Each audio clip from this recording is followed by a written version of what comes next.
Chapter 1. The Failed Superbase Evolutionary Seed. More than 200 years ago, a large number of bizarre creatures with metallic bodies suddenly appeared all over the world, becoming a nightmare for human survival. These creatures, known as base variant creatures, were a completely different species from humans. Their bodies were made of steel or even crystals, fundamentally different from the human flesh and blood. Even the lowest level base variant creatures had bodies as hard as steel, resistant to typical bullets, inflicting little to no harm. The higher level base variant creatures had body strength beyond human imagination, rendering mankind's proud thermal weapons almost ineffective against them, rapidly leading to the collapse of human society. It was not until someone discovered the base mutation fluid within the base variant creatures, which allowed humans to undergo incredible, abnormal growth like a caterpillar transforming into a butterfly, evolving metallic armor-like bodies, and by using the base mutation key to control the base variant creatures and turn them into pets, that humans finally obtained the means to fight back against the base variant creatures. Today, more than 200 years later, it is the age of mutators and base variant pets roaming the world, and more bases constructed with materials from base variant creatures are beginning to appear across the globe, showing signs of a gradual revival of human civilization. There really are such things. This is unscientific. Lin Shen looked at the bizarre creature frozen like a statue in front of him, his eyes filled with uncontrollable surprise and delight. This was a steel-level base variant creature, resembling both a horse and a bull, with its entire body emitting a cast iron-like luster. It stood still, maintaining the posture of a horse stepping over a swallow, motionless, making anyone believe it was a cast iron statue.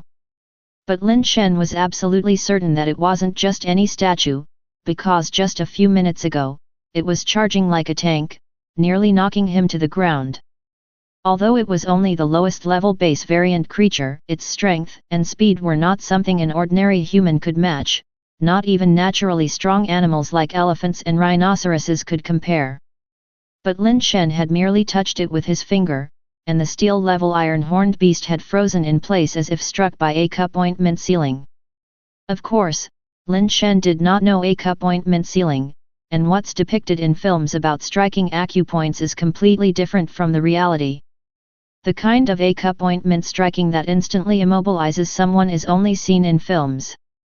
Even in today's world, where humans can train and evolve, no matter how much their strength improves, to the point of piercing steel plates with a finger, it would still be impossible to seal the acupoints of an ordinary human, let alone that of a base variant creature as hard as steel. Lin Shen stroked his finger, still somewhat in disbelief that he had actually done it. Not long ago, he discovered a very peculiar base mutation egg in the warehouse. The so-called base mutation egg is actually an egg laid by base variant creatures. Since the appearance of base variant creatures more than 200 years ago, humans had long developed a complete set of theories and methods for using base variant creatures to train and evolve. Base mutation eggs were not considered a rarity, with some low-level base mutation eggs costing only slightly more than a meal. Lin Shen was in the business of selling base mutation eggs, having encountered countless types of them, but he had never seen such a bizarre and peculiar base mutation egg. The base mutation egg looked as if it had been pixelated, its entire surface covered by ever-changing tiny colored light squares, looking dreamy and unreal. After studying it for a long time, Lin Shen found no particular difference in the egg, and even when he let his employees take a look, they could not see the changing mosaic on the egg. In their eyes, it was just an ordinary steel-level base mutation egg with a black metallic luster. This led Lin Shen to believe for a while that he was hallucinating until, after a sleep, the base mutation egg inexplicably returned to normal, and the mosaic phenomenon disappeared, leaving a fragment of information in Lin Shen's mind. Failed superbase evolutionary seed a cup ointment ceiling, impact the state of a creature by striking its acupoints. After that, things gradually became more mysterious. Whenever Lin Shen stared at a creature for a long time, he could see some faint light points on its body, whether it was a human or a base variant creature, the only difference being the number and location of these points. Ordinary humans had more light points on their bodies, while mutators and base variant creatures, the higher the level, the fewer points they had. Unable to hold back his curiosity, Lin Shen finally conducted an experiment on his own penned iron-horned beast today, and the result was incredibly surprising. He had actually managed to use a cup ointment sealing on the iron-horned beast. Standing beside the iron-horned beast, Lin Shen once again extended his finger and firmly pressed on the faintly visible light point on the beast's body. The iron-horned beast, that had been as still as a statue, immediately resumed its original state of running and charged out, failing to stop in time and crashing into the metal fence, letting out a deep, pained cry. If a failed evolutionary seed is already this terrifying, what about a successful evolutionary seed? Lin Shen's excitement was indescribable at the thought of using such a seed to hunt base variant creatures. It would simply be an invincible weapon. As if struck by a thought, Lin Shen ran out of the animal pen, closed the door behind him, and hurried off to the warehouse. He wanted to see if there were any other base mutation eggs carrying a fire seed. In the vast warehouse, rows upon rows of shelves were stocked with numerous base mutation eggs. The majority of these eggs were low-level goods, but that wasn't the point, because the base mutation egg with the fire seed was also a low-level item. In fact, there were no high-level base mutation eggs in his store. After checking all the base mutation eggs in the warehouse, he felt somewhat disappointed, as he did not find any eggs covered in mosaic. That makes sense. I was the one who personally put them on the shelves when they were stored. If there were any, I should have seen them already. Lin Shen shook his head, feeling he had been too greedy. To possess such a fire seed was already an unimaginable miracle. How could he expect there to be many more? Suppressing the excitement in his heart, Lin Shen went to the store. The shop he owned was an egg-catching shop, similar to the once very popular claw machine arcade. Each egg-catching machine was stocked with several base mutation eggs, and customers could try to grab an egg by inserting coins. Of course, the chance of successfully grabbing an egg was set quite low, making it basically a no-lose business. Lin, there aren't many people today either, the shop assistant, Zhao Li, said worriedly as she came out from behind the counter and glanced at the empty shop. Lin, we need to find a way to get some high-level base mutation eggs, or else our business will be taken over by the egg shop next door. Lin Shen nodded slightly but did not say much else. He was the fifth child in the family, with 3 older brothers and an older sister, hence Zhao Li usually called him Lin. That egg shop next door is really bullying us. Their staff came to our shop's doorstep to poach customers today, saying our base mutation eggs were trash, that the claws were too loose, and even if you managed to grab something, it would still be trash, Zhao Li angrily recounted. Lin Shen, however, was not in the mood to listen to her complaints, as his attention was completely captured by one of the egg-catching machines. He stared fixedly at that machine. To be precise, his attention was captured by one base mutation egg inside the machine because he saw that peculiar mosaic again. Could there be another? Lin Shen was pleasantly surprised and somewhat incredulous as he approached the machine, staring at the base mutation egg wrapped in mosaic, and said urgently to Zhao Li, "Bring the keys over." After Zhao Li handed over the keys, Lin Shen opened the egg-catching machine and took out the mosaic base mutation egg to examine it closely in his hand. Although this base mutation egg was different in species and size from the previous one, the mosaic sheen was quite similar. "Lin, is there something wrong with this base mutation egg?" Zhao Li asked with confusion. "Don't you notice anything different about this base mutation egg?" Instead of answering, Lin Shen responded with a question. "What's different? Isn't it just a steel-level mini-knife devil base mutation egg?" Zhao Li looked it over from all angles and couldn't see anything special about it. She became more puzzled. "Keep an eye on the shop. I have to go back first," Lin Shen said tersely, taking the base mutation egg with him. He was extremely puzzled because the business had been poor recently. The base mutation eggs in the egg-catching machine had been placed there a week ago or even earlier. He had already checked them countless times without noticing anything like this. Why was there suddenly another egg with mosaic on it? Lin Shen didn't understand how the mosaic base mutation egg had suddenly appeared. After returning home, he spent a long time trying to figure out how to transfer the fire seed to himself without success. In fact, Lin Shen still hadn't figured out how the mosaic had transferred to him from the previous base mutation egg. He had studied that egg for a long time without understanding why it had mosaic. Eventually, overcome with sleepiness, he fell asleep with the egg beside him. When he woke up, the mosaic on the base mutation egg was gone, and his mind was filled with knowledge of the fire seed. It seems I just have to try again, hopefully, it will work. Lin Shen lay in bed, placing the base mutation egg beside him. He tossed and turned, struggling to fall asleep, and after what seemed like an eternity, he finally drifted off once more. When Lin Shen woke up the next day, his first reaction was to hurriedly check the base mutation egg next to him. Upon seeing it, Lin Shen felt as if he had eaten a ginseng fruit, his pores seemed to be cheering and dancing with joy. The mosaic on the base mutation egg was gone, and his mind was filled with another fire seed information.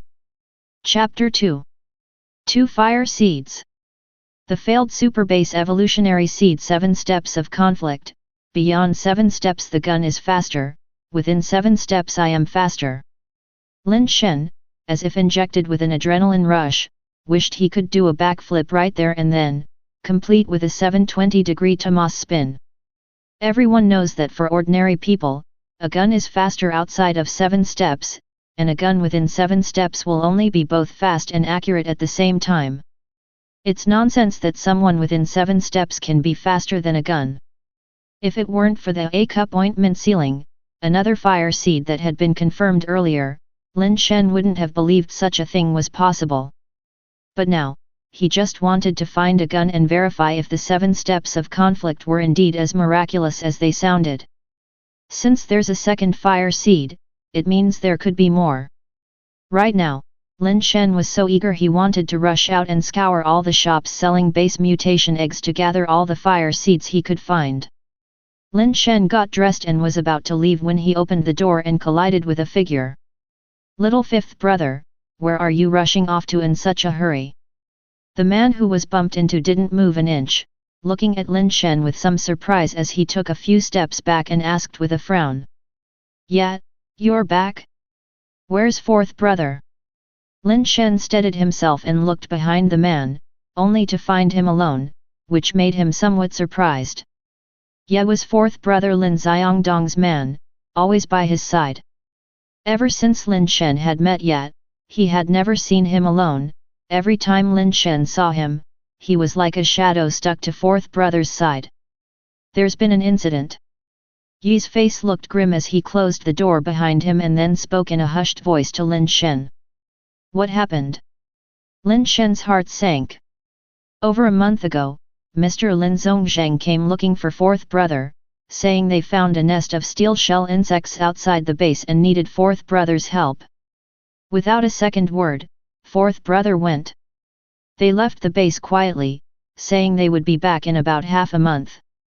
"It's been over a month now, and still, there's no news," Ye said with a dark expression.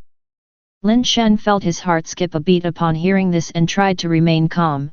Maybe there are just too many steel shell insects over there, and they haven't finished clearing them out yet, causing the delay. "Don't you know Mr. Lin Zhongzhen's character? Fourth brother might do something like this, but Mr. Lin Zhongzheng never would. Even if they ran into trouble, they would have sent someone back with a message to report their safety. But there's been no word, so they must have encountered some problem."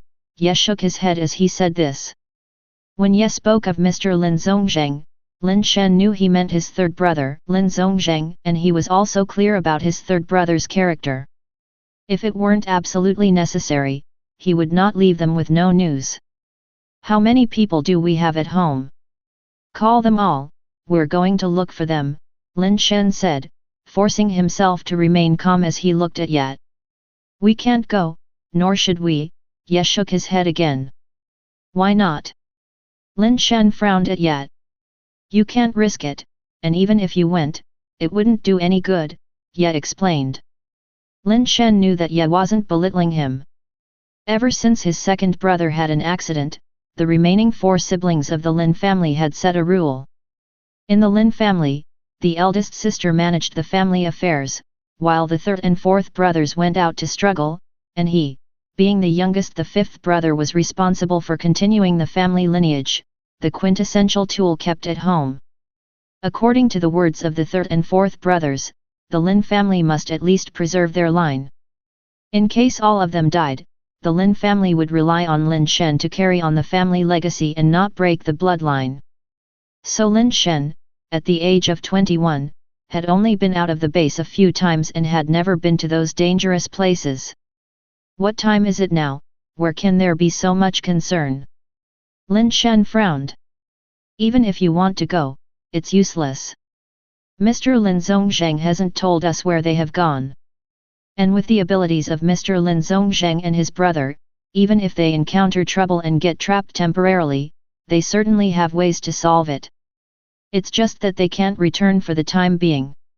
If you go, you might actually hinder them. Ye shook his head. Lin Shen was taken aback. Then what's the meaning of you looking for me? There's a troubling matter. The recruitment event jointly organized by the Lin, Qi, and Wang families is about to begin. In recent years, it was always my brother who represented the Lin family and attended with the representatives of the other 2 families.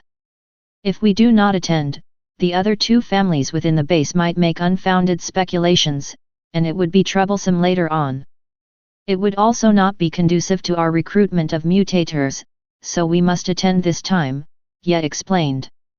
Lin Shen frowned in silence. In today's world, base variant creatures were everywhere, and humans used base mutation materials to establish bases to resist the invasion of those creatures. Within the Dark Bird base, the Lin, Qi, and Wang families held their ground. If the Qi and Wang families found out about the current situation of the Lin family, indeed, it would be very troublesome and they would likely face suppression. What can I do? Lin Shen looked at Ye and asked, knowing Ye wouldn't come to him if there wasn't something he was capable of doing. Little brother, you and my brother have very similar builds, and even your voices are quite alike. If you could wear a mask and pay attention to the articulation and manner of speaking, it would be very difficult for people who are not especially close to tell the difference. Ye surveyed Lin Shen up and down. You mean? Lin Shen didn't waste words, knowing that this danger was one he had to take on. In the past, his sister and older brothers had sheltered him from the storm. Now that there was a problem at home, he naturally had to stand up. You don't have to worry, the venue is inside the base, there won't be any danger. However, you need to be cautious so the Qi and Wang families don't spot any flaws, and you also need to think of a reason for wearing the mask. Ye sighed.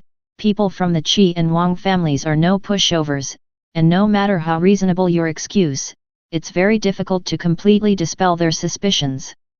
You'll need to be careful in dealing with them. How much time is there until the recruitment event starts?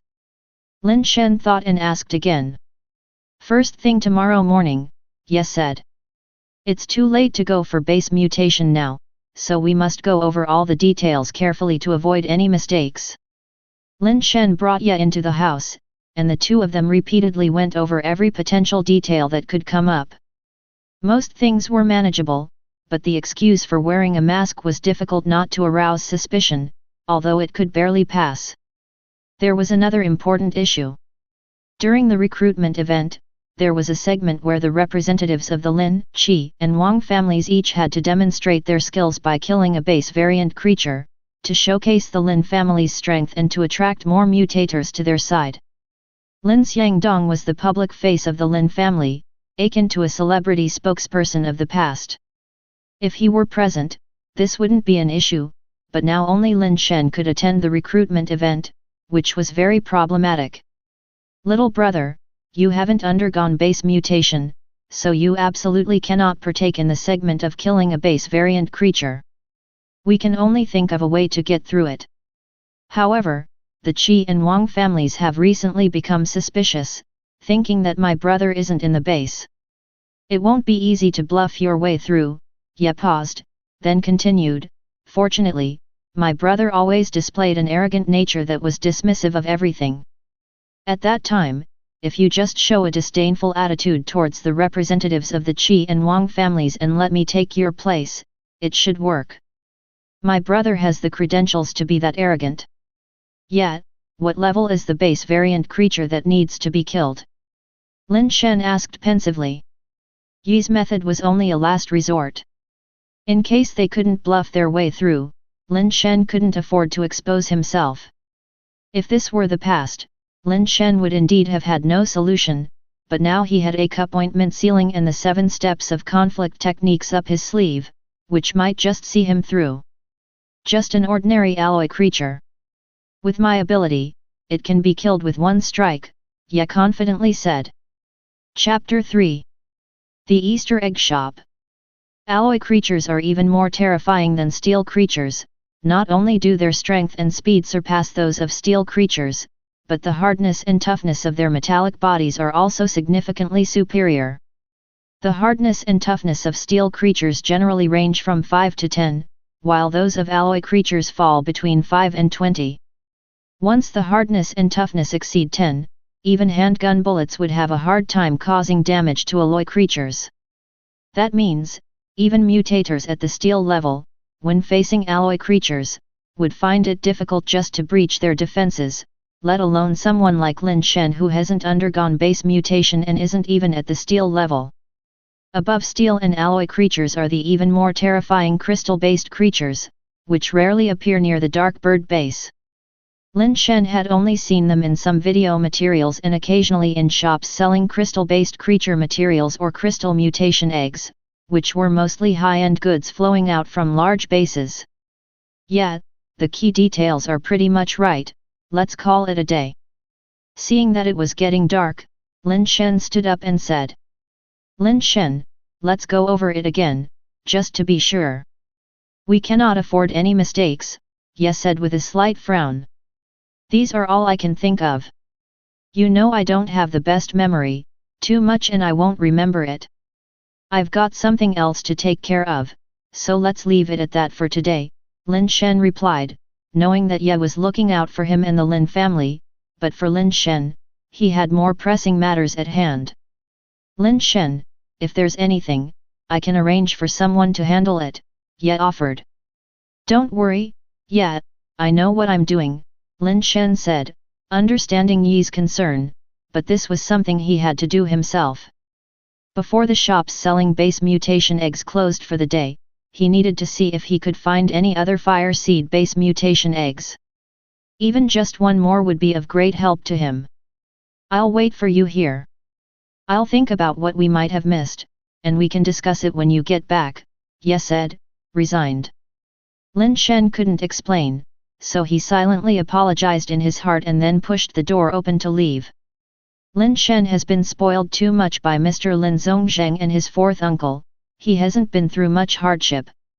It's tough on him to have such a big responsibility suddenly thrust upon him, Ye sighed, watching Lin Shen's figure disappear outside the door. Hopefully, Mr. Lin Zhongzheng and his brother can return soon.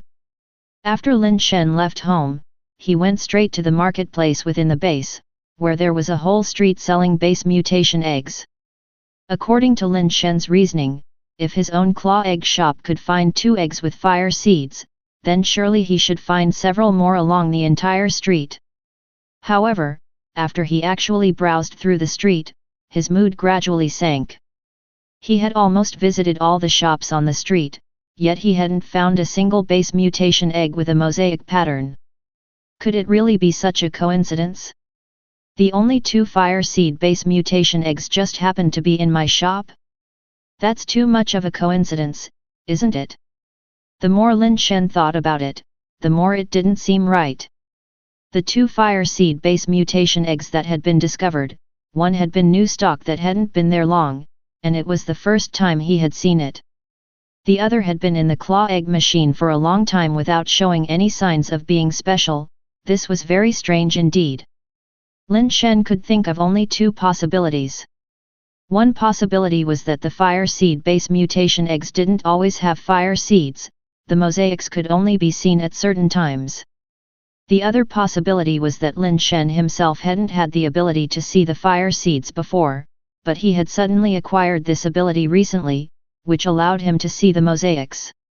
Lin Shen couldn't figure out which possibility it might be. If it were a recently acquired ability, he had not encountered anything special recently, nor had he received anything extraordinary, so how could he have suddenly gained this ability? To suggest that the fire seeds would appear on the base mutation eggs at specific times seemed implausible too. It didn't explain why only he could see the fire seeds while others saw nothing. Lin Shen was more inclined to believe that he had gained some sort of ability, only he didn't know how he had gotten it. Could it be that I have an innate talent, a latent gift that has suddenly awakened? Lin Shen quickly dismissed this thought. The Lin siblings, all 5 born to the same parents, should have awakened any inherited family talent long ago if it existed. It wouldn't make sense for only him to awaken such talent. In terms of talent and ability, Lin Shen felt he was probably the least gifted among his siblings. Big sister has always had a photographic memory, and second brother's physical talent is unparalleled.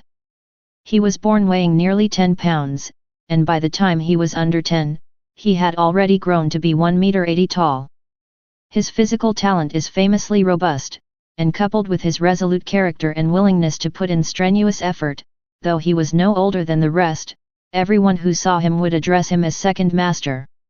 It was with him that the tradition of addressing the Lin brothers with the title of master began. Third brother and fourth brother are also famously both intelligent and emotionally savvy, and their cultivation talent is among the best within Dark Bird Base. In contrast, Lin Shen neither possessed the talent of an eidetic memory nor had exceptional intelligence or emotional quotient. Even his capacity for hard work fell far short of second brother's. If there were any genetic talents, there was no reason they would only appear in him. What exactly is the reason I can see those fire seeds? Lin Shen wondered without coming to a conclusion, unable to figure out why. He had browsed through all the shops on the street and had not even skipped the roadside stands, but the result had disappointed Lin Shen, as he had truly not discovered a single fire seed base mutation egg. Could it really be such a coincidence that the only 2 fire seed base mutation eggs are both in my shop? Lin Shen refused to believe in such a stroke of luck, for the odds were even smaller than winning the lottery. But having scoured the entire street, he indeed couldn't find a single fire seed base mutation egg. Even if others had stocks or collections, they wouldn't show them to him. There were no other places to search. Suddenly, Lin Shen's eyes lit up as he thought of a place that still had a large number of base mutation eggs. Indeed, the place Lin Shen thought of was the claw machine shop right next to his own. Talking about that claw machine shop, Lin Shen felt extremely frustrated. The reason Lin Shen had opened a claw machine shop was that it was an easy business with little effort needed, plus the base mutation eggs in his shop were provided by his family, making it a surefire profitable business. In fact, his family had no expectations for Lin Shen to make money. As long as he behaved himself and stayed out of trouble, he was fine. Lin Shen named his shop Get Rich Quick, hoping to make a tidy profit and have some spending money. The business was indeed good for the first few months, although not exactly getting rich overnight. He did earn quite a bit, making money even while lying down. That is until a shop named Lucky Eggs opened up last month next to his shop, and Lin Shen's good days came to an end. Lucky Eggs had a number of high-quality base mutation eggs, and the claw machine settings were a bit looser. With a comprehensive variety of eggs, the value of claw egg coins being lower, and the storefront being larger and more upscale, it didn't take long for the business to snatch away all of Lin Shen's customers. If it had not been for the fact that both the shop and the base mutation eggs belonged to his family, Lin Shen would have even considered closing down. He simply couldn't compete. There is no right or wrong in business competition, but according to Lin Shen's observations, judging by the rate at which Lucky Eggs' base mutation eggs were being taken, they were clearly operating at a loss, not making a profit but actually losing money, seemingly intent on causing his business to collapse regardless of the cost. What was most unbearable was that the owner of Lucky Eggs turned out to be Qi Tianfu. Qi Tianfu, that fellow from the Qi family, grew up on the same street as Lin Shen. They were similar in age and could be called childhood friends in a sense. Yet whether it was due to some past lifetime grudge, the two never liked the sight of each other, each always refusing to accept the other's superiority. Whatever one had, the other had to have as well, and not only that, but it had to be better than the others. They competed over who grew the fastest and tallest, who could pee the farthest, who could run the quickest and jump the highest, whose girlfriend was the prettiest. In short, there was nothing they wouldn't compete over, always begrudging each other's success. Otherwise, Qi Tianfu would not have chosen to open Lucky Eggs right next to Lin Shen's shop. What strong wind has blown Mr. Lin Shen, the young master of the Lin family, our way? A 200-pound hefty man sitting behind the counter was first taken aback as he saw Lin Shen walk in, then narrowed his eyes with a sly smile and asked, his tone teasing and sarcastic. Lin Shen ignored him and simply started to look around the shop, scanning the base mutation eggs inside the claw machines. Qi Tianfu's shop was more than 2 to 3 times larger than his own. Lin Shen's shop only had a dozen claw machines, but here there were 40 or 50. The variety of base mutation eggs within them was vast, and many machines contained high-quality base mutation eggs. Suddenly, Lin Shen felt his heart pound, for he saw a fire seed base mutation egg within one of the claw machines, enveloped in colorful, mosaic patterns. Chapter 4. The Claw Machine. Lin Shen, I'm talking to you, didn't you hear me? Calling you Mr. Lin Shen is out of respect for your third and fourth uncle, and now you think you're really some big shot. Seeing Lin Shen ignore him, Qi Tianfu said with a snort. Today, I really am the big shot, I want all these changed into claw egg coins. Lin Shen pulled out a stack of 100 yuan notes and slapped them on the counter. You think you can act big with just this little money? Who are you looking down on? I won't do business with you, get lost. Qi Tianfu was first taken aback, then after regaining his composure, he said with a cold snort. Is it that you don't want to do it, or are you scared that I'll discover your claw machine has been rigged and you don't dare do it? Lin Shen said unperturbed. Who's saying my claw machine is rigged?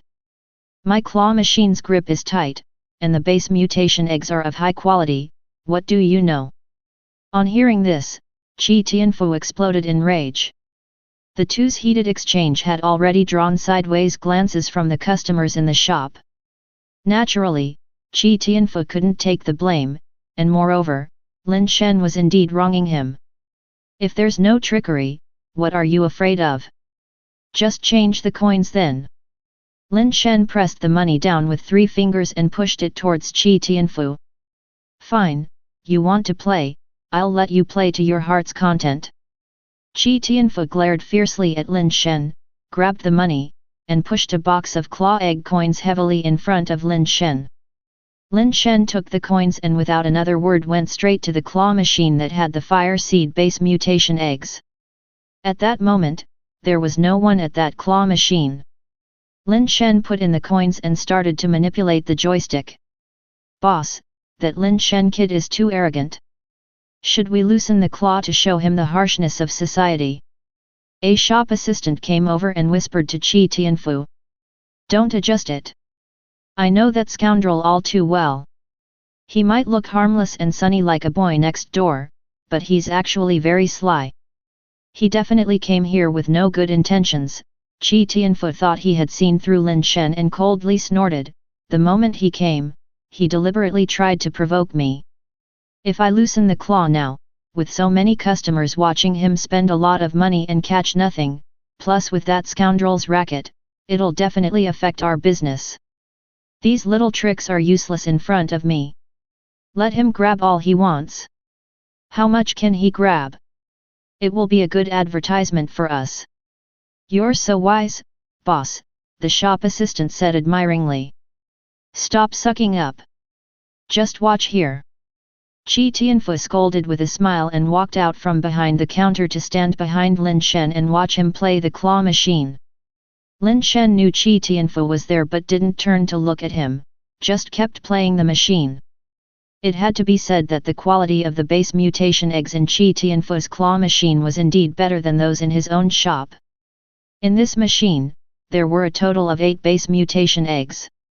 Although they were all steel mutant eggs, the steel mutant eggs also varied in quality. Strength, speed, hardness, and toughness are important data for assessing base variant creatures.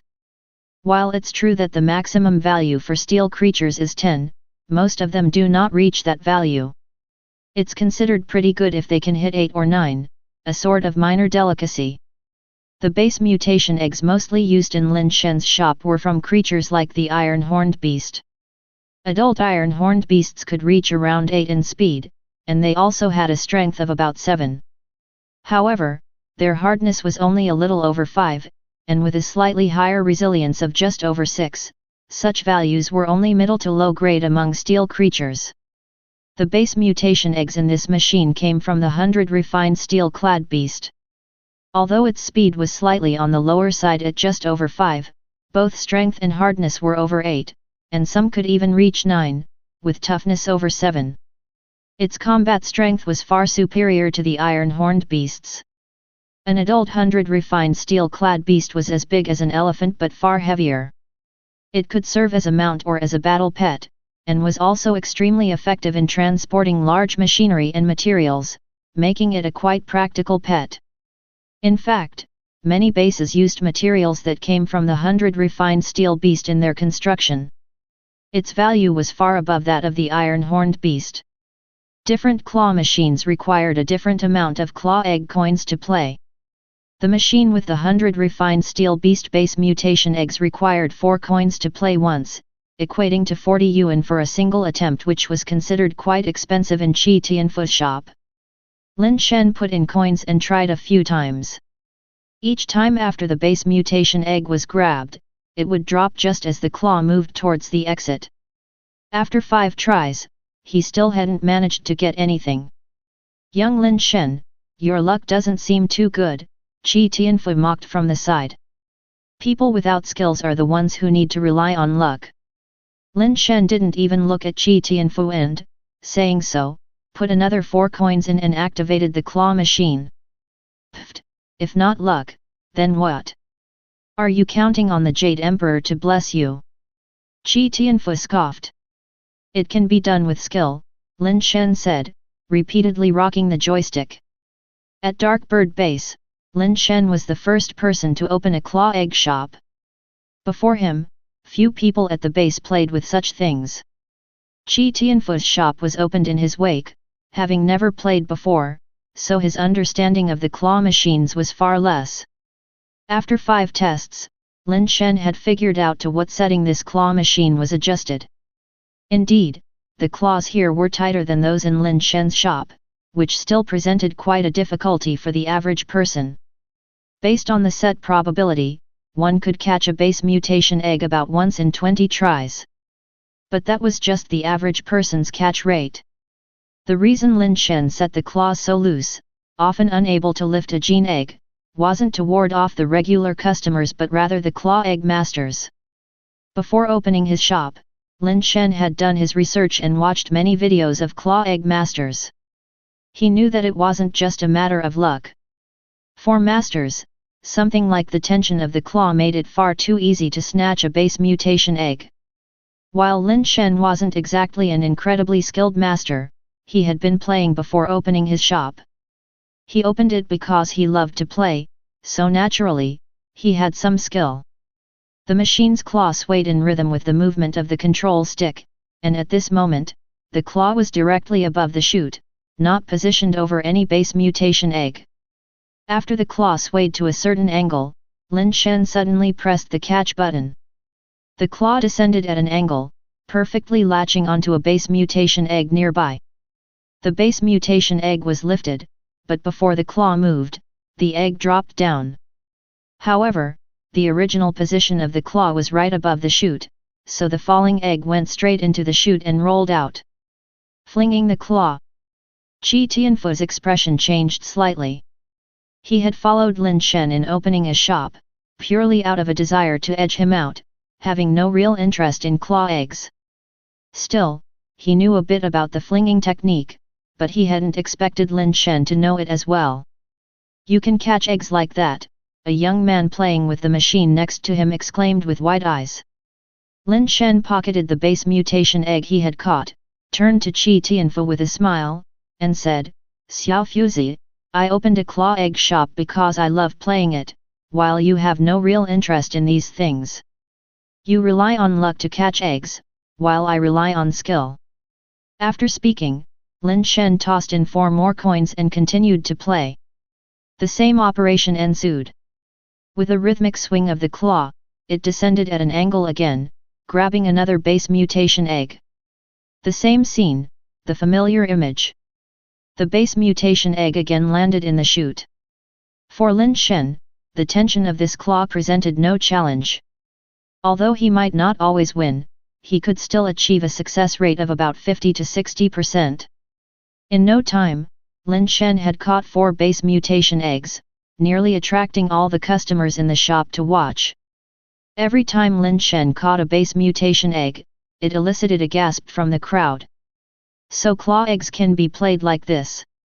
I was just playing with loneliness before, is this how you're supposed to catch them?" Qi Tianfu's face turned as black as if it had been sprayed with ink. He was grinding his teeth but couldn't utter a single word in rebuttal. Chapter 5. Are you here to stock up? Get me a cart. After switching between several claw machines, Lin Shen had won so many base mutation eggs that he couldn't carry them all, so he asked an employee to bring over a cart. He placed all the eggs into the cart, except for the one he put into his pocket. In no time, the 100 refined steel beast base mutation eggs in the nearby claw machines had been almost completely won by Lin Shen. Without hesitation, Lin Shen moved on to another machine and continued playing, with the crowd following him, hoping to learn claw egg skill as well. Previously, people from Darkbird Base had also wanted to practice claw egg skill, trying to make a fortune from Lin Shen's shop. However, Darkbird Base didn't manufacture claw machines, so they had to be transported from other bases, which was fraught with danger. Thus, ordinary people had no chance to get a claw machine for practice. In fact, as long as one had the opportunity to practice frequently, learning to flick the claw was not particularly difficult. "Damn, did you come here to stock up?" Seeing the cart nearly full of base mutation eggs, Qi Tianfu cursed Lin Shen bitterly in his heart, his face darker than the bottom of a pot. "Boss, we can't keep this up. If he keeps playing like this, we're going to go broke. How about we adjust the machine Lin Shen is playing with?" a trusted employee whispered to Qi Tianfu. "Adjust it, lower the claw's tension by 2 levels. Qi Tianfu couldn't stand the sight of Lin Shen's irritating smirk, his words squeezed out through clenched teeth. The employee quickly and quietly took out a remote control and discreetly adjusted the tension. During Lin Shen's next play, the claw only lifted the base mutation egg a little before letting go, and even with the flicking technique, he couldn't win the egg, prompting disappointed murmurs from the onlookers. After 2 more tries with the same result, it was clear that the claw couldn't reach high enough to drop into the exit. Even the spectators realized that the claw had obviously become too loose to lift anything. "How can we play with this? The shop owner is such a dog, setting the claw this loose." Many people grumbled quietly. Lin Shen turned to look at Qi Tianfu, noticing Qi Tianfu's smug raised eyebrows, as if to say, "Yeah, I loosened the claw, what are you going to do about it? What are you looking at? Are you going to play or not?" Qi Tianfu sneered. "Of course, I'll play." Lin Shen smiled back at him, showing no sign of anger, then began turning the joystick counterclockwise with his hand. Everyone didn't quite understand. With the claw so loose, wasn't continuing to play just throwing money away? As the joystick turned, the claw inside the glass dome began to shake violently. Suddenly, one of the 3 hooks on the claw caught onto the connection line between the claw and the top box of the machine, tilting the claw. In that instant, Lin Shen pressed the button again. The wobbling claw descended, catching on a base mutation egg beside the exit.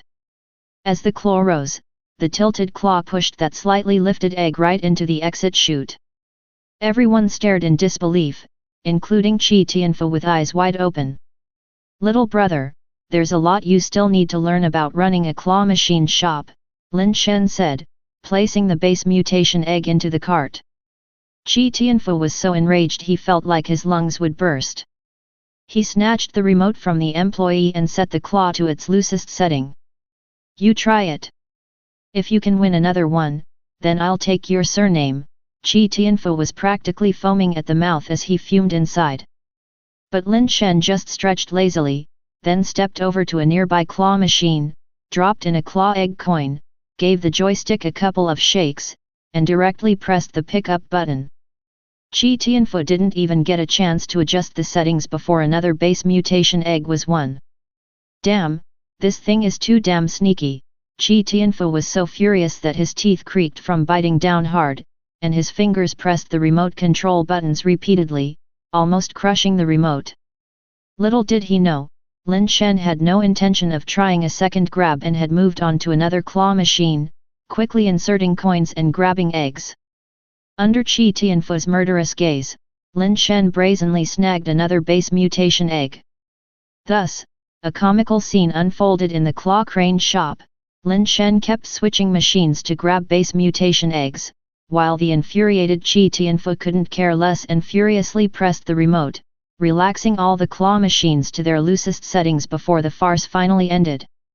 The base mutation eggs Lin Shen had grabbed were now piled up into a small hill in the cart, yet there were still many tokens left in his box. "I'm tired, I'll come back for more stock next time. Give me a refund for the leftover coins." Lin Shen casually stuffed the box of tokens into Qi Tianfu's hands and patted his shoulder on the way out. "Little brother, stock up on better items next time. I've been grabbing all day and got only this little trash, not enough for even a month's consumption at my place." "Just refund him."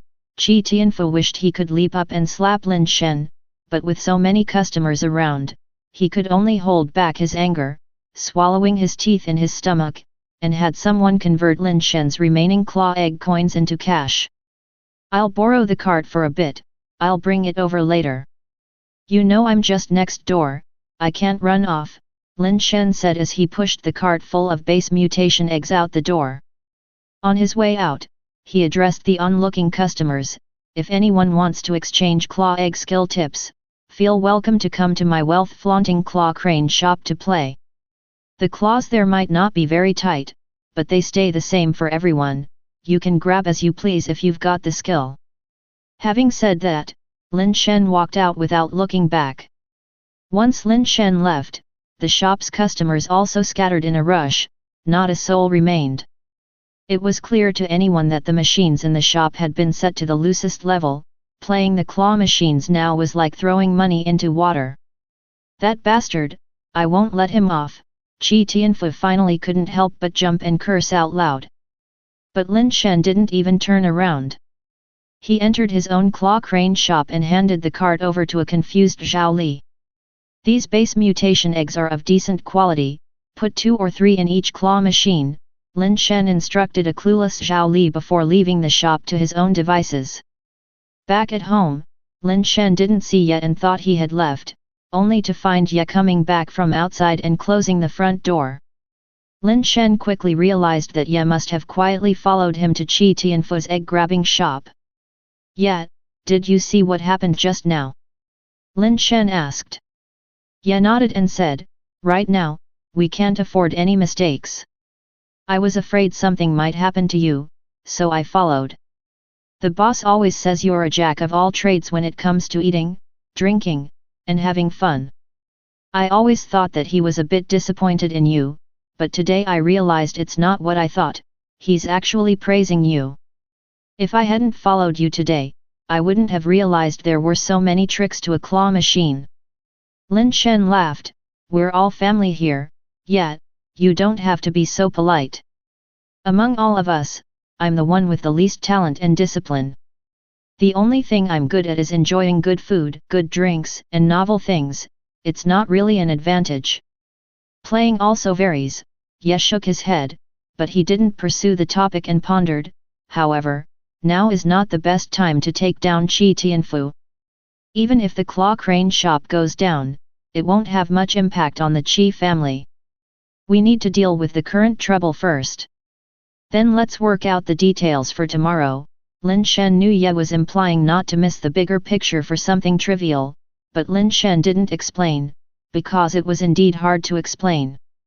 The two of them went over various details again and again until close to midnight, when Lin Shen said to Ye, "Go rest, we have a tough battle tomorrow and need to be in good spirits to face it." "I'll sleep in the living room." Ye wanted to say more, but seeing Lin Shen yawning repeatedly, he decided to drop it. Lin Shen nodded and went to his room, lay in his bed, and pulled out the mosaic-covered base mutation egg from his chest, studying it for a long time, but still unable to find any issues. "Let's hope for a good outcome tomorrow." Lin Shen's eyelids drooped, and he fell into a deep sleep clutching the base mutation egg. Chapter 6. Boundless Strength Contract. Waking up, the sky was still dimly lit. Lin Shen turned to look and, as expected, the mosaic on the base mutation egg had disappeared and new information had surfaced in his mind. Only then could he clearly see that this was indeed 100 refined steel beast base mutation egg, seemingly no different from an ordinary one. Failed Superbase Evolutionary Seed, Boundless Strength Contract. Boundless Strength Contract, raise a creature and enter into a contract with it. Run a kilometer each day holding the creature. As the creature grows and its weight increases, you will gain strength equivalent to the creature's weight. This seed has uniqueness and can only establish a boundless strength contract with one creature. Lin Shen was both shocked and delighted, and thought to himself, isn't this the legendary calf-hugging skill? The folklore tells of a boy who herds cattle. Every day he hugged a newborn calf from his home up to the mountains to graze.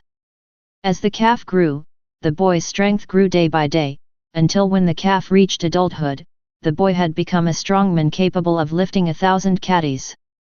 Obviously, this is an unscientific method of training. A calf can grow to several hundred or 1,000 pounds in a matter of months, while human strength cannot increase so rapidly.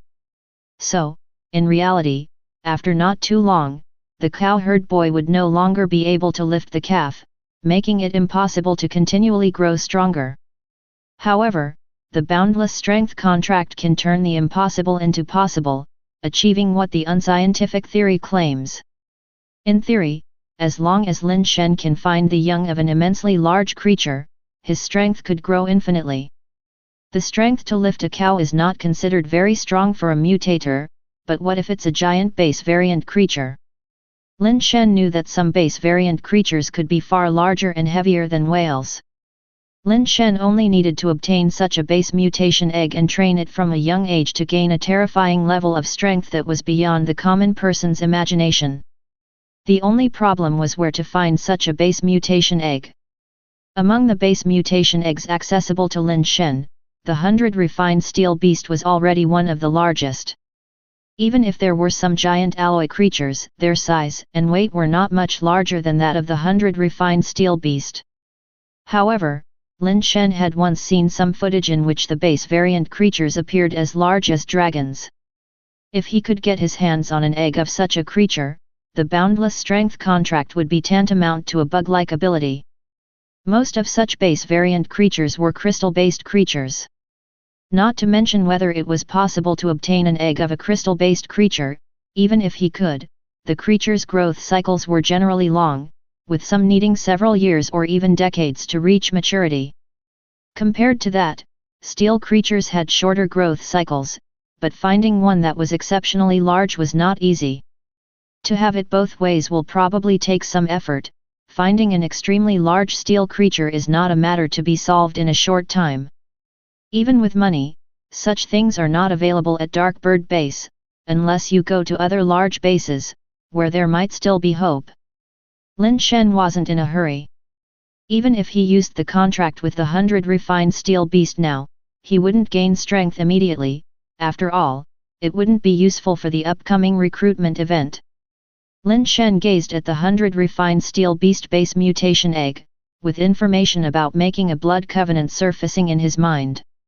However, he chose not to perform the blood covenant and instead placed it in the incubation chamber. There were 2 other base mutation eggs in the incubation chamber, one being a steel tail scorpion steel mutant egg, and the other a dark iron swallow steel mutant egg, both previously containing a fire seed. Lin Shen wanted to hatch them to see what set them apart from the ordinary steel tail scorpion and dark iron swallow. When he arrived in the living room, Ye was already waiting there.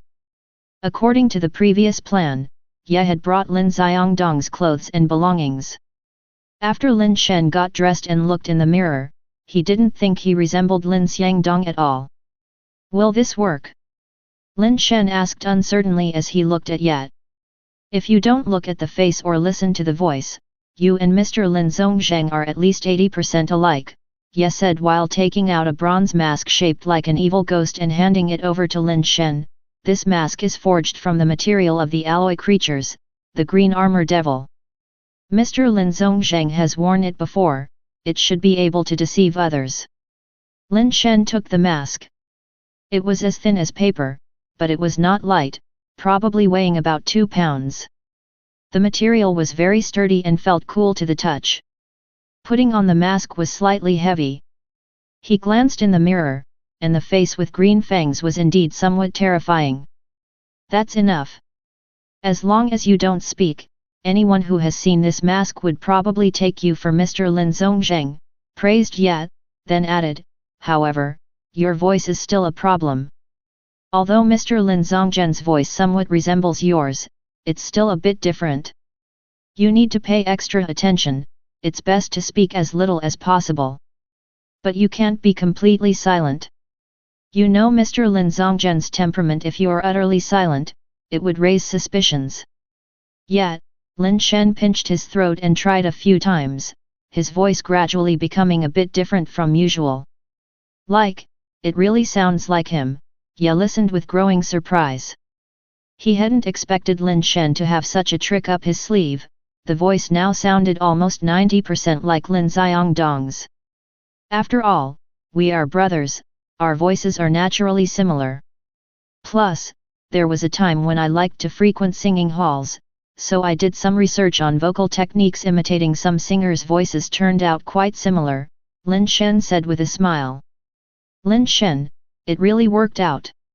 As long as you don't take action, outsiders should not be able to tell that you're not Mr. Lin Zhongzheng, Ye said, growing even happier after hearing this.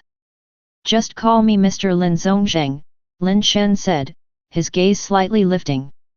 He knew his advantage was his deep understanding of his older brother.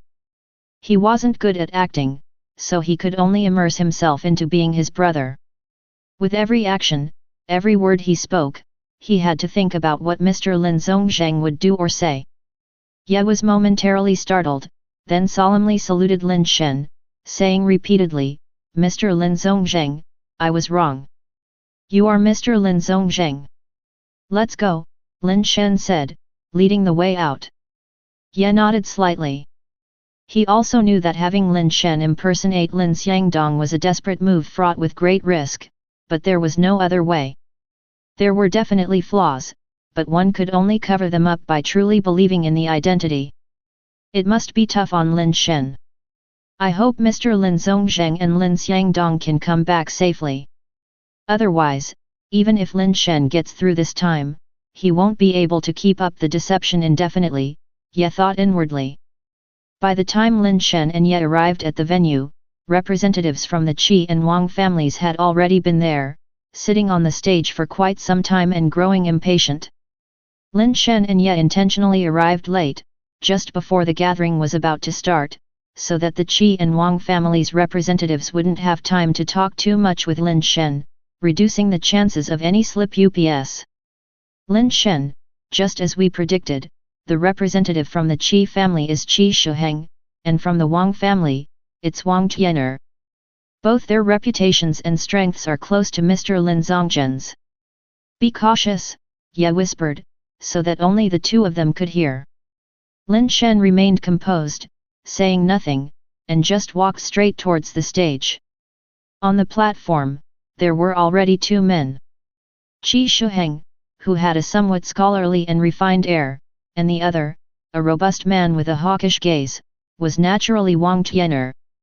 Lin Shen took a deep breath inwardly, his gaze firm as he exchanged a glance with the two men, and walked onto the stage with an air of arrogance. He had thought that upon seeing him, Qi Shuheng and Wang Tian'er would definitely question his wearing of the mask. Unexpectedly, when they saw him approaching, they indeed stood up, but they didn't speak to him.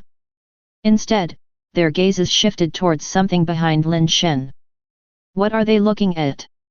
Lin Shen couldn't help but turn to look, and upon doing so, his pupils contracted, leaving him frozen in place. Chapter 7. The woman obstructed by mosaic. Ye turned his head to look, and saw someone walking slowly towards the stage.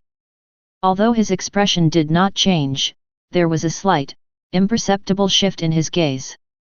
For someone like Ye, who was usually unemotional, this change in his eyes was enough to suggest a multitude of problems. However, Qi Shuheng and Wang Tian'er were right beside him, and he was unable to signal anything to Lin Shen. Mr. Lin Xiangdong, you don't mind that we've invited this friend to observe, do you? Said Qi Shuheng, smiling as he looked at Lin Shen. Shuheng, that's where you're wrong, Wang Tian'er interjected as he turned his gaze to Lin Shen's face, with a smile that was not quite a smile. The fact that she's come is a great honor for the Dark Bird base, making our recruitment convention shine with splendor. Moreover, she's an old friend of Mr. Lin Xiangdong. Instead of objections, Mr. Lin Xiangdong should be thanking us, isn't that right, Mr. Lin Xiangdong? Why is she here? And how come Qi Shuheng and Wang Tian'er have such tacit understanding? Could it be that the Qi and Wang families have already forged an alliance? If that's truly the case, we probably won't last until Mr. Lin Zongzheng and Mr. Lin Xiangdong return, Ye thought, his mind tormented as if on fire, yet he dared not make any move. Any movement might only make Qi Shuheng and Wang Tian'er, who were intently watching Lin Shen and trying to read something from his scarcely visible eyes, more suspicious. All eyes focused on Lin Shen's face, and while Lin Shen looked at the person who had walked onto the stage, his gaze did not change, but his heart was filled with immense doubt. A human carrying the fire seed of super base evolution. What shocked Lin Shen was not the identity of this person, in fact, he hadn't seen who it was, only vaguely recognizing that it was a woman. Because the body of this woman was like a mosaic, Lin Shen could not discern her features at all. Since discovering the fire seed, Lin Shen had only seen it on the base mutation egg, and not even on the hatched base variant creatures, let alone on a human. In fact, it had never occurred to Lin Shen that humans could also possess the fire seed. This discovery thrilled him. The delight was due to another potential method of obtaining the fire seed, and, naturally, the shock came from not knowing who this person was. He had not the slightest clue. It wasn't just that he didn't recognize her. Even if he did, the woman's body was covered in mosaic, he couldn't tell who it was. Lin, how has it been? The woman said, her tone light, as she walked up to Lin Shen. This statement reminded Lin Shen that his older brother Lin Xiangdong had been sent to train at the distant Sea-Corn base when he was very young, where he spent nearly a decade before returning. Every time Lin Xiangdong drank too much, he would boast about how advanced the Sea-Corn base was, and how impressive the mutators there were. If the Sea-Corn base were a metropolis, then compared to it, the Dark Bird base wouldn't even count as a village. Of course, Lin Xiangdong's stories were not meant to belittle the Dark Bird base, but rather to brag about himself. Each time, Lin Xiangdong would talk about how great his talent was, how the big shots at the Sea-Corn base fought over who would get to mentor him, and how many training camp coaches eagerly awaited his decision. He nonchalantly selected a coach, reputed to be the top figure of the Sea-Corn base, to follow for his training. The coaches he did not choose would lament, beating their chests in regret for missing out on a once-in-a-lifetime genius. He'd also boast that during his training, all the students in his cohort were exceptional, but upon meeting him, they acted as if they had seen a cat, terrified and respectfully calling him senior brother. There's no special reason, other than Lin Xiangdong crushed his peers and was an unbeatable existence in his grade. Lin Shen heard it so often that he started to feel that Lin Xiangdong's words were completely unreliable, with too much bragging involved. If his older brother was really as awesome as he claimed, dominating his generation even at a place like Seacorn Base, how could it be that back at Darkbird Base, a smaller location, there were still a few peers who could stand up to him? However, since Lin Xiangdong was quite eloquent, even his boasting could make a story thrilling and full of extravagant fantasy. After hearing them so many times, Lin Shen did remember quite a few names and people from the stories. Of course, those people were only there to highlight how amazing Lin Xiangdong himself was, mere backdrops. It was just that Lin Xiangdong, in order to show off even more, assigned those backdrops some astonishing identities. What with once-in-a-century talents naturally gifted, sons of great families and nobility, school beauties and the like, it all felt a bit vulgar after hearing it too much. Lin Xiangdong spoke of many female classmates, all apparently fascinated by his charm and personality, completely infatuated and unable to extricate themselves, each of them crying and begging to be his girlfriend, which annoyed him. In Lin Xiangdong's words, the only female classmate who did not entertain the thought of dating him was still deeply impressed by his cultivation talent and combat abilities, his little fan. Lin Shen remembered that the little fan in Lin Xiangdong's stories was named Bai Shenfei, who was a year junior to him but a prodigious girl genius who underwent butterfly transformation at 12 and was absorbed in martial arts, spending every day cultivating or on the path of martial and combat. Back then, Lin Xiangdong was only a year older than Bai Shenfei and had yet to undergo butterfly transformation. He defeated the already transformed Bai Shenfei, and since then she looked up to him as an idol, seeking advice from him on every issue of cultivation. The so-called butterfly transformation is an important step in evolving from human to mutator, similar to how a caterpillar pupates to transform into a butterfly. A cultivator must undergo a similar process to evolve their flesh and blood body toward one akin to a steel body. Lin Shen recalled again that among those backdrop classmates in Lin Xiangdong's stories, most were his own classmates, with Bai Shenfei being the only junior sister. This woman calling herself senior brother, could she be Bai Shenfei? Lin Shen thought it was possible, but he could not be certain.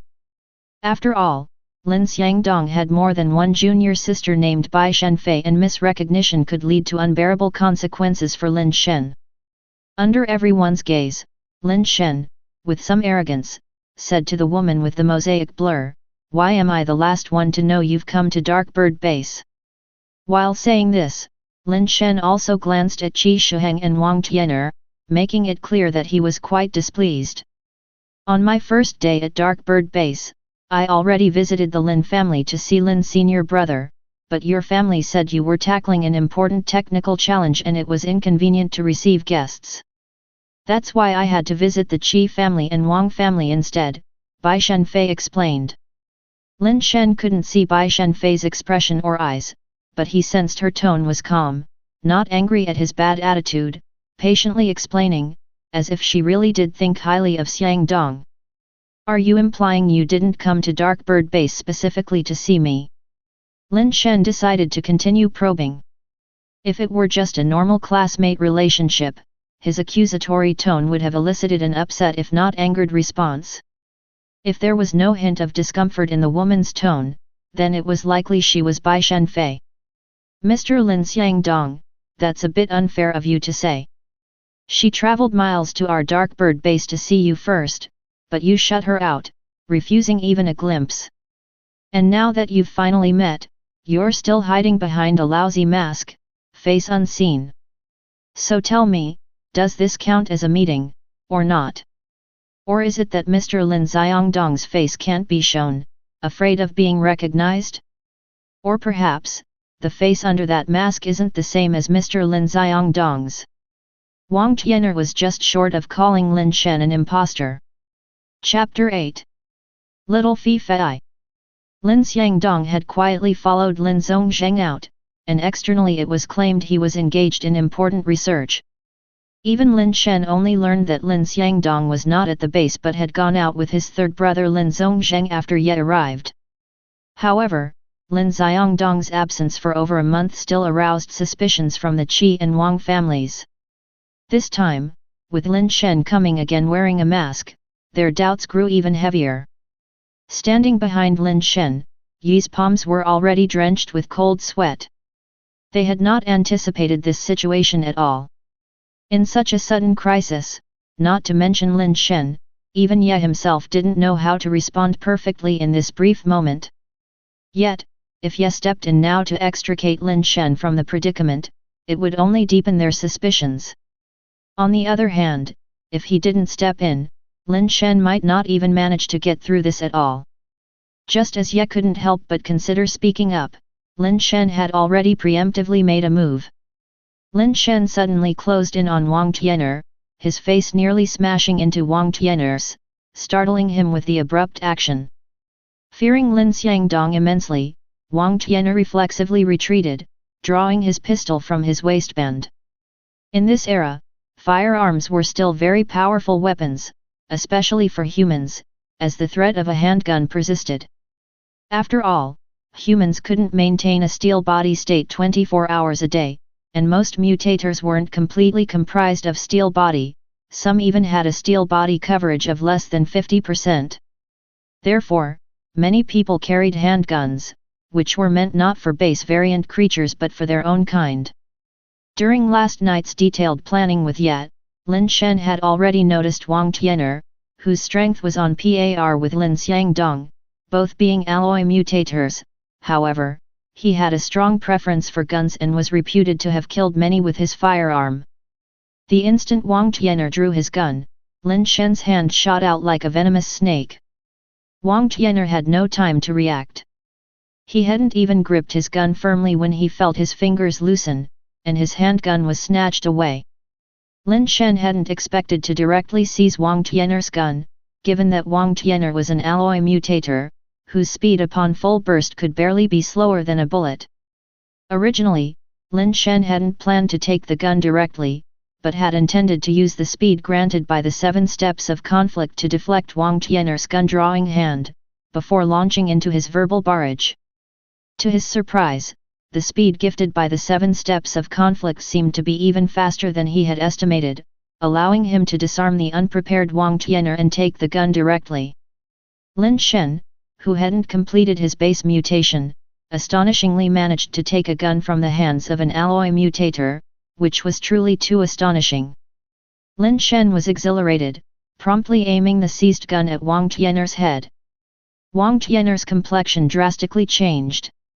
As he swiftly dodged diagonally backwards, a blue, mysterious substance seeped out of his skin, transforming into a carapace-like armor that shielded his body, enveloping even his head and face.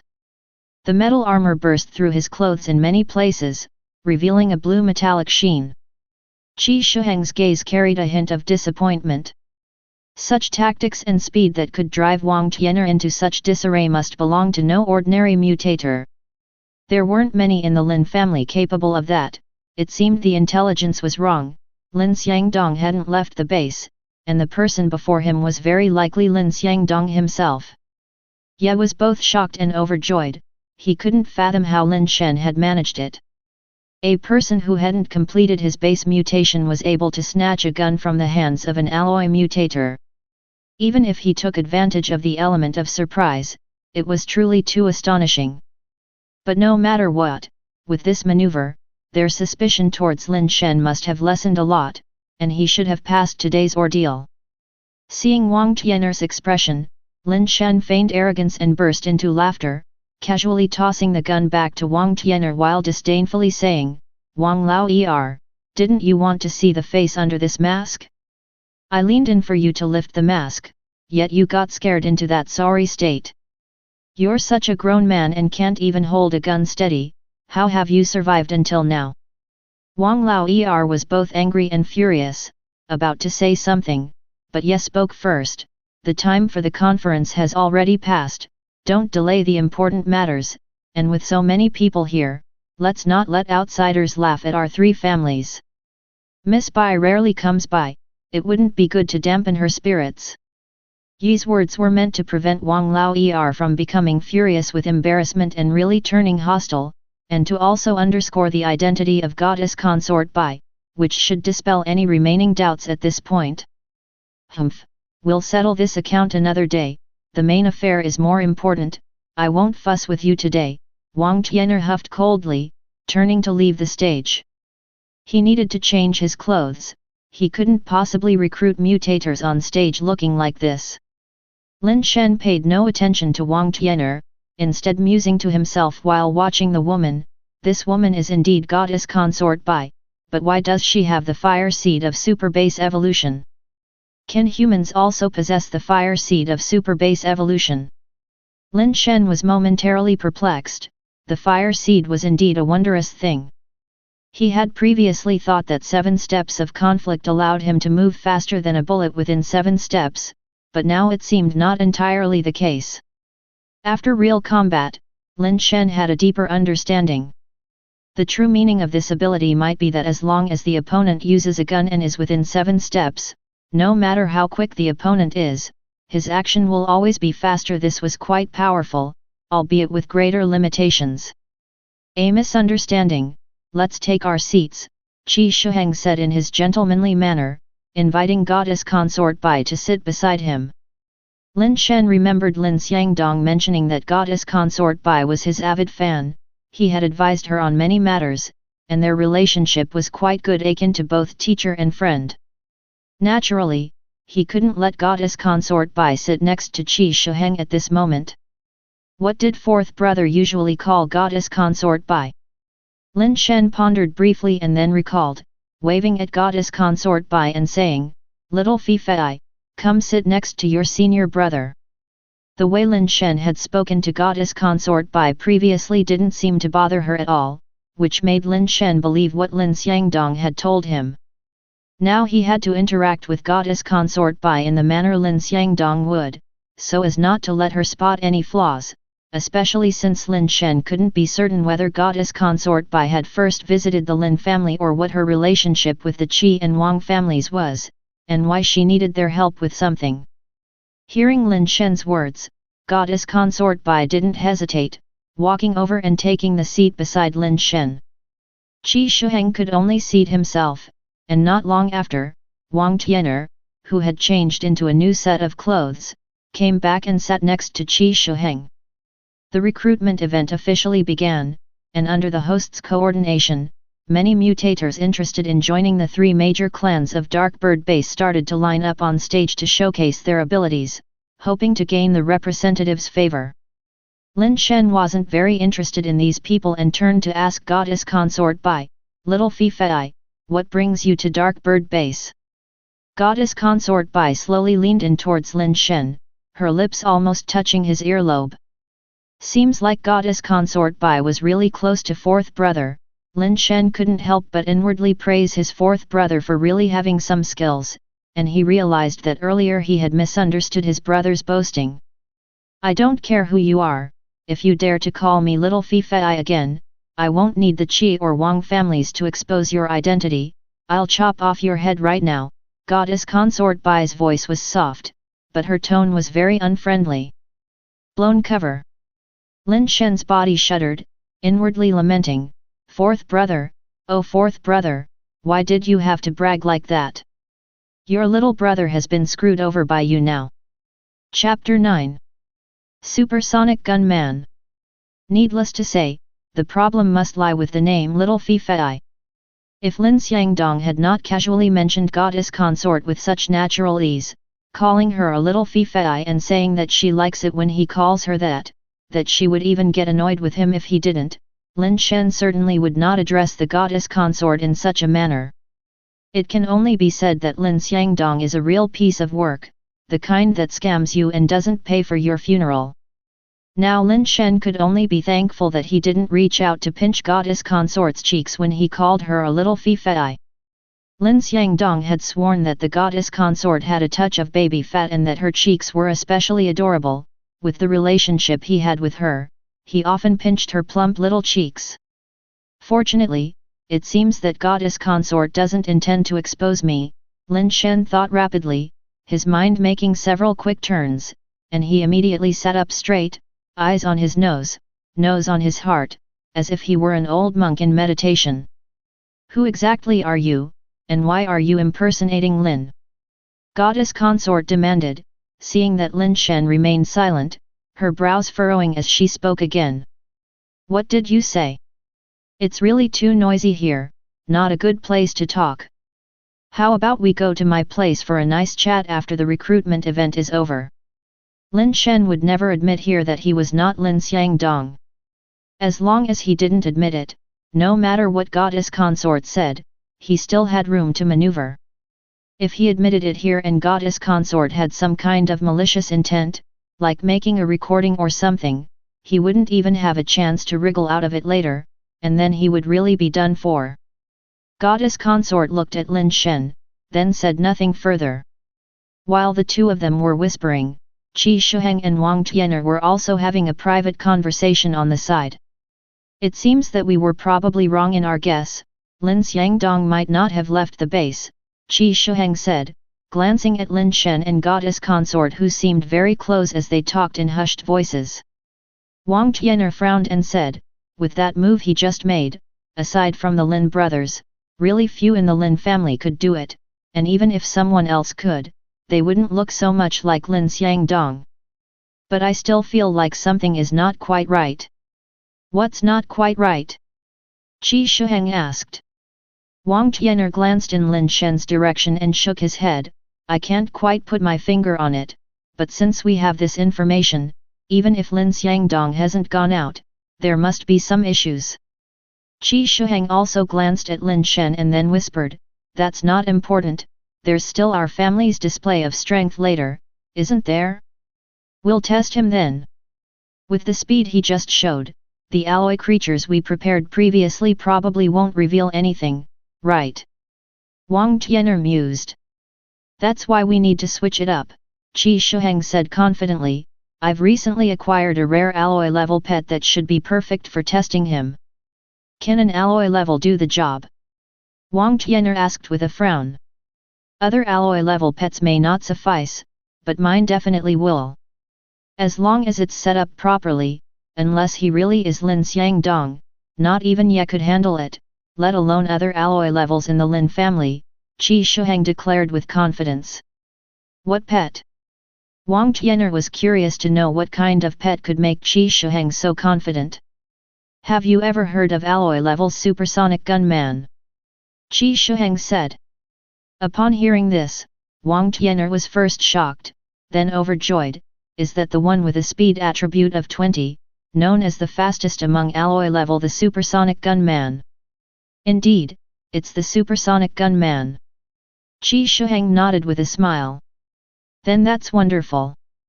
By having the supersonic gunman as his opponent, unless he really is Lin Xiangdong, he's bound to reveal flaws under so many restrictions. Wang Tian'er was overjoyed. In the segment where the three families showcase their strength, there have always been restrictions against the use of any equipment and base variant pets. One may only use their own base mutation powers. Without any weapons or support, and with Mr. Lin Zhongzhang not at the base, likely no one else besides Lin Xiangdong could easily handle the supersonic gunman. Although Lin Shen showcased impressive speed previously, in the eyes of Wang Tian'er and Qi Shuheng, it was still far less than that of the supersonic gunman. Competing with the supersonic gunman in speed was simply impossible. Even if the real Lin Xiangdong came, it would likely be hard to overpower the supersonic gunman in terms of speed, and he would probably need to win in another way. Within the alloy level, the supersonic gunman is a top-tier speed-type base variant creature. It's almost impossible to find someone faster than him. However, as you also saw, that guy is very likely to be Lin Xiangdong. If it really is Lin Xiangdong, then I'm afraid my supersonic gunman would be like sending a meat bun to a dog thrown never to return. You know how rare supersonic gunmen are, their value. Qi Shuheng didn't finish speaking, but his intention was clear. He needed Wang Tian'er to take on the risk if he was to deploy the supersonic gunman. You and I naturally advance and retreat together. If there's any problem with the supersonic gunman, we'll bear it jointly. Wang Tian'er didn't hesitate much and directly reassured Qi Shuheng. Then it is settled. Qi Shuheng decisively stated. The recruitment conference proceeded in an orderly manner, with the mutators one by one demonstrating their strength. They did so not only to make a name for themselves but primarily to showcase their abilities to the three major families of the dark bird base. The stronger the abilities demonstrated, the more likely one would receive better treatment and benefits, and if favored by all three families, some might even receive a contract at an exorbitant price. Of course, the mutators also had the right to choose which family to join, and didn't need to decide immediately at the event. The dark bird base was just a small base and didn't have many talents. The biannual recruitment conference yielded only about a dozen new mutators, with some old ones rejoining the event, totaling up to 30 or 40 individuals. Among them, only about 4 or 5 really caught the eye of the three major families, and the particularly impressive one was an alloy base variant named Wei Wufu. In a small place like the dark bird base, an alloy base variant was already considered a high-end combat force. Even without participating in the recruitment conference, joining any family would secure a decent treatment. It was precisely because Wei Wufu had only moved to the dark bird base recently and was not well known that the big families had not yet approached him with invitations. Wei Wufu's performance was indeed astonishing. Even without the use of his alloy body, he easily picked up a 1,000-pound barbell with one hand and swung it casually. His effortless handling indicated strength well beyond the steel level. All three families extended their olive branches to him, but Wei Wufu didn't immediately decide, saying he would consider it. All the mutators who signed up for the recruitment conference had already demonstrated their powers, and finally, it was time for the representatives of the three families to showcase their own strengths. I didn't expect an alloy base variant to participate in the recruitment conference today. With Wei Wufu in attendance, our planned demonstration seems somewhat childish. If we proceed with it, it might only invite ridicule. I have a suggestion. I wonder if you two are interested in hearing it. Qi Shuheng spoke on his own accord. Qi brother makes a valid point. With Wei Wufu here, our previous preparations indeed seem inadequate. What suggestion does Qi brother have? Wang Tian'er immediately replied. I've recently obtained an alloy pet. Using it as a touchstone could be interesting. What do you both think? While speaking, Qi Shuheng took out a pet capsule from his coat pocket and flung it. Chapter 10. Gambling Agreement. A capsule-shaped blue metal, as large as an egg, transformed rapidly in mid-air, almost like a transforming robot. By the time it landed on the ground, it had miraculously turned into a robot gunslinger clad in a blue metallic exoskeleton. A metal holster was slung around the robot's waist, and atop its head sat a metallic cowboy hat. Towering a head taller than an average person, the supersonic gunman's face was a skull gleaming with a metallic luster, with red lights flashing within its eyes, looking eerie and frightening, yet possessing an indescribable sense of terrifying beauty. That is, the supersonic gunman. Among the mutators below, someone exclaimed with envy. Such a rare alloy creature like the supersonic gunman is something most people have only seen in videos, and for most mutators, this was their first encounter with the real thing. Isn't using the supersonic gunman as a touchstone a bit too extravagant? Yes spoke up. He was certainly aware of how formidable the supersonic gunman was. If he encountered a supersonic gunman in the wild, he could utilize the terrain, equipment and the power of his base mutation pets to deal with it, which wouldn't be too difficult. However, the arena was only so large at the moment, and without the use of equipment and pets, even Ye wasn't sure he could handle the supersonic gunman under such circumstances, and there was even the possibility of getting injured by it. If that were the case, his standing in for Lin Shen would be invalidated, and Qi Shuheng and Wang Tian'er would surely continue to press Lin Shen into action. Although Lin Shen had just demonstrated a spectacular trick of disarming an opponent with his bare hands, Ye knew all too well that Lin Shen hadn't even completed his base mutation, and he must not be allowed to face the supersonic gunman directly. I think it's fine, we can't let others laugh at our three families, right? It's rare for Mr. Qi to be so generous as to offer such a rare supersonic gunman as a touchstone. I have no problem with it, what do you say, Mr. Lin Xiangdong? Wang Tian'er and Qi Shuheng echoed one another, leaving seemingly no room for Lin Shen to refuse. Ye wanted to speak up and help Lin Shen out, but Lin Shen said calmly, I tend to be heavy-handed when I make a move. It would be a pity if such a rare creature were to be destroyed just like that. It's just an alloy-level supersonic gunman, nothing significant. Since Mr. Lin Xiangdong has no objections, let's settle it then, said Qi Shuheng, closing the subject. Ye sighed inwardly, although Lin Shen is clever, he hasn't been through much and lacks experience in handling things, how can he compete with Qi Shuheng and Wang Tian'er? I can only give it my all and help Lin Shen get through this. But the supersonic gunman is so fast, there's no chance in a direct confrontation. If it comes down to it, I'll have to take a hit from the supersonic gunman, risk it all in the hopes of mutual destruction. As long as the supersonic gunman is taken down, we should be able to get past this. As for whether the Qi and Wang families will become more suspicious, I can't worry about that now. There's only one supersonic gunman, and there are three of us. You're not all ganging up and preparing this just for me, are you? Lin Shen said coldly, staring at Qi Shuheng. Qi Shuheng coughed awkwardly, Mr. Lin Xiangdong, you worry too much. Naturally, we will take turns. Everyone must participate. How could it be tailored just for you? We wouldn't miss such an opportunity to display our strength. If you're so eager, we can let you take the stage first to show off. Spare me from watching your shoddy tricks. You just want to see me in action, right? It doesn't need to be that complicated. It's very simple. Lin Shen raised his right hand and extended a finger in front of Qi Shuheng. What do you mean by this, Mr. Lin? Qi Shuheng didn't understand what Lin Shen was getting at. One strike, just one strike, and I'll be able to subdue him. If I do it, he's mine.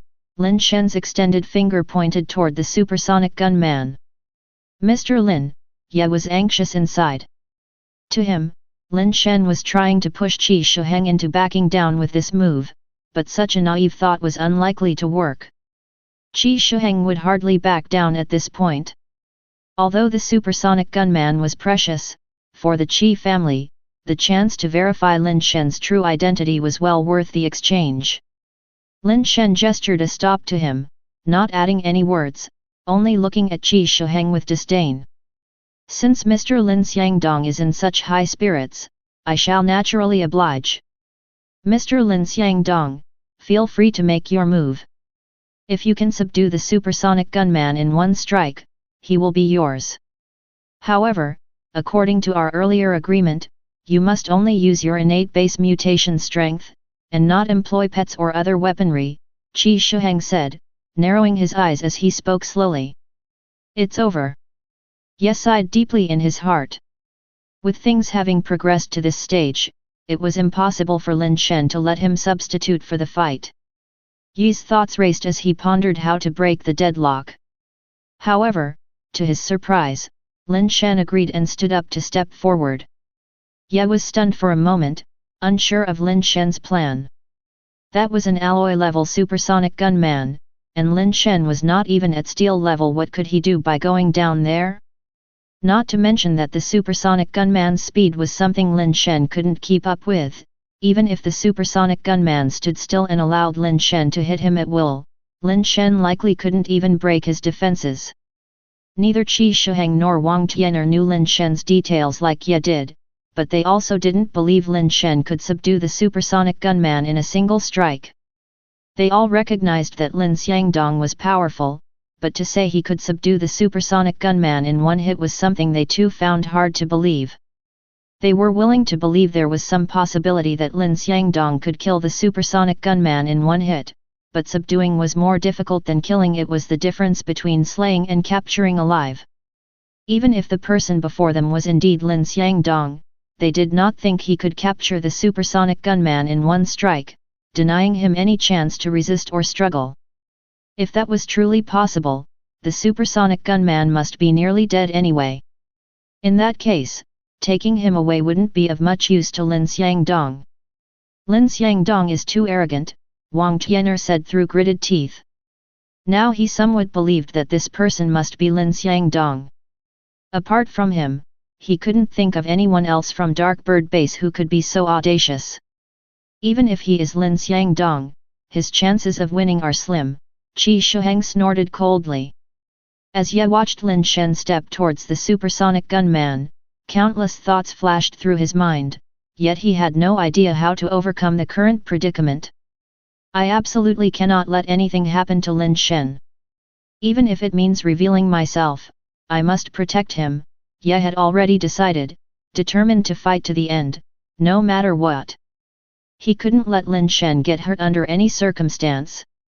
Mr. Lin Xiangdong, won't you use your base mutation strength? Qi Shuheng, seeing that Lin Shen was now less than 2 meters away from the supersonic gunman without any change to his body, could only frown and speak up. To subdue a mere supersonic gunman, why would I need to use base mutation strength? Lin Shen glanced at the supersonic gunman and said proudly. As soon as he spoke, not only did Qi Shuheng and Wang Tian'er think Lin Shen was too arrogant, but even Bai Shenfei and Wei Wufo looked at Lin Shen with a somewhat peculiar gaze. The ordinary mutators below whispered among themselves, feeling that this Lin Xiangdong was truly too arrogant. Subscribe to Chinese Novel Audiowave. Chapter 11. Control the enemy with one finger. Everyone knew that Mr. Lin Xiangdong was very strong, but without using his base mutation power and without the defensive abilities of an alloy body, how could a mere flesh and blood body withstand an attack of alloy level strength? Was he planning to overcome the supersonic gunman with speed? That seemed even more impossible, as the supersonic gunman was a top-tier speed-type alloy creature, with an attack speed that was unrivaled at the alloy level. Facing the supersonic gunman and claiming he did not need to use base mutation power, they could not think of any other word to describe Mr. Lin Xiangdong apart from arrogant. Only Ye knew that Lin Shen did not refuse to use his base mutation power, he simply did not have the ability to do so. Ye had already prepared to forcibly intervene when he suddenly caught Lin Shen's eyes. The determination in them made Ye momentarily stunned. Since Mr. Lin is so confident, Mr. Qi, why don't you indulge him? Let's not delay Mr. Lin's performance, Wang Tian'er said with a glint of murderous intent in his eyes. Lin Xiangdong was strong, but his recklessness in not using his base mutation power meant his flesh and blood body still had the chance to be killed, and this might be a perfect opportunity. Qi Shuheng clearly understood what Wang Tian'er meant and said with a smile, since Mr. Lin insists, I can only obey. At Qi Shuheng's command, the cold mechanical palm of the supersonic gunman moved like lightning, and in an instant, he drew his pistol from his waist. Fast. It was so incredibly fast. The spectators only saw a blur before the supersonic gunman had already drawn his pistol, they did not catch how it was drawn at all. So fast. While they were still marveling at the speed of the supersonic gunman, they witnessed an even more astonishing scene. The supersonic gunman's speed had already shocked them, but in that brief moment of drawing his weapon, Mr. Lin Xiangdong, who stood across from the supersonic gunman a meter away and wore an evil ghost mask, truly appeared like an invisible, haunting specter, instantly flashing in front of the supersonic gunman. The supersonic gunman had just raised his pistol when Mr. Lin Xiangdong's finger pointed just below the chest armor of the supersonic gunman, 1 inch away. How is that possible? Qi Shuheng, Wang Tian'er, and even Ye, all felt incredulous, their eyes widening to the limit. This speed had surpassed the speed limit of the alloy level. How on earth was it achieved? Ye found it incomprehensible as well. How could Lin Shen, without base mutation, possess such speed? Could it be? Could it be that Lin Shen actually completed his base mutation long ago, and even advanced to the alloy level? He is a hidden trump card of the Lin family. The more Ye thought about it, the more he felt that this was the only possibility. Otherwise, it was very hard to explain how Lin Shen could have such speed, a speed that a person without base mutation should not have. The scene seemed to freeze there, with Lin Shen's finger pointing at the abdomen of the supersonic gunman, whose arm hung at an awkward angle. His pistol pointed at Lin Shen as if just pulling the trigger could pierce through Lin Shen's body, yet nothing happened. Qi Shuheng, seeing that the supersonic gunman was not knocked back, thought it was because Lin Xiangdong had not used any base mutation power and had only used a finger, so the strength was not enough to severely damage the supersonic gunman. He felt a surge of joy. Their agreement was to subdue the supersonic gunman with a single strike, and since the supersonic gunman was not pushed back, even though the speed was indeed shocking, it meant that he had won this bet. Mr. Lin, not a good intention, Qi Shuheng began to speak with a smile, but his expression changed repeatedly and became very ugly. He was unable to finish his sentence. Lin Shen slowly retracted his finger, not even glancing at the supersonic gunman. He turned around, hands behind his back, walking away. The supersonic gunman remained frozen in place, unresponsive to any of Qi Shuheng's commands. Num. Oh, Mr. Tian. This is just too cool. I heard long ago that Mr. Lin Xiangdong was unbeatable among his peers, and indeed the rumors were no exaggeration. This isn't just unbeatable, it's a total crush, isn't it? Without mutating, he's faster than the top speed-type base variant creatures. Could he have already reached the legendary crystal base level? Such a strong person, shame about the looks. How do you know Mr. Lin Xiangdong doesn't look good? If he was handsome, why would he wear a mask? Obviously, there's something wrong with his looks. You know nothing. I've seen Mr. Lin Xiangdong with my own eyes, and he is truly handsome. Then why does he wear a mask? Women, long on hair, short on insight. He wears a mask because he's too handsome, that's why he has no choice but to wear one. Now I'm even more confused.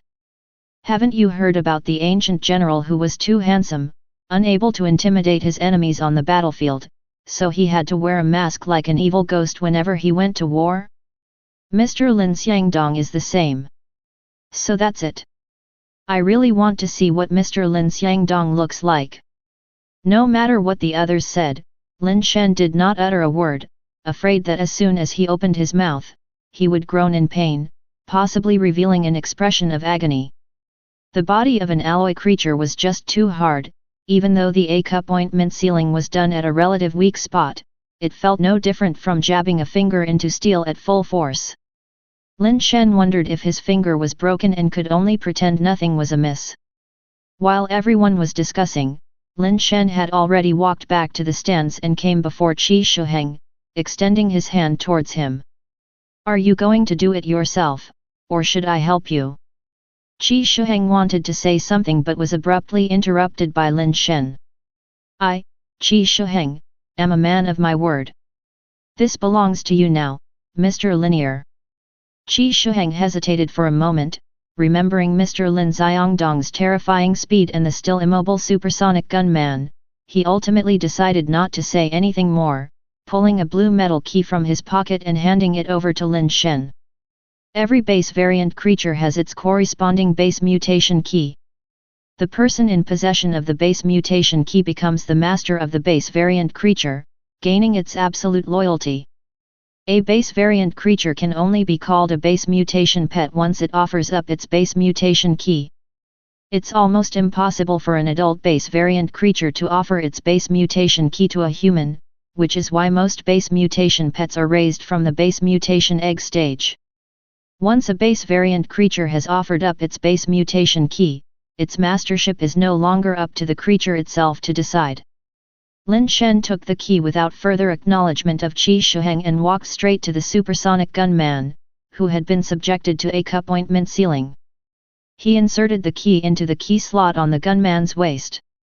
The next second, the supersonic gunman's body underwent a transformation, the metal on its surface began to flow and shrink continuously, and a moment later, it contracted into a chicken egg-sized blue metal capsule, with the key still inserted at one end. Lin Shen pocketed the pet capsule and the key, then returned to sit in his place in the stands, twiddling with the pet capsule that displayed the information of the supersonic gunman. Only someone with the corresponding base mutation key could access this information. Supersonic gunman, alloy creature. Strength, 11.6. Speed, 19.7. Hardness, 9.5. Toughness, 17.6. Base change talent, quick draw, rapid fire. Chapter 12. Gourd Mountain. The attribute limit of alloy creatures is 20, and the supersonic gunman's speed is already very close to that limit. There are indeed a few exceptional supersonic gunmen that reach the full 20 points of speed, this one just falls short by a little, but it's not far off. The hardness and strength of the supersonic gunman are relatively low among alloy creatures, particularly hardness, which is less than 10. Some steel-bodied creatures can also achieve such a hardness level. However, this supersonic gunman possesses 2 base change talents, and the compatibility with these talents is also very high, which is very good. Theoretically, the limit for steel-bodied creatures is 1 base change talent, for alloy creatures the limit is 2 base change talents, and for crystal-based creatures the limit is 3 base change talents. But that's just the maximum. In reality, many alloy pets only have 1 base change talent, and there are also numerous pets whose base change talents completely mismatch their abilities. Overall, the value of this supersonic gunman should be quite high. In a place like Dark Bird Base, trading it for a property set should pose no problem. Perhaps due to Lin Shen's astounding performance, or maybe because the Lin family's reputation is quite excellent, several mutators decided right at the scene to sign contracts with the Lin family, the most among the 3 parties. Unfortunately, Wei Wufu still showed no intention, it seems he has no plans to join any faction for now. In fact, even if Wei Wufu wanted to sign with the Lin family now, it would be difficult for them. With Mr. Lin Zhongzheng and Lin Xiangdong around, signing an alloy mutator isn't an issue, but now that both are absent, signing an alloy mutator with unknown origins is also a problem for the Lin family. Afterwards, Lin Shen barely spoke, it was all Ye who was busy. Qi Shuheng and Wang Tian'er also lost interest in speaking with Lin Shen, instead engaging enthusiastically with Bai Shenfei, definitely aimed at ingratiating themselves with her. It was clear they had an interest in courting Bai Shenfei, and his identity remained unmentioned by Xiang Dong. What exactly is the goddess consort doing at Dark Bird Base? Lin Shen felt a bit of a headache. If not for the unexpected variable that was the goddess consort, today's matter would have been perfectly resolved, now it left an unresolved issue. After the recruitment meeting concluded, as Lin Shen stood to leave, the goddess consort naturally followed. It seemed she would not easily give up without clarifying Lin Shen's identity. Junior sister, it has been so long since we've seen each other, we should have a good chat. If you don't mind, how about dining at my place? Lin Shen said with a smile. All right, Bai Shenfei agreed, seeing that Lin Shen was willingly cooperating. Of course, Lin Shen wouldn't take the goddess consort to his own place but instead took her to the residence of Xiang Dong, arranging for her to rest in the living room. Who are you, really? Bai Shenfei didn't show any intention to sit, staring at Lin Shen as she asked. Who I am, whether I am Xiang Dong or not, is that important to you? Lin Shen asked slowly in return. It's important, Bai Shenfei replied directly. What's important to you? Is it the person Xiang Dong, or what this person can do for you? If it's the former, you may rest assured. If it's the latter, feel free to say. If it's within my capabilities, I definitely won't shirk it, Lin Shen said, unable to see Bai Shenfei's expression due to the mosaic covering it. Has Xiangdong gone to Gourd Mountain? Bai Shenfei suddenly dropped this question. Lin Shen was pondering what Gourd Mountain might be, inadvertently allowing his gaze to become a momentary blur of confusion. It seems you don't know anything at all. Bai Shenfei, who had been staring into Lin Shen's eyes, immediately sensed something and spoke with a hint of disappointment before turning to leave. Watching Bai Shenfei depart, Lin Shen felt extremely perplexed, wondering why she suddenly wanted to leave. Lin Shen turned to look at Ye behind him only to find Ye wearing a very strange expression, which alarmed him. Ye, tell me the truth, did the third and fourth brothers really go to that Gourd Mountain? Ye's face showed complex emotions as he pondered for a long while before he seemed to make a decision and said, originally, Mr. Lin Zhongzheng and fourth brother didn't want you to know about this matter, but now that things have become complicated and outsiders know about Gourd Mountain, it's not good to keep it from you any longer. What exactly is Gourd Mountain? Is it somewhere near our base?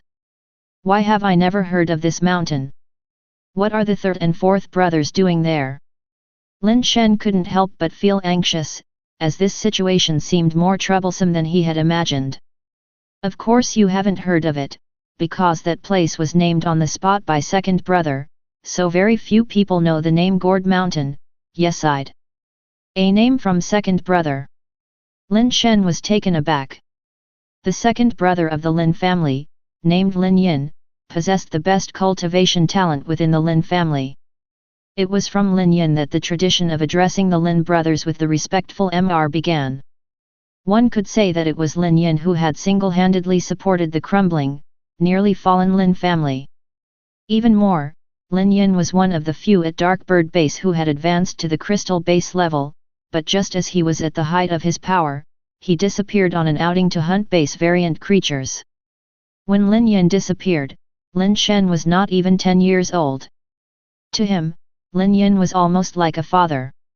With their parents having passed away early, and with a gap of more than 20 years between them, Lin Yin's influence on Lin Shen was nearly that of a father's.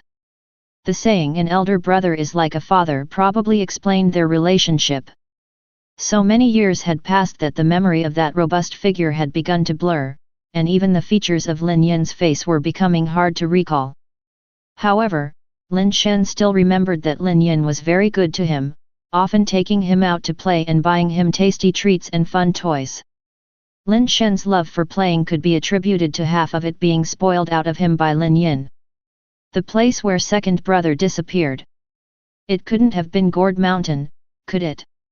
Lin Shen asked, frowning. Ye nodded. Young fifth brother is indeed astute.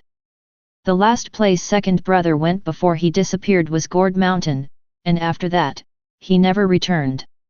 Did the third and fourth brothers discover some clues about second brother, and that's why they went to Gourd Mountain? Lin Shen mused. That's part of it. Ye paused for a moment and, not waiting for Lin Shen to ask further, continued.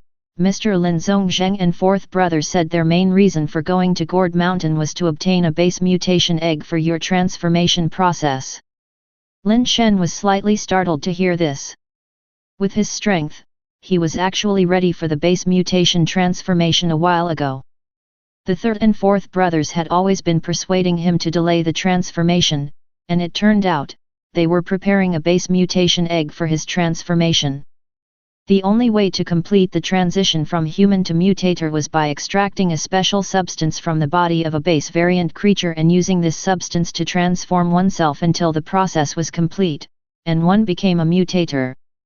This special substance could come from a base variant creature or from a base mutation egg, but doing the transformation undoubtedly required a base mutation egg, and the quality of this egg could, to some extent, affect the quality of the steel body one would possess after base mutation. Chapter 13.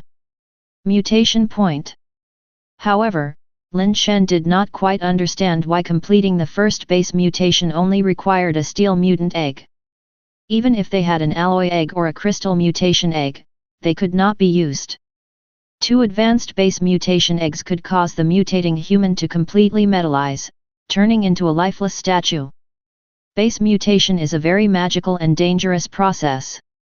Only the right amount of energy can allow humans of flesh and blood to possess the foundation of steel, and this process is even more bizarre and strange than a caterpillar's complete metamorphosis into a butterfly. Was it necessary to venture into such a perilous place for a steel mutant egg? With the Lin family's strength, purchasing a top-quality steel mutant egg should not pose any pressure. Seeming to perceive the confusion in Lin Shen's heart, yet explained, generally, a top-quality steel mutant egg only has one attribute reaching the full value of 10 points. It's already very rare to find one with 2 attributes at full value. Mr. Lin Zhongzheng and his brother wanted to find you an egg with at least 3 or even 4 attributes at full value, which is why they went to Gourd Mountain. Ye gave a bitter smile and then continued, if they had known earlier that you, Lin Shen, had already completed the base mutation, there wouldn't have been any need to go to Gourd Mountain. Lin Shen could sense a touch of blame from Ye, who thought that having already completed the base mutation, he had not informed Mr. Lin Zhongzheng and his brother, leading them on an unnecessary adventure. But, Lin Shen was at a loss to explain how a human who had not undergone base mutation could disable the supersonic gunman with a single strike. How did they know that Gourd Mountain had that kind of base mutation egg? Lin Shen felt something was still amiss. Because Gourd Mountain is actually a mutation point, Ye said slowly. Hearing the words mutation point, Lin Shen's eyes widened in horror as he exclaimed, there's a mutation point near us.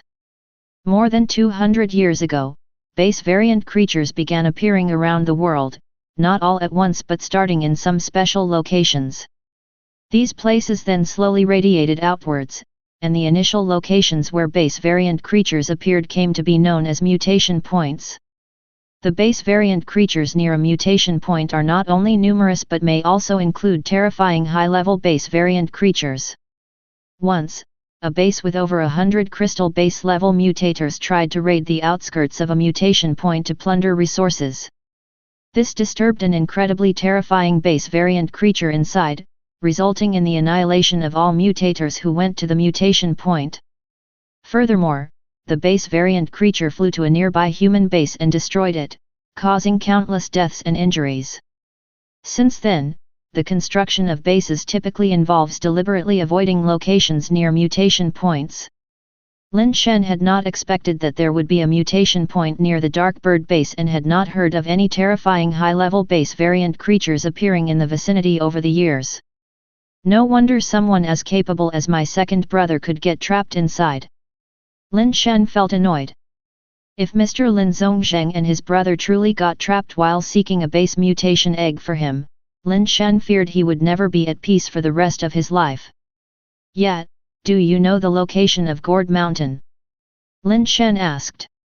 Lin Shen, don't ask about that. I can't possibly let you go to Gourd Mountain. Even if Mr. Lin Zhongzheng and his brother are dead, they wouldn't want you to risk it. Yet immediately shook his head. Then send someone to check the situation at Gourd Mountain, Lin Shen pondered. No, Mr. Lin Zhongzheng and his brother would rather risk themselves to keep the secret of Gourd Mountain than expose it. If we send people now and the secret is revealed, their efforts would be in vain. Ye rejected Lin Shen's proposal once more. Yet, since my second brother came up with the name Gourd Mountain and no outsiders know it, why does Bai Shenfei know this name? Lin Shen pondered for a moment and then suddenly looked up and asked Ye. Ye said gravely, that's what I wanted to mention. It's unlikely that Lin Xiangdong would have divulged information about Gourd Mountain. Qi Shuheng and Wang Tianer also acted strangely today. They seemed very certain that Mr. Lin Zhongzheng was not in the base, otherwise, they wouldn't have probed so openly and repeatedly. You mean? Lin Shen pondered but did not continue. We may have a traitor among us. Yi's expression darkened. How many people knew that Lin Xiangdong went to Gourd Mountain with Mr. Lin Zhongzheng? Lin Shen asked. Aside from me, no one knew Mr. Lin Zhongzheng and Lin Xiangdong went to Gourd Mountain. The only ones aware that Lin Xiangdong went out are those 4 guys. There may be many who could guess that Lin Xiangdong possibly went out, Ye speculated. Ye spoke of 4 fellows who, aside from Ye himself, were the most trusted by Lin Xiangdong all alloy mutators. Yet, among those 4, who do you think could be a traitor? Lin Shen also knew those 4 people. They were the confidants of Lin Xiangdong. They had followed Lin Xiangdong through life and death for many years, shared life and death friendships, and had made plenty of enemies from the Qi and Wang families. It seemed highly unlikely for any of them to be traitors. They have followed Mr. Lin Zhongzheng for so many years, he has saved their lives, and they have saved his. To say that there is a traitor among them, I truly cannot bring myself to believe it. Moreover, these years they followed him, they've made plenty of enemies from the Qi and Wang families. It's really hard to believe they would defect to those families. That's exactly what's frightening, Lin Shen sighed. Yet, now, you are the only person I can trust. Lin Shen, rest assured, I will root out the traitor. If it is indeed one of those 4, I will personally carve out their heart to see if it is black, Ye said fiercely. Investigate this quietly, without raising any alarms. Even if you find out, don't act rashly. Let's wait for the return of Mr. Lin Zhongzheng and Mr. Lin Xiangdong to decide, Lin Shen instructed. What if? I'm just saying what if Mr. Lin Zhongzheng and Mr. Lin Zhongzheng really are trapped and can't come back? There's no what if, they must return, Lin Shen affirmed. Right, Mr. Lin Zhongzheng and Mr. Lin Xiangdong are extraordinary individuals who have faced all sorts of tumultuous situations. Like before, they will surely return safely, Ye paused before adding, thankfully, Lin Shen, now that you are an alloy mutator, you are the backbone of the Lin family. Even if something unexpected happens to Mr. Lin Zhongzheng and Mr. Lin Xiangdong, I will risk my life to help you uphold the family business. Lin Shen glanced at Ye, then nodded. Ye, I'm counting on you to uncover that traitor first. Rest easy, Lin Shen. I will start investigating right away, Ye stated as he headed out. Watching Ye leave, Lin Shen removed the mask from his face and muttered with a furrowed brow, this Ye, his words subtly coax me to embark on a rescue mission to Gourd Mountain. I hope I'm overthinking it. Naturally, Lin Shen was very keen on going to Gourd Mountain, but he truly lacked the strength to do so. Going would be tantamount to sending himself to his death. A cup ointment sealing was indeed powerful, but it required the ability to hit the target at close range, and 7 steps of conflict was only effective when the opponent used a gun. Only a few base variant creatures used guns, so his going would be no different than committing suicide. To be of help, I need to ensure first that I don't become a burden. After some deep thought, Lin Shen quickly left Lin Xiangdong's residence and returned to his own. Back at his place, Lin Shen approached the incubation chamber and observed the 3 base mutation eggs inside, lost in thought. In a little more than a day, the steel-tail scorpion should be able to hatch. I'll see how things go before deciding. Lin Shen felt that these base mutation eggs with superbase evolutionary seed ought to possess exceptional attributes. If the steel-tail scorpion hatches with outstanding attributes, he would proceed with the base mutation using either the dark iron swallow or the 100 refined steel beast's mutation egg. What exactly is the superbase evolutionary seed? Lin Shen couldn't help but think again of Goddess Consort Bai. Goddess Consort Bai, a human, remarkably possessed the superbase evolutionary seed, which was quite inconceivable. Lin Shen yearned for the fire seed within Goddess Consort Bai. If that seed harbored heaven-defying capabilities, his resources for heading to Gourd Mountain would increase significantly. Yet, up to this point, Lin Shen still hadn't figured out how exactly the fire seed had transferred to him. In practice, simply by sharing a sleep with a base mutation egg that possessed a fire seed, he could acquire its abilities. The problem was that Goddess Consort Bai was a person, and moreover a woman. He surely couldn't expect a woman he'd only just met to share a night's sleep with him, could he? If money could resolve the issue, Lin Shen was willing to exchange his entire savings for a night's sleep with Goddess Consort Bai, but clearly, that was impractical. So you're the Lin Shen who brother Lin often mentioned, the youngest Lin member skilled in all manner of merriment and leisure. A woman's voice suddenly resounded behind Lin Shen. Lin Shen turned around and saw a mosaic of a human figure sitting on his sofa. Aside from goddess consort Bai, there could be no second person. Chapter 14. A possibility. Lin Shen had already considered such a possibility and had been very careful. Additionally, the Lin family's large courtyard was guarded by many mutators, including some of alloy level. Bai Shenfei was still able to arrive in Lin Shen's room unnoticed, even sitting behind him without anyone realizing it.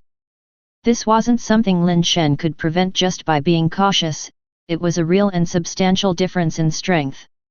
Sister Bai has taken such great pains to find me, surely you aren't here to ask me for advice on indulging in life's pleasures. With things as they were, Lin Shen decided to be frank.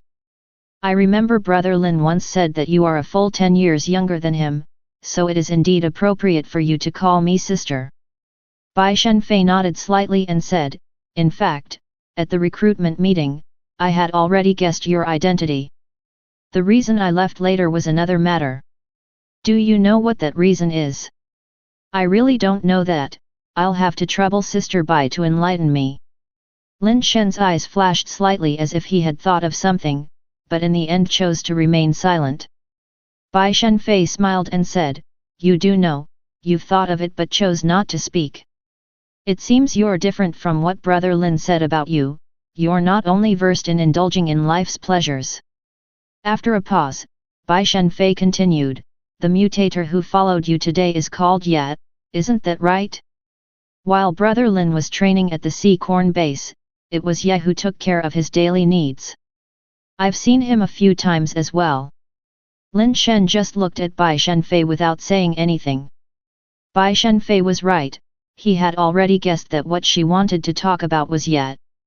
However, from Lin Shen's standpoint, there were things he couldn't and didn't want to say. Ye has a problem, Bai Shenfei stated bluntly. What's wrong with Ye? Lin Shen asked calmly, neither confirming nor denying. When I brought up Gourd Mountain, his expression was off, said Bai Shenfei.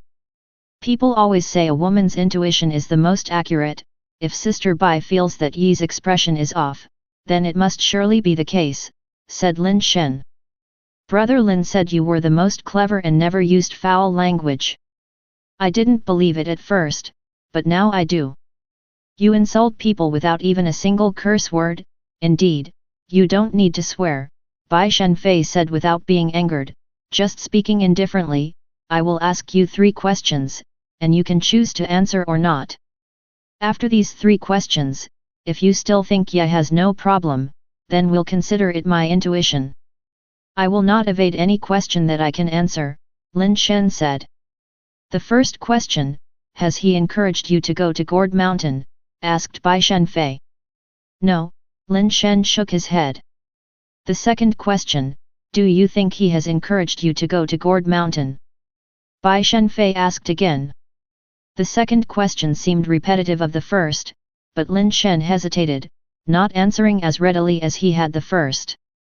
Bai Shenfei appeared to have received the answer she wanted without waiting for Lin Shen's response and continued, was it his idea for you to impersonate brother Lin at the recruitment conference?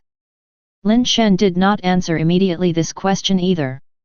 It was not that he wanted to conceal the truth, but Bai Shenfei's question had triggered some of Lin Shen's previous doubts, prompting him to reconsider the events of the past 2 days once again. After asking the 3 questions, Bai Shenfei did not press Lin Shen for answers and sat on the sofa, looking at him with interest. Before the recruitment conference, although Lin Shen had been preparing for any emergencies, that was just as a precaution. Under normal circumstances, Ye should have helped him resolve most of the issues, but in reality, Ye did far less than Lin Shen had expected. These actions could be explained by Ye's reluctance to deepen the Qi and Wang family's suspicions. However, later on, Ye's sometimes intentional and sometimes unintentional acts indeed raised suspicions that he was leading Lin Shen to Gourd Mountain. Ye had been an old servant of the Lin family, having been with them since Lin Xiangdong's younger days and having taken care of the fourth brother for so many years, Lin Shen didn't want to suspect him, but the current situation of the Lin family forced Lin Shen to think more. Still, Lin Shen couldn't understand if Ye wanted him to go to Gourd Mountain, why he didn't just take the opportunity at the very beginning. Why make such a big detour? He doesn't know where Gourd Mountain is, Bai Shenfei suddenly said, as if she had seen through Lin Shen's inner thoughts. Bai Shenfei's words instantly connected all the dots for Lin Shen. If Ye didn't know the location of Gourd Mountain, then the person in the Lin family most likely to know would only be Lin Shen himself. That made sense. If Ye did have some scheme, the big detour he took was just to find out whether Lin Shen knew the location of Gourd Mountain or not. Bai, all that you're saying is still just speculation, Lin Shen said. Although he had begun to suspect, he wouldn't deny yet, who had lived and died for the Lin family for so many years, just because of a few words from Bai Shenfei, an outsider. I know where Gourd Mountain is, Bai Shenfei said, speaking sparingly, yet each sentence seemed to strike at the heart of the matter. Surprised, Lin Shen looked at Bai Shenfei with some disbelief. You know where Gourd Mountain is? If even Ye didn't know the location of Gourd Mountain, how could Bai Shenfei possibly know?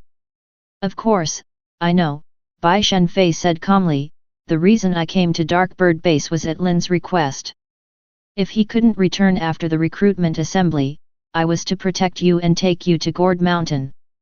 If the fourth brother wanted me to go to Gourd Mountain, why didn't he and the third brother just take me with them when they went? Instead, after something happened, they had you take me to Gourd Mountain. Lin Shen felt that it didn't quite make sense. He didn't take you to Gourd Mountain because he didn't know you had already undergone base mutation, and that you had reached alloy level. Even I was surprised by that. Lin clearly said you had not undergone base mutation. Bai Shenfei stared at Lin Shen with curiosity. You brothers have been together for so many years, you've reached such a degree of mutation, yet someone as astute as Lin is completely unaware.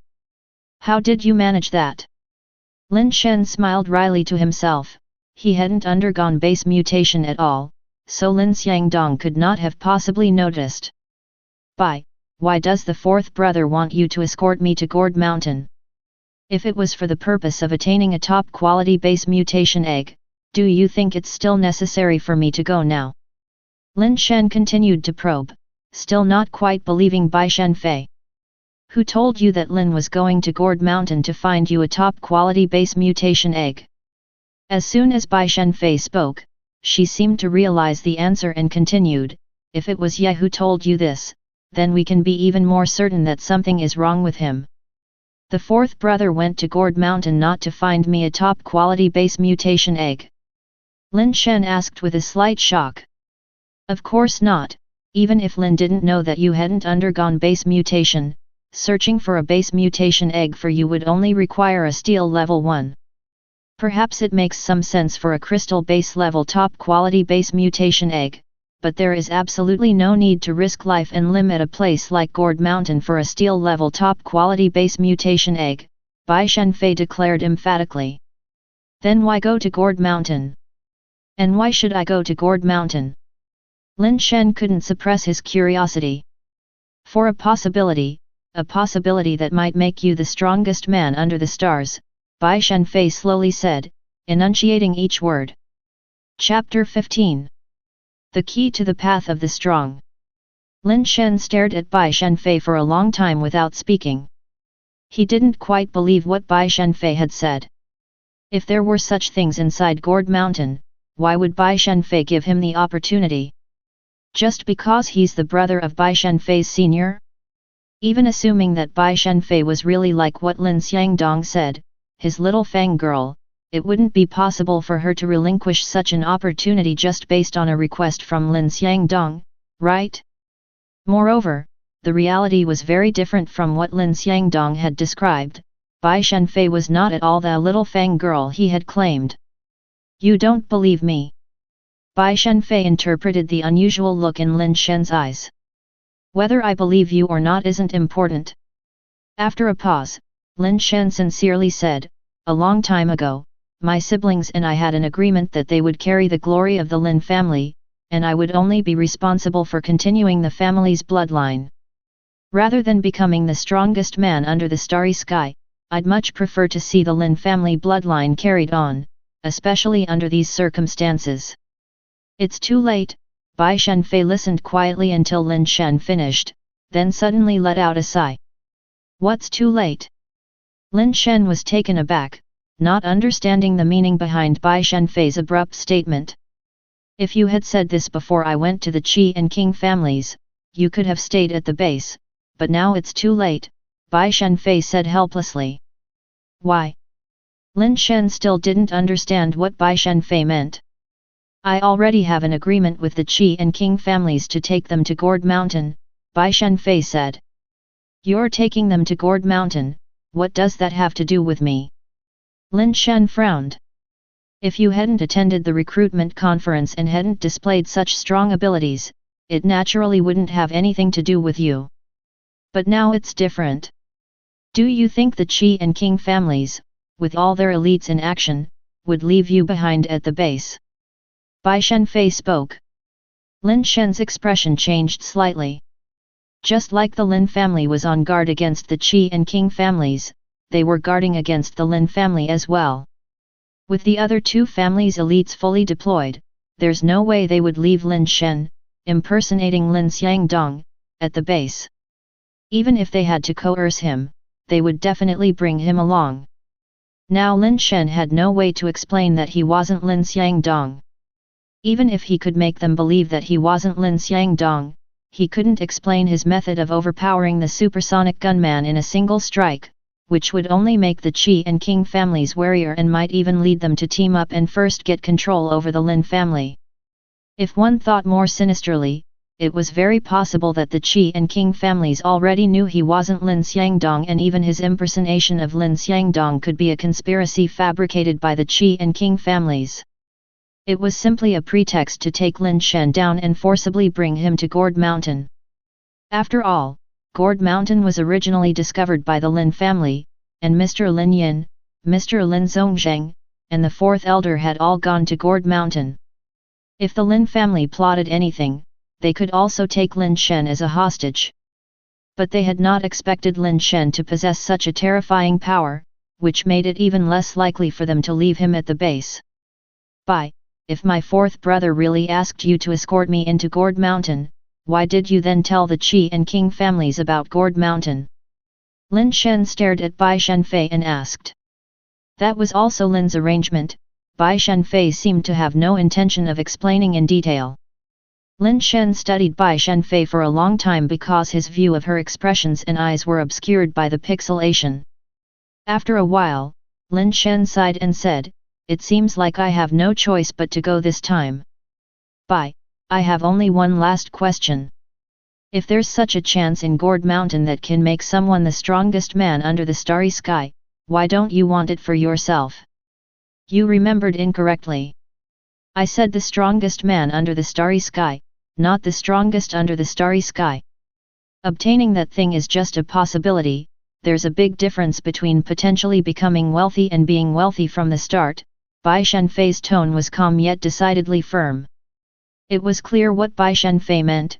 Even if Lin Shen got the thing from Gourd Mountain, he would just possibly become the strongest man, while she, Bai Shenfei, was already stronger than the strongest man, the true strongest under the starry sky. You really are confident. If I haven't misunderstood, you already have that thing, right? Lin Shen said. If there was no confidence, there would be no need to embark on this evolutionary path, Bai Shenfei said lightly. Do you plan to go to Gourd Mountain as Lin Xiangdong or as Lin Shen? The Qi and King families don't know that my fourth brother went to Gourd Mountain. Lin Shen looked at Bai Shenfei with skepticism.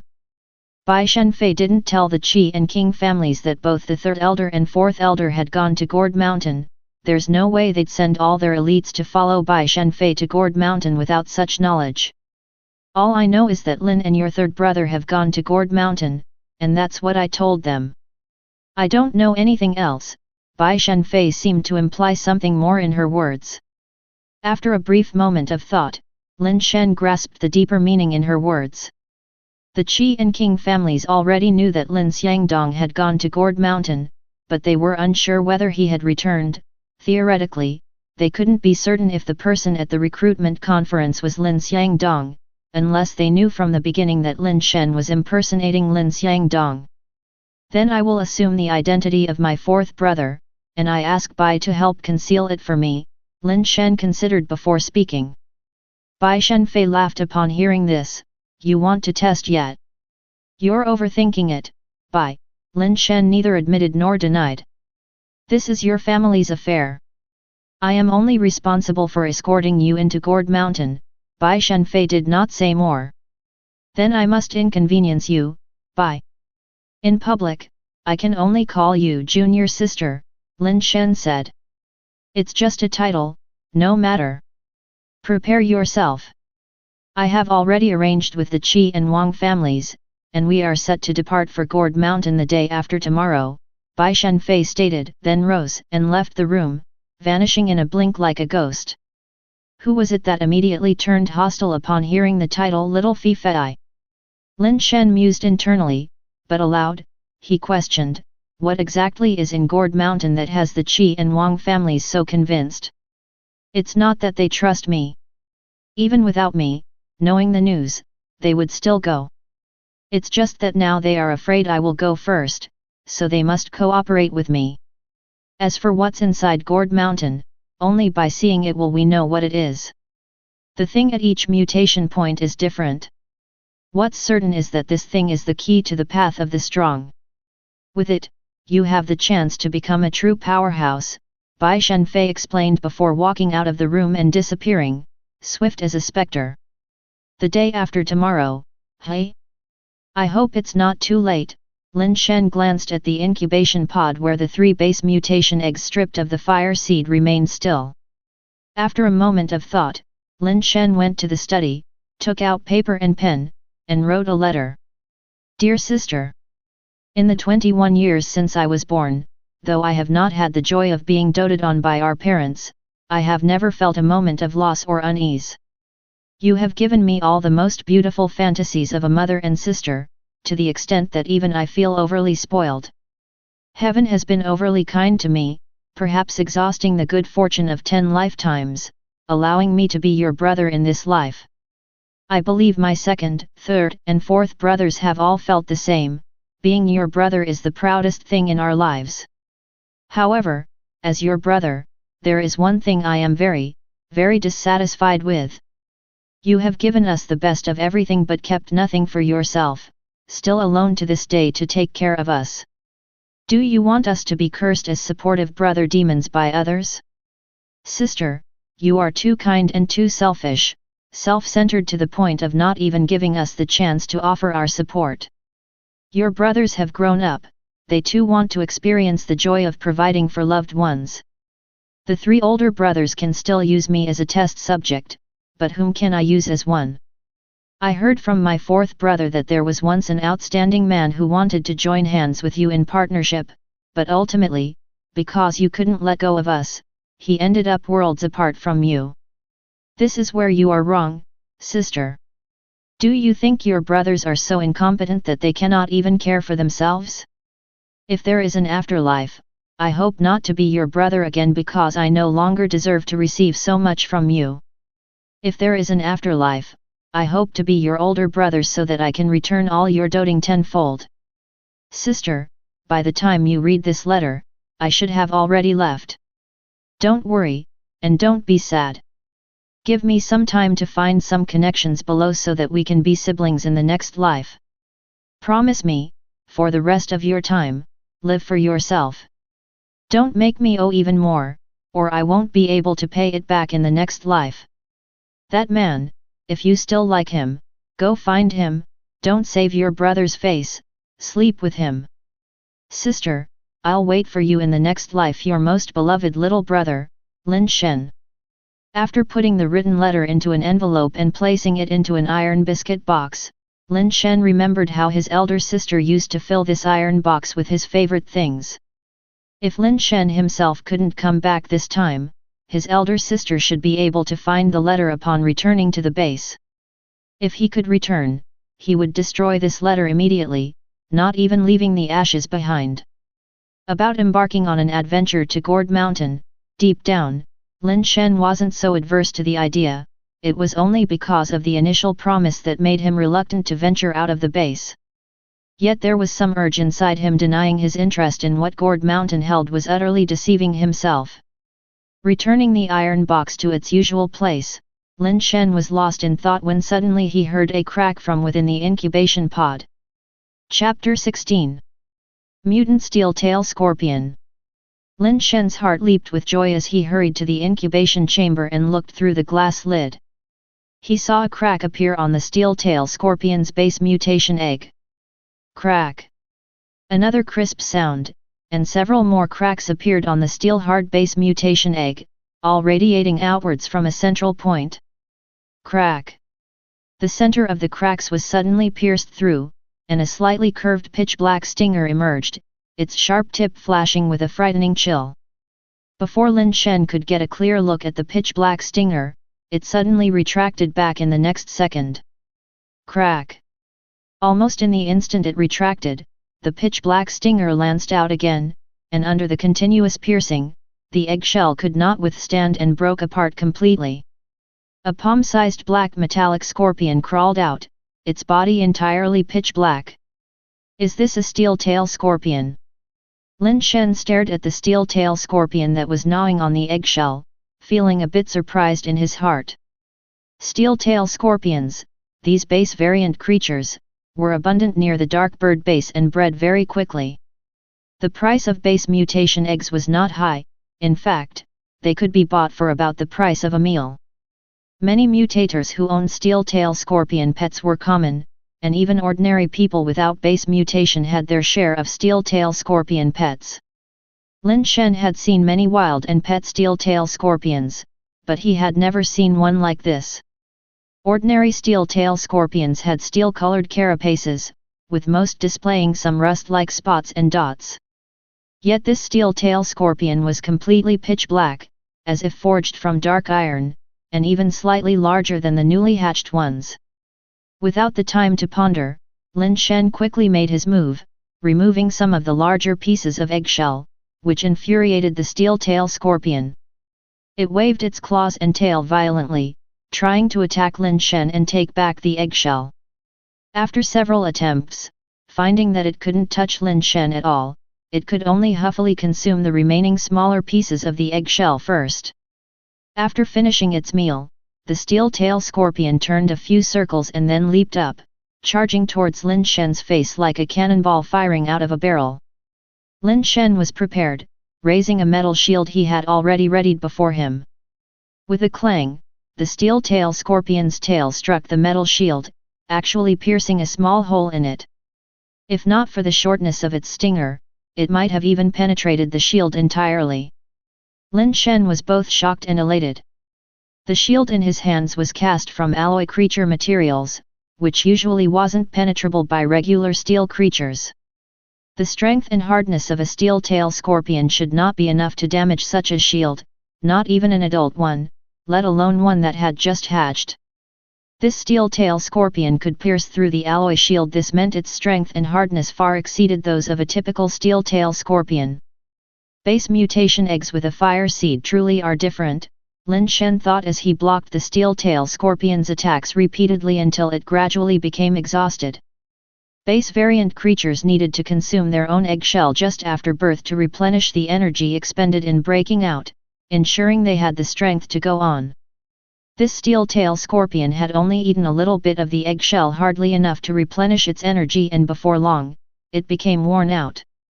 Without the strength to attack Lin Shen any longer, the steel-tail scorpion turned a few circles, and suddenly arched its tail forward as much as possible, exposing its underside. The belly also shone with the cold light of dark iron armor. One area suddenly sprang out, transforming into a tiny dark iron key that flew toward Lin Shen. Lin Shen caught the key in his hand, let out a sigh of relief, put down the shield, and placed the remaining eggshell pieces in front of the steel-tail scorpion. A base variant creature that had just emerged from the egg was in a confused state and weakened, thus, using the eggshell to lure it presented the easiest opportunity to tame it.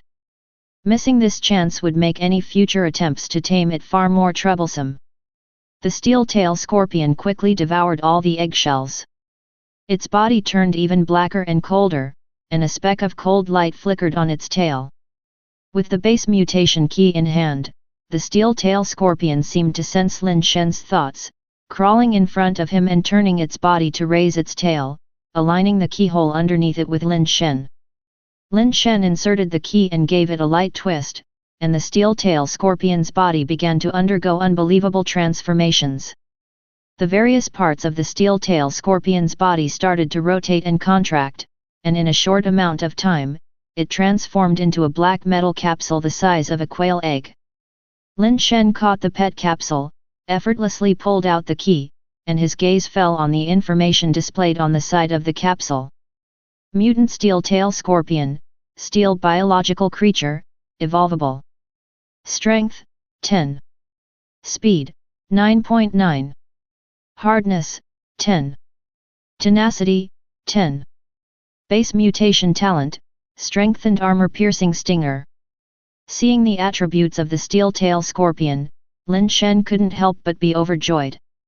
The nearly steel-level maximum values all around, and a base mutation talent that could enhance its armor-piercing capability and enhanced armor-piercing stinger no less. While the armor-piercing stinger talent was common, the powerful variant seemed to be exclusive to some special base variant creatures. This mutant steel-tail scorpion was undoubtedly an exceptional attack-type pet. These attributes weren't the only things that excited Lin Shen so much. What really surprised him was that the mutant steel-tail scorpion possessed the evolvable attribute. This meant that the mutant steel-tail scorpion had the potential to advance to alloy or even crystal base level, making its value incomparable to ordinary steel pets. Although the supersonic gunman was alloy level, its potential had peaked and there was no possibility for further advancement. It was a strong asset to Lin Shen now, but it was destined to be phased out in the future. If this mutant steel-tail scorpion was cultivated properly, its future role could far exceed that of the supersonic gunman. The fire seed base mutation egg is indeed extraordinary, Lin Shen murmured as he put away the mutant steel-tail scorpion capsule, and his gaze moved to the other two base mutation eggs that had not yet hatched. It's just a pity. I don't have the time now, Lin Shen said with a wry smile and a shake of his head. Base mutation took time, it wasn't a matter of a day or two.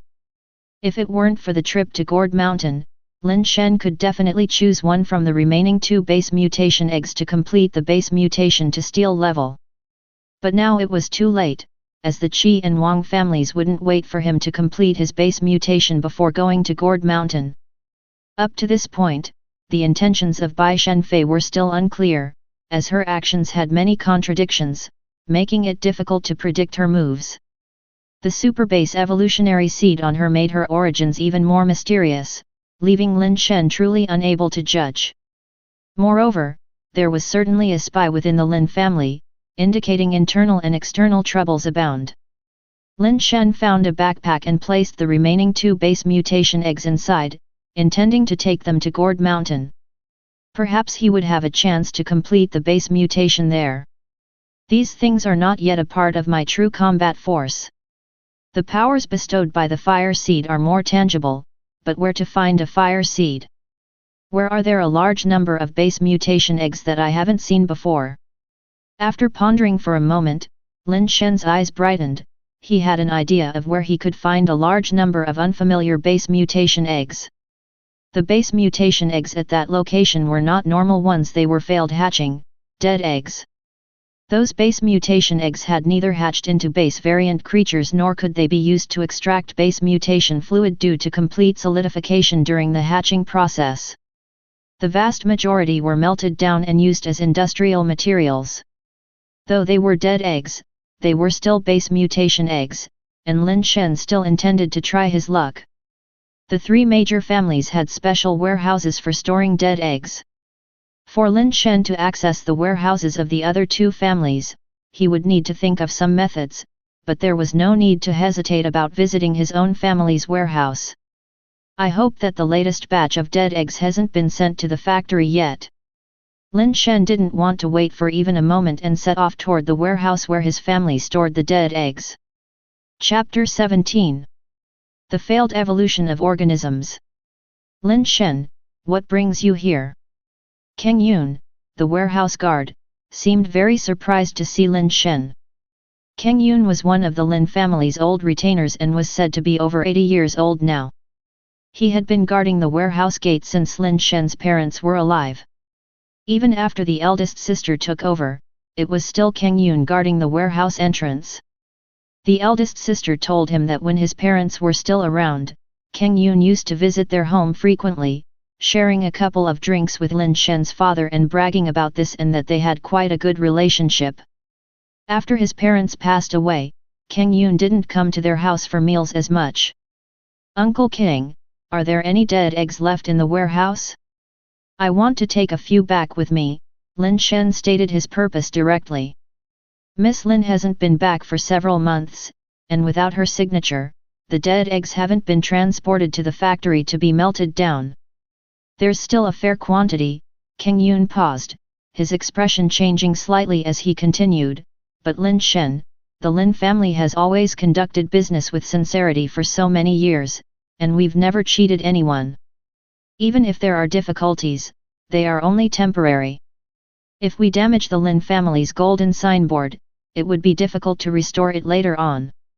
Lin Shen was taken aback for a moment and then realized Kang Yun had misunderstood. Kang Yun must have thought he wanted to take the dead eggs back to the mutation egg shop to pass off inferior goods as high-quality ones to compete with Qi Tianfu. Uncle Kang, you're too concerned. I just want to take a few dead eggs to make some trinkets, Lin Shen explained casually. That's fine, but you can't take too many, and you need to sign for them. Otherwise, Miss Lin won't be able to account for them when she returns, Kang Yun said as he pulled out a bunch of keys, fumbling for a while before picking one out to unlock the warehouse door and ushering Lin Shen inside. Generally speaking, dead eggs are weighed according to their level and then piled together by grade. After all, they can only be used as materials. But Kang Yun was very meticulous. Even the steel-level dead eggs were neatly arranged, each with a label indicating its type and storage date, among other details. Lin Shen could see that there were close to 1,000 steel-level dead eggs, but not as many alloy-level ones, just over 100. Unfortunately, there were no mosaics on these dead eggs, which left Lin Shen somewhat disappointed. Is this all there is? Lin Shen asked Kang Yun. All the steel-level ones are here. There's also a portion of the alloy-level ones in the smaller storeroom, and there's even a single crystal base level in there.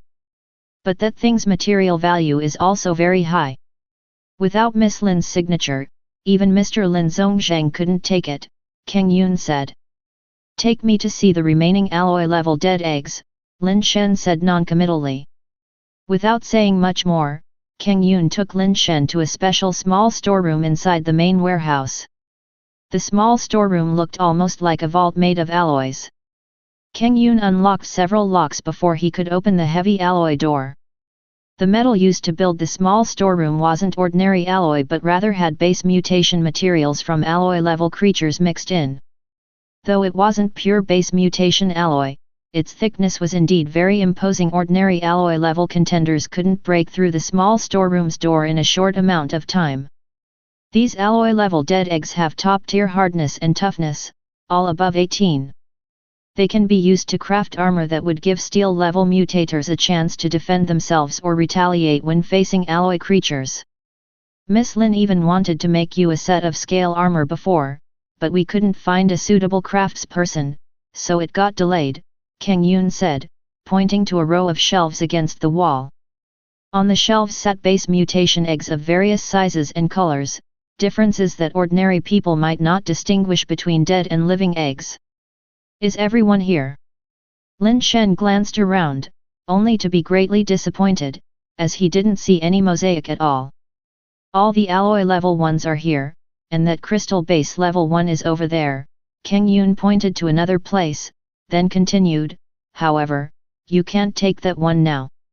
Lin Shen turned his head to look and saw only a base mutation egg that looked like a sapphire, emitting a mesmerizing glow under the light, placed on a special stand covered with a glass dome. Though it was a dead egg, it was still so beautiful that it was beyond description, as if there were countless blue facets inside, shedding a faint light. Regrettably, there was no mosaic on it either. Lin Shen shook his head and sighed, feeling somewhat disappointed, but then he figured it was to be expected, as a fire seed base mutation egg was not so easily found.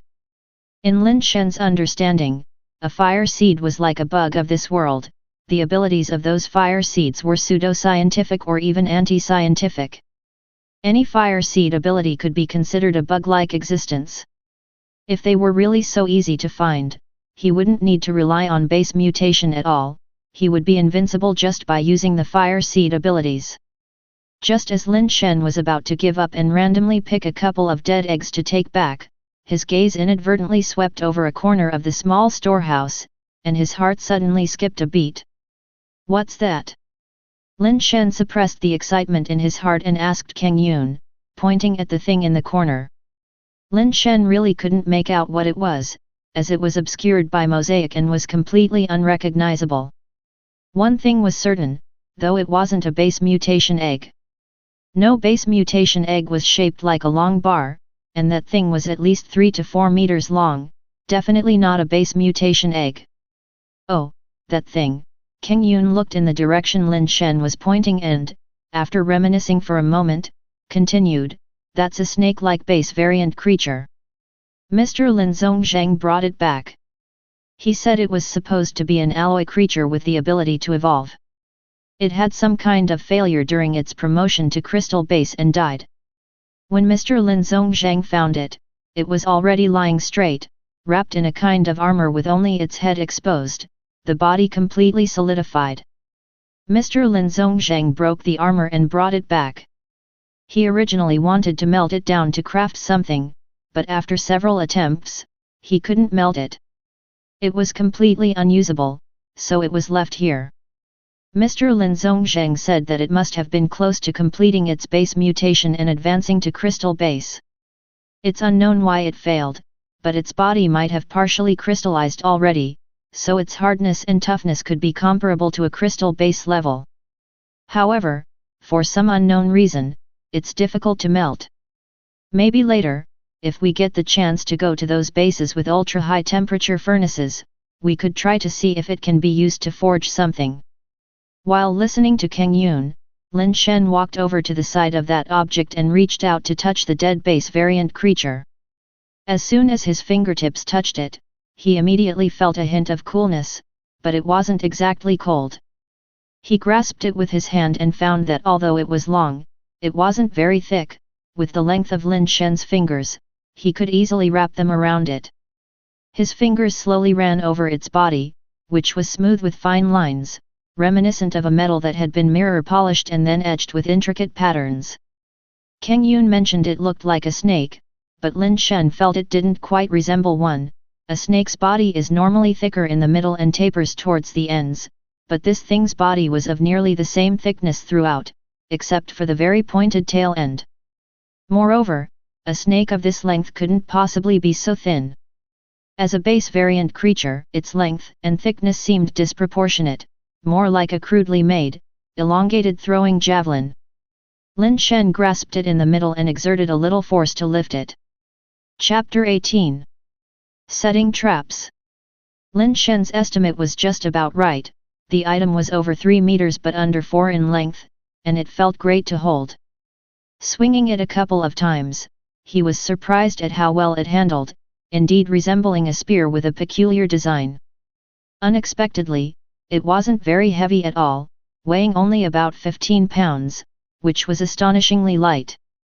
For the average person, swinging something that weighed 15 pounds would be quite strenuous, but luckily, Lin Shen had consistently used base mutation fluid to strengthen himself.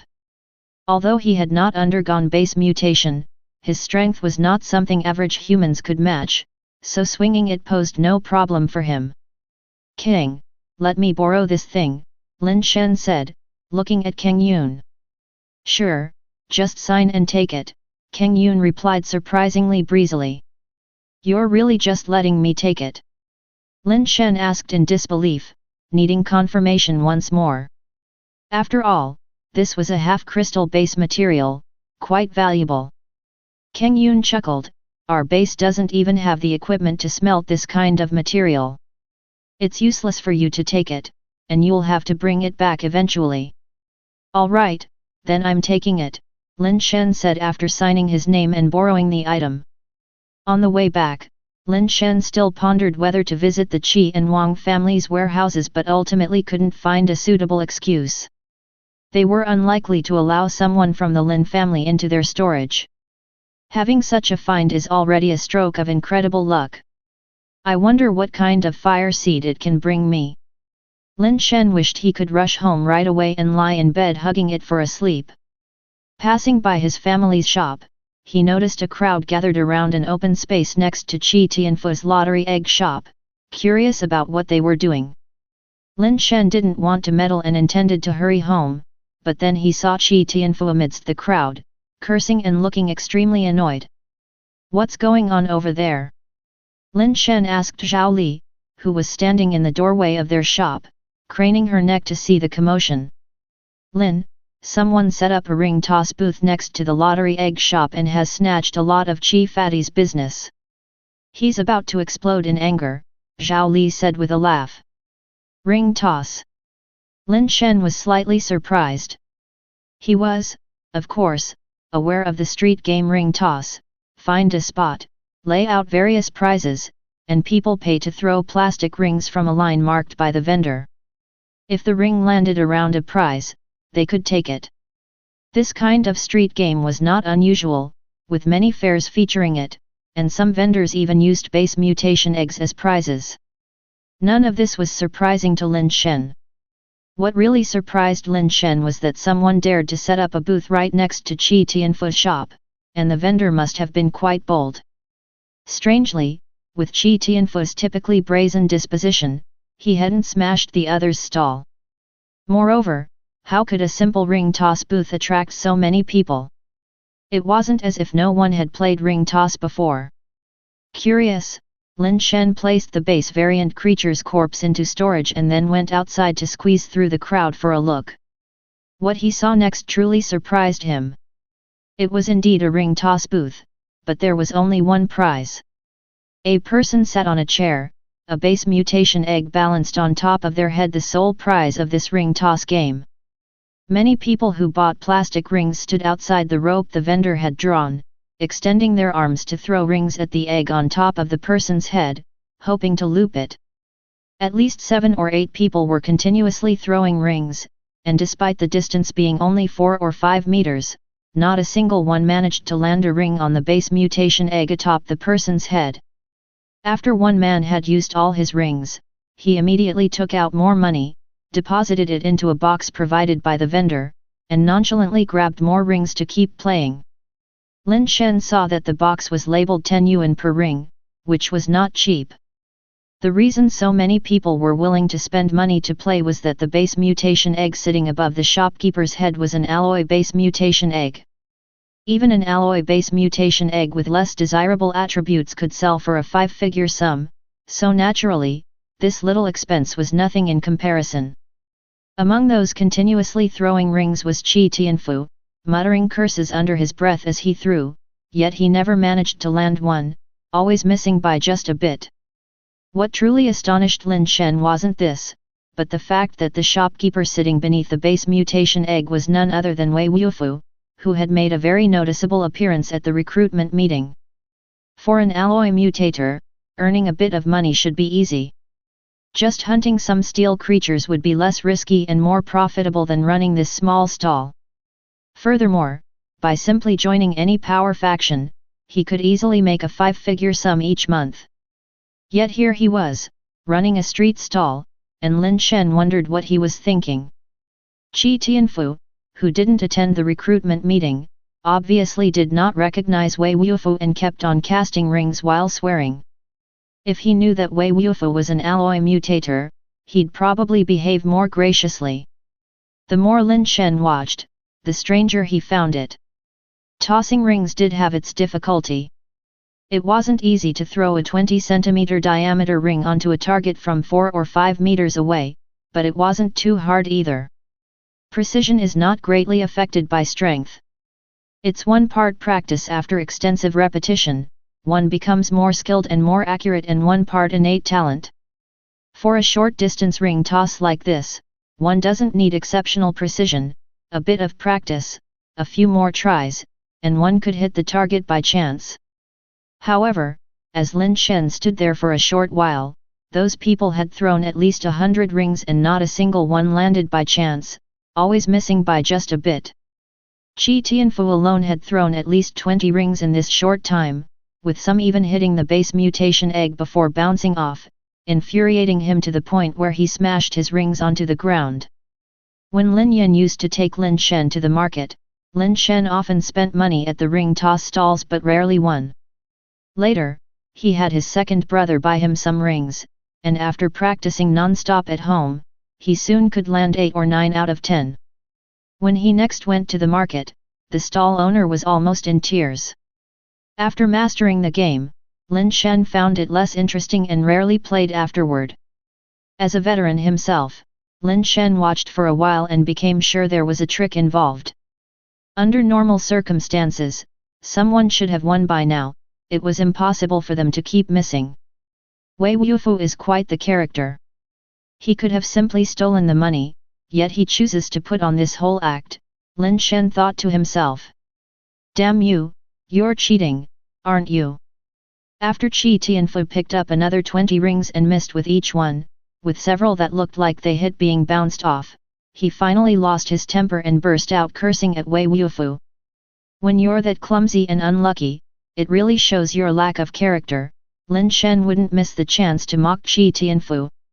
When Qi Tianfu turned and saw it was Lin Shen, he opened his mouth to curse but seemed to remember something and swallowed his words, glaring and sneering. If you, Mr. Lin Shen, are so skilled and lucky, why don't you land one and show me? If you can do it, I'll call you boss every day from now on. Chapter 19. Hit the target. Forget it, I don't have such a disgraceful grandson like you, Lin Shen said with feigned disdain. He knew what trick Wei Wufu had used, but couldn't figure out exactly what it was, and pressing on would be futile. It was impossible to succeed, so there was no point in making a fool of himself. Cut the crap with me. If you're capable, try to hoop it. Hoop it, and you can even call me your grandson, I'll acknowledge it. If you can't, stop babbling crap here, Qi Tianfu cursed, pointing at Lin Shen's nose. Lin Shen was about to retort when suddenly, Wei Wufu, who had been sitting there as still as a Buddha, suddenly spoke up. Whether it's possible to loop it or not, why not give it a try and find out? Qi Tianfu and Lin Shen couldn't help but look at Wei Wufu. Qi Tianfu furrowed his brows, and Lin Shen also felt it was strange. What does Wei Wufu mean by suddenly saying that? Others might not see, but I'm very clear that he definitely cheated. But from his tone, is he not planning to cheat anymore? That doesn't make sense. Lin Shen felt there was something fishy going on. He didn't think that just because he had made a remark earlier to help him out of a tight spot, Wei Wufu would suddenly be grateful and let him hoop the alloy egg. With Wei Wufu's strength, even if Lin Shen hadn't stepped in, Qi Tianfu wouldn't have been able to do anything to him. Should it come to a head, it was definitely Qi Tianfu who would be at a disadvantage. Lin Shen couldn't figure out for a while whether there was a deeper meaning behind Wei Wufu's words, or if he simply wanted to con some money out of him. Just now I said you were cheating, and you said it was because my skills, character, and luck were poor.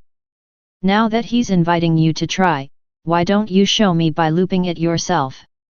If you're scared to try, that's fine too, just admit that everything you said before was bullshit, call me Lord Fu, and I'll let bygones be bygones, letting you off the hook today, Qi Tianfu taunted Lin Shen with his words. He felt that the reason Wei Wufu said that was definitely to trick Lin Shen out of his money, so he added fuel to the fire. Qi Tianfu was upset that he'd been conned and couldn't sleep over it. If Lin Shen got conned too, he would instantly feel the world was a brighter place, and his entire life would seem more enlightened. Money was not the important thing, the key was that Lin Shen should not have it easy. It's just looping rings, let's do it, Lin Shen said as he walked to the box, put in $100, and picked out 10 rings for himself. Lin Shen wasn't falling for Qi Tianfu's provocation, he just found Wei Wufu really odd. Setting up a stall here today was probably not just for making money, it seemed he was targeting either him or Qi Tianfu specifically. Lin Shen wanted to see what Wei Wufu was really up to. 10 rings, that's so few. Not enough? If you're short on cash, just say so, and I, Lord Fu, will cover you, Qi Tianfu mocked with a sneer. Enough or not, hoop it and we'll know, Lin Shen said as he casually threw a ring towards the top of Wei Wufu's head. Having not done it for many years, his technique was clearly rusty, resulting in a complete miss. Little Lin, I won't comment on your character, but your skills are truly lacking, Qi Tianfu said, unable to hide his glee. I'm just sparing your feelings. Didn't you just throw at least 100 rings? If I nailed it with one shot, wouldn't that make you look incompetent? Lin Shen said while tossing another 2 rings, which still resulted in a miss. I don't need anyone to spare my feelings. If you're capable, just loop it, whoever can't is the grandson, Qi Tianfu snorted. Fu, you really are ruthless, so ruthless you'll curse even yourself, Lin Shen laughed at Qi Tianfu's words, casually tossing another ring without looking, planning to say something but then pausing. The ring landed on the alloy egg.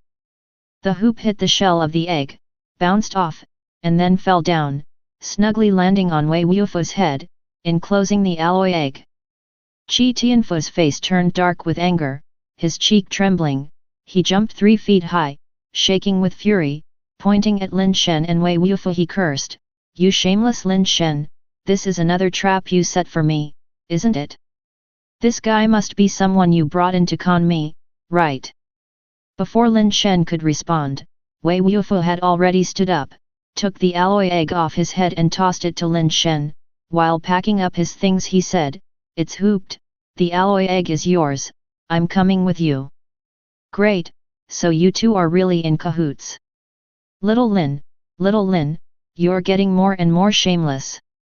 You actually dare to use such underhanded tactics." Qi Tianfu's expression was extremely ugly, looking like he was about to fight Lin Shen. Lin Shen was completely baffled, not understanding what Wei Wufu intended. Why would Wei Wufu follow him just because he had looped an alloy egg? "Hold on, brother Wei, what do you mean by this? If you really can't part with the alloy egg, I can give it back to you," Lin Shen said. Wei Wufu packed up his things, hoisted a large bag on his back, and said with an expressionless face, "The prize is me and the alloy egg. You've won it, and naturally, I will have to follow you." Lin Shen understood and, furrowing his brow, said nothing. Looking at it now, it seemed like Wei Wufu had set up his stall specifically for him. Leaving won't be so easy, Qi Tianfu's muscles trembled, and a steel-like mysterious substance seeped out from his skin all over his body, quickly turning into a thick steel carapace that wrapped around his entire body, bursting his clothes in the process. The steel tank-like Qi Tianfu blocked Wei Wufu's path, his fist encapsulated in steel smashed directly towards Wei Wufu's chest while he cursed angrily, playing with skills, "If Lord Fu loses, I admit defeat. But underhanded tricks, Lord Fu will kill you." The steel giant fist reached Wei Wufu in an instant, but Wei Wufu didn't seem to see it at all, and with his chest out, he collided with it. The onlookers gasped. Qi Tianfu's fist of steel was likely to punch a huge hole through Wei Wufu's chest. The next second, something unexpected happened. Qi Tianfu's fist of steel slammed heavily onto Wei Wufu's chest, but couldn't shatter it, nor did it stop Wei Wufu's advance. There was only a loud clang of metal clashing, and Qi Tianfu screamed, retreating while covering the hand that struck Wei Wufu. He took several steps back and finally sat down on the ground with a thump. The steel carapace on that fist cracked, and blood oozed incessantly from it. His 5 fingers were still trembling uncontrollably, unable to even grip, likely having broken or fractured bones.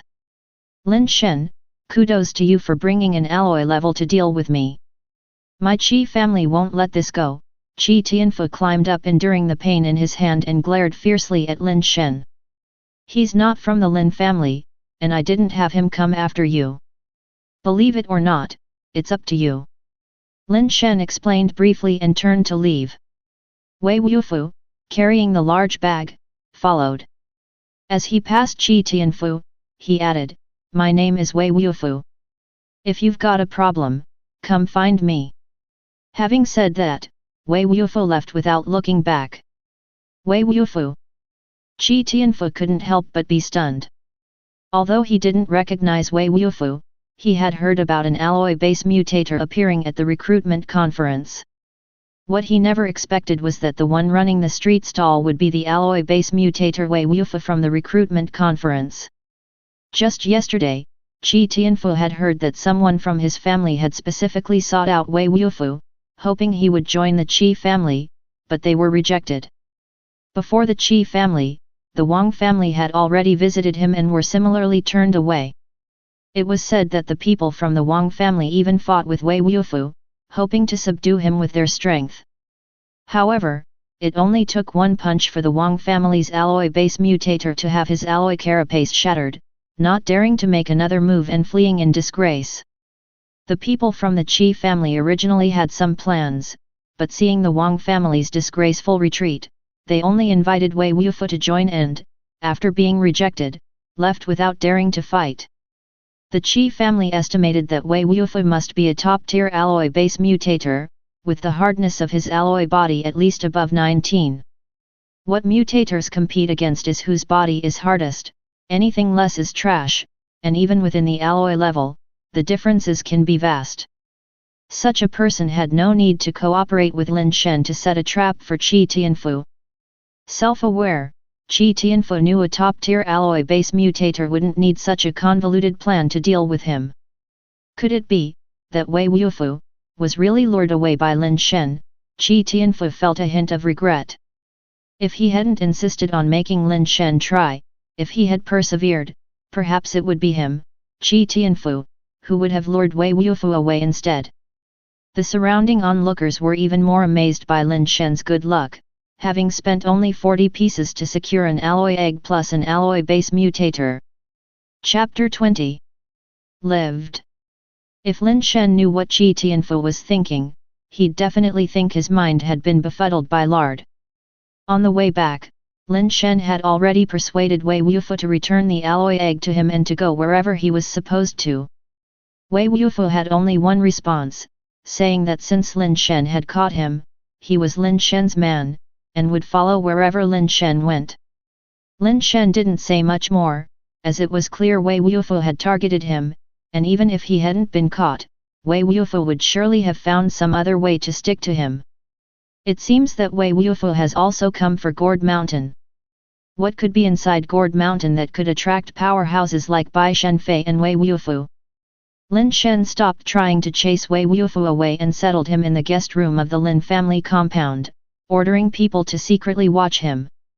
Lin Shen, I heard that you've brought Wei Wufu back. Ye quickly arrived. That's right, Lin Shen nodded slightly. There must be something wrong with that Wei Wufu. Before, both the Qi and Wang families sent people to invite him to join, but he refused them all. The Wang family's alloy base mutator Wang Chuan tried to give him a lesson, but ended up having his alloy carapace broken by just one punch. Ye sighed. Lin Shen, you shouldn't have brought this trouble back. If I didn't bring him back, you think he wouldn't have come?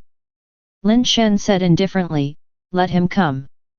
Now there are many who harbor thoughts against our Lin family. One more doesn't make much difference. Ye wanted to say something else but was preempted by Lin Shen. I have already promised Bai Shenfei that I will go to Gourd Mountain with her the day after tomorrow. People from both Qi and Wang families will join us. Go back and get ready, you'll come with me. At this, Yi's expression suddenly changed, and he anxiously said, "Lin Shen, are you out of your mind?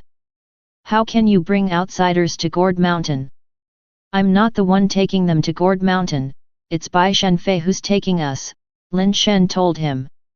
"She can't possibly know where Gourd Mountain is. She must want to trick you into taking her there." "Tell me exactly what she said," Ye said with a somber expression. "What use is it to trick me if I don't know where Gourd Mountain is?" Lin Shen recounted the content of his conversation with Bai Shenfei, mostly truthful except for omitting the part about Ye. "That can't be. If it really was Mr. Lin Zhongzhang who asked her to take you to Gourd Mountain, how could I not know about it?" Yi's expression fluctuated unpredictably. "Yeah, I have no choice but to go this time. Where Gourd Mountain is and what's there, you can tell me now, right? We need to prepare in advance," Lin Shen urged, staring at Ye. "Lin Shen, did Mr. Lin Zhongzhang really not tell you anything about Gourd Mountain?" Ye asked, hesitating. "No," Lin Shen replied straightforwardly. Ye looked at Lin Shen for quite some time before saying, "If Mr. Lin Zhongzhang didn't tell you, there must be a reason. If I tell you, I might accidentally mess things up for them. Let's do this, since we've already agreed to go with Bai Shenfei, we'll go to Gourd Mountain with her first and see what she's really up to." Ye pondered for a moment and then said, "We only have a few alloy base mutators left at home. We need to think about who to take with us. We have to leave at least 2 alloy base mutators to guard against the Qi and Wang families exploiting any opportunities." "No need for that. With Mr. Lin Zhongzhang and Mr. Lin Zhongzhang not here, even if we took all the alloy base mutators, we wouldn't be a match for the Qi and Wang families. So, I'm just planning to take you. If that Wei Wufu insists on following, then we'll just bring him along," said Lin Shen. "This isn't right," Ye shook his head urgently. "It's best that they stay at the base to protect the Lin family's estate. With Mr. Lin Zhongzhang and Mr. Lin Zhongzhang at Gourd Mountain, we won't suffer a loss," Lin Shen interrupted again. "What if Mr. Lin Zhongzhang and Mr. Lin Zhongzhang are trapped and can't get away?" Ye continued to urge. "If even they can't protect themselves, what use would it be for us to bring a few alloy base mutators?" Lin Shen said calmly, "Yeah, it's settled then. If you think it's too dangerous, stay at the base and help me guard the home. I have to be by your side, Lin Shen. Even if I risk this old life, I must ensure your safety. Otherwise, how could I face Mr. Lin Zhongzhang?" Ye said fervently. "Then it's decided. Go back and get ready. We'll leave early the day after tomorrow," Lin Shen concluded. "All right, I'll go back and prepare," Ye said, making a motion to leave, but in the moment he turned, he suddenly reached out to press against Lin Shen's chest. Ye's speed was too fast. Without the enhancement of 7 steps of conflict, Lin Shen had no chance to react before Ye's palm was pressed against his chest. Lin Shen only felt an overwhelming force coming at him, causing him to stumble back several steps involuntarily, and that was with Ye forcibly holding back most of his strength in astonishment. "Lin Shen, you..." Ye looked at Lin Shen with a mixture of surprise and doubt. "That's right, I'm not an alloy mutator, nor a steel mutator, I haven't undergone base mutation," Lin Shen said calmly. "Then how did you?" Ye asked, still skeptical. "Being able to subdue the supersonic gunman was purely because Mr. Lin Zhongzhang had given me something to protect my life in the past. Unfortunately, it could only be used once. In that situation, I had no other choice but to use it," Lin Shen explained. "Lin Shen, you really haven't undergone base mutation?" Ye still found it hard to believe. "See for yourself." Lin Shen rolled up his sleeves and extended his arm towards Ye. Ye carefully felt Lin Shen's skin and bones. After base mutation, even without using any mutator abilities, the body would have changes, especially the bones, which would be denser and harder than those of ordinary people. This was something that couldn't be faked. With one touch, Ye knew for sure that Lin Shen hadn't undergone base mutation. "Lin Shen, it's far too dangerous for you to go to Gourd Mountain without undergoing base mutation, Ye said, looking at Lin Shen with a strange expression. Don't worry, you'll protect me, won't you? Besides, even if I say I won't go now, would the Qi and Wang families agree? Even if the Qi and Wang families agree, would Bai Shenfei accept it? Lin Shen retracted his arm and let his sleeve fall back down. Lin Shen, rest assured, swear on my life that I will ensure your safety, Ye vowed solemnly. That will do. Go back and get ready. I'm relying on you for this journey. After sending off Ye, Lin Shen sank into deep thought. He felt that the suspicious points about Ye were increasing, making him unreliable. With the Qi and Wang families looking on like hungry tigers, and the intentions of Bai Shenfei and Wei Wufa being hard to predict, this journey was likely fraught with peril. Lin Shen had his doubts about trusting Bai Shenfei and Ye, because Mr. Lin Zhongzheng and his second brother had always said that no matter what happened, they wouldn't let Lin Shen take risks. So, the idea that they had sent Lin Shen to Gourd Mountain was something he was skeptical of. If Lin Shen refused to go, it was likely that they would use force. Not only would Lin Shen be forced to go to Gourd Mountain, but the Lin family itself, which his elder brothers and sisters had painstakingly built up over many years, could also suffer a huge blow. Thus, he had no choice. I must gather some more chips for myself. I hope that this fire seed will be useful. Lin Shen placed the body of the base variant creature, which resembled a javelin, beside his bed and lay down. The alloy egg from Wei Wufa was in Lin Shen's possession, but hatching the egg would take time, maybe too long to be of any immediate use. The supersonic gunman could certainly be a useful ally, but one isn't enough to deal with such a complex and dangerous situation. Lin Shen regretted not having a few alloy pets with him. Now there really wasn't anywhere he could quickly acquire alloy pets. Lin Shen had seldom left the base before, people protected him within the base, and he had no use for such pets. It seems what I can truly rely on is only those bug-like fire seeds. As Lin Shen thought, he drifted off into a drowsy sleep. He didn't know how long he had slept when Lin Shen felt something cool slithering on his body, its chill passing over his skin, causing his hair to stand involuntarily and bringing him to wakefulness. Lin Shen opened his eyes and immediately his eyes widened, nearly jumping in fright from the bed. It wasn't that he didn't want to jump, but his body was coiled by something serpent-like, binding him tight as a stick, leaving him unable to leap at all. That thing's alive. Lin Shen, looking at the serpent-like creature raising its head and making eye contact with him, finally saw its true form. Subscribe to Chinese Novel Audiowave. Chapter 21. The Contract. When Lin Shen had touched it earlier, he had felt that this thing wasn't quite like a snake. Looking at it now, it was even less so. Snakes have snake heads, but the head of this thing wasn't very obvious upon a quick glance. It looked more like an earthworm with just a barely visible tiny hole at the top, which must have been its mouth. Its body wasn't like an earthworm's either, somewhat resembling a snakeskin robe made from dark red metallic threads. All in all, if you didn't look closely, this thing just seemed like a piece of rope. Lin Shen couldn't be sure what it exactly was, and he didn't have the time to figure it out either. Seemingly sensing Lin Shen awakening, the creature's body suddenly swelled, with its originally about 3 cm thick body inflating to the thickness of a bucket in an instant. The previously needle-like mouth also expanded, becoming large enough to easily swallow a human head. Inside the mouth were rings of blood-colored, crystal saw teeth, resembling gears, slowly spinning inside its body, flickering with a dim then bright blood light, like a blood crystal crusher starting up. If one's head were to be swallowed by it, it would most likely be shredded into bloody residue in just an instant.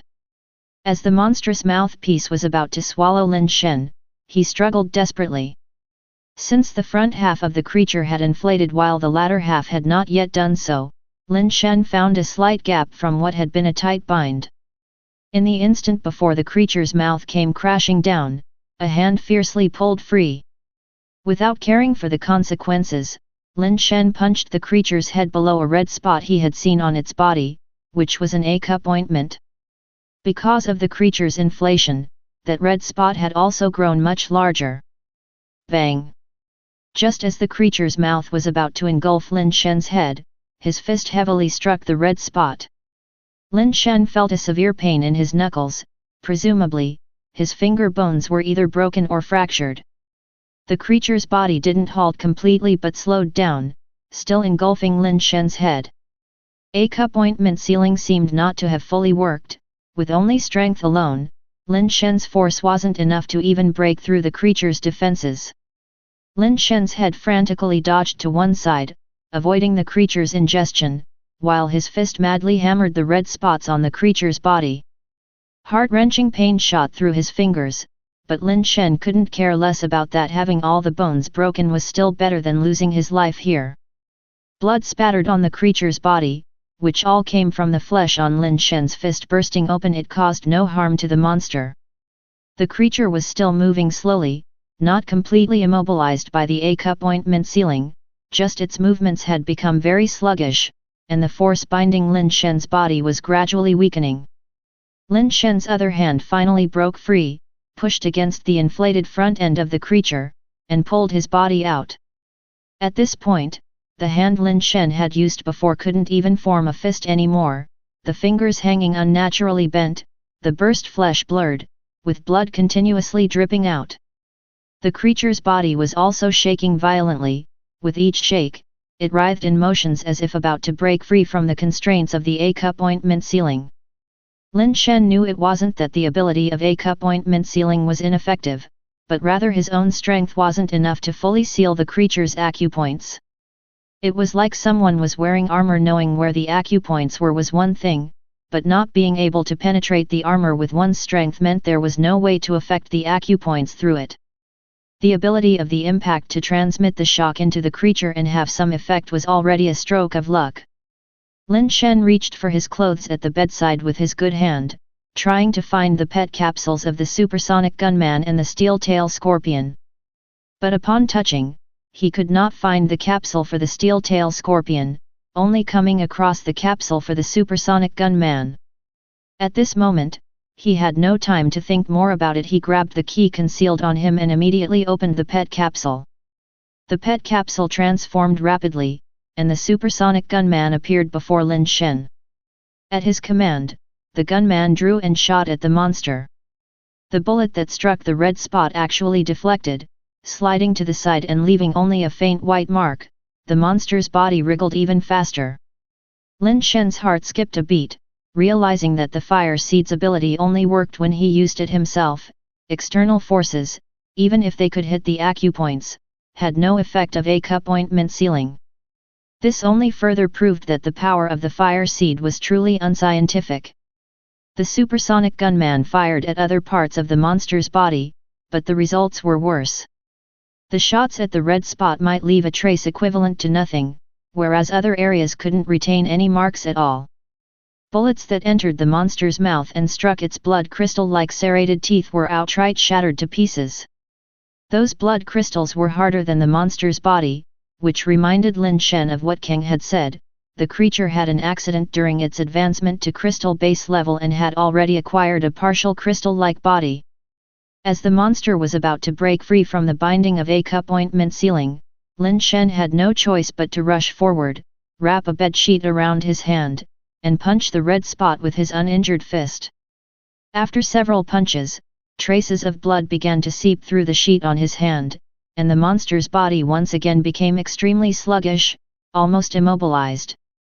But Lin Shen knew this was no solution. If he continued like this, his hands would be ruined sooner or later. Once the monster was no longer constrained by the power of awoke ointment sealing, it wasn't just him, Lin Shen, but the entire Lin family estate that would likely be ravaged by the monster. This was a base variant creature with crystal base level strength. If his third and fourth brothers were here, there might be a way to deal with it, but currently, there was no one in the Lin family capable of contending with such a base variant creature. It would be a death sentence to call for help. Thus, from the beginning, Lin Shen had no chance to activate the alarm to call for help, and now, there was no need to call anyone. Their houses were specially designed, with strong defenses and good sound insulation. Despite the commotion that had unfolded for so long, no one outside heard anything and came to investigate. Lin Shen's first thought was to escape, to preserve his usefulness so that he might rise again in the future. If he lost his life, the family fortune would be of no use. As he thought about turning to flee, Lin Shen's heart stirred, recalling the boundless strength contract fire seed he had acquired earlier. The boundless strength contract required signing a blood covenant with a creature, but it didn't specify that it had to be with a newly born creature. However, since adult creatures don't grow anymore, signing a contract with them is useless under normal circumstances. It is definitely better to sign with a juvenile. Yet, there was another benefit to the boundless strength contract. Once a creature is bound by the contract, it becomes akin to a pet, hardly able to defy its master's commands. Of course, this contract wasn't simply completed by dripping blood on it. One had to draw the blood covenant on the creature's body with their blood, and during the process, the creature could not resist. If it resisted, the blood covenant would fail. Given the choice, Lin Shen would certainly prefer to sign the boundless strength contract with a base variant creature with sufficient growth potential. Now, though, for his own life, the safety of the Lin family members, and the estate, he had to attempt to sign the boundless strength contract with this creature. Of course, there was also a benefit: the creature was high level. Even though it might not help increase his strength, it would be a powerful pet and a significant aid for the trip to Gourd Mountain. As for whether the creature was willing or would resist, Lin Shen had no intention of asking for its consent. He planned to forcibly control its body with a cup ointment sealing and complete the boundless strength contract. Having come to this conclusion, Lin Shen no longer hesitated. Withstanding the intense pain coming from his finger bones, he punched the monster's red spot once again. Activating the boundless strength contract with one hand, he shakily began to draw the blood covenant on the creature, his hand already covered in blood, skipping even the step of biting his finger. Strangely, once the boundless strength contract was activated, Lin Shen's blood, when it touched the creature's skin that was harder than steel, seemed to sear into it like a branding iron onto flesh. Even under the forceful control of a cup ointment sealing, Lin Shen could still see the creature's body visibly twitch as if it were scalded. Unfortunately for the monster, it could not move an inch under Lin Shen's relentless pounding, which left no room for disrupting the formation of the blood covenant. Just when Lin Shen's hand was nearly numb from striking the red spot, the blood covenant was finally completed. In the moment the blood covenant was finished, the originally dull blood patterns suddenly burst into a magma-like glare. The next second, both the blood glyphs and the blazing light seeped under the skin and became invisible. The violently trembling monster stilled. Chapter 22. Sacrifice to Heaven. Lin Shen slumped into the chair, his hands still trembling uncontrollably with pain. He tried to pick up the water glass on the desk to take a sip and calm his nerves, but his hands couldn't grasp the glass, and just touching it made him wince and cry out in pain. In contrast, once the monster calmed down after Lin Shen had stopped hitting its pressure points, it quickly regained its mobility. The swollen front end slowly returned to its original state, resembling a dark red snakeskin rope, and it made its way over to Lin Shen. It gradually raised its head and opened its mouthpiece. This time, the mouthpiece did not enlarge, but it opened slightly, revealing what looked like countless blood crystal gears spinning inside. Then it lowered its head and spat out a small key that resembled a ruby.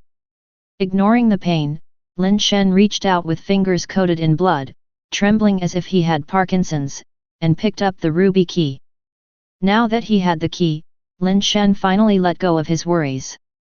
With this key, the strange base variant creature could no longer pose any threat to him. Looking at the key, and then at its mouthpiece, Lin Shen was wondering where exactly the keyhole might be, contemplating whether he would need to reach his arm inside to find it, when the base variant creature's body began rapidly transforming. Its several-meter-long body soon shrank into a dark red pet capsule the size of a peanut. The intelligence of this thing is much higher than that of a typical base variant creature. Hey? It can actually enter a pet capsule stance on its own. I wonder if it can transform back into a creature without the need for a key. Lin Shen muttered to himself, somewhat doubtful whether the pet key still had absolute control over it. Mutant Death Shredder, alloy variant creature, evolvable. Strength, 21. Speed, 21. Hardness, 21. Toughness, 21. Base mutation talents, Mutant Devouring, Mutant Evolution, Strengthened Armor-Piercing Spikes, Strengthened Instant Speed, Strengthened 100 Refinements. After looking at its information, Lin Shen was completely dumbfounded, and shock could no longer capture the feelings he had at the moment. Lin Shen had only heard of the term alloy variant creature. Although there were rumors that someone had obtained one, he had never seen one, nor were there any confirmed reports about who had a mutant pet. Moreover, this thing was still an alloy creature, so why did it have 21 points in its attributes? The attribute limit for alloy creatures should be 20. Even if it was a mutant, he had never heard of any attributes exceeding 20. What made Lin Shen feel even more extraordinary was that this guy had 5 base mutation talents, and some of them seemed familiar. At that moment, Lin Shen didn't have the luxury of thinking too deeply. He went to the cabinet, took out several vials of medicine, and poured them into a basin. The purple-red liquid filled half the basin, and Lin Shen submerged his hands in it, immediately feeling an excruciating pain emanating from his hands, a sensation that wasn't much different from deep frying them in a pot of oil. He endured the pain without pulling his hands out of the liquid. This medicine was something his elder sister had spent a great deal of money on to buy for him. It was truly meant to save his life. It was said to be made from the base mutation fluid of several special base variant creatures. The manufacturing process and formula were top secrets of the sea corn base. No one but sea corn base could produce such a medicine, and it was priced in the 5-figure range. Lin Shen poured 5 bottles, which meant tens of thousands were gone. However, the steep price indeed had its reasons. After the initial agony, Lin Shen felt the wound on his hand healing at an astonishing rate. The bleeding had already stopped. Continuing this treatment, he estimated that it would only take a few days for his fractured bones to heal completely. Not right. Lin Shen suddenly thought of something, went to check, and indeed, the mutant steel-tail scorpion's pet capsule, as well as the dark iron swallow and 100 refined steel beast's base mutation eggs, had all disappeared. After carefully reviewing the Death Shredder's information, Lin Shen roughly guessed that those items had probably been devoured by it. Death Powder's mutative devouring and evolutionary theft abilities should possess the capability to plunder other creatures' base change talents. Those 3 other enhanced skills must have been stolen by it. Lin Shen quickly pieced together the causes and consequences. Because the name of the mutated Death Shredder was too long, Lin Shen simply abbreviated it, referring to it as Death Powder. What Lin Shen couldn't understand was why, when the supersonic gunman's capsule and the mutant steel-tail scorpion's capsule were together, Death Powder hadn't devoured the supersonic gunman's capsule as well. Is it because the supersonic gunman is of a higher level, and its devouring ability isn't so easily applied to it, or does it only target creatures that have been imbued with the fire seed? For the time being, Lin Shen couldn't quite grasp which reason it was. Losing 3 exceptional pets with potential for evolution is somewhat of a loss. However, having it directly transformed into Death Powder's combat strength, considering my current predicament, is actually more useful, Lin Shen thought as he restored Death Powder to its creature form and carefully studied its various abilities. The enhanced armor-piercing sting bestowed its tail, similar to a spike, with formidable penetrative and armor-piercing capabilities. Coupled with its abnormal attribute, it posed a threat even to crystal-based creatures. As for alloy creatures, it could strike them down with precision. Enhanced instant speed was an ability to briefly boost speed, also an extremely practical talent ability. Lin Shen still hadn't figured out what the enhanced 100 refinements skill was. It seemed to be a passive ability, and Death Powder was unable to demonstrate it. The mutative devouring and evolutionary theft also couldn't be demonstrated, knowing only that they were devouring and evolutionary abilities. Lin Shen could only roughly guess they were key in pillaging base change talents. As for any other effects, they would be discovered in future combat. Even without these three talent abilities, relying solely on the enhanced armor-piercing sting and enhanced instant speed, combined with Death Powder's freakish attribute, was enough to place it at the apex of alloy creatures' combat strength. Only with Death Powder's new power did Lin Shen feel that his forthcoming journey to Gourd Mountain might still hold a sliver of a chance for a turnaround. The reason he believed in this slim possibility was because both the Qi and Wang families had crystal base level combat capabilities, and Death Powder was only a pseudo-crystal base creature. When facing real crystal base creatures, it might not have the advantage. A sliver of possibility was still a possibility, which was better than none at all. Trapped in a desperate situation, Lin Shen was quite optimistic. He continued to soak his hands in the medicinal solution, aware that time was not on his side. If his hands didn't recover before heading to Gourd Mountain, it would be a great inconvenience. Only now did Lin Shen have the time to pay attention to the fire seed information that had appeared in his mind. Lin Shen was also very curious about what kind of fire seed Death Powder might carry. Imperfect super base evolutionary seed sacrifice to heaven, teammates sacrifice to heaven, mana boundless, the more who die, the firmer the battle power, amidst a sea of blood, spinning deities head over heels. For a moment, Lin Shen's mouth hung open, unable to react. Chapter 23. Flower Path. So, aside from the failed fire seeds, there are also imperfect ones. If there are imperfect fire seeds, could there be perfect fire seeds as well? And what exactly does this sacrifice to heaven mean? Surely it can't be that all my teammates have to die for my strength to be enhanced. That would be too much of a loss.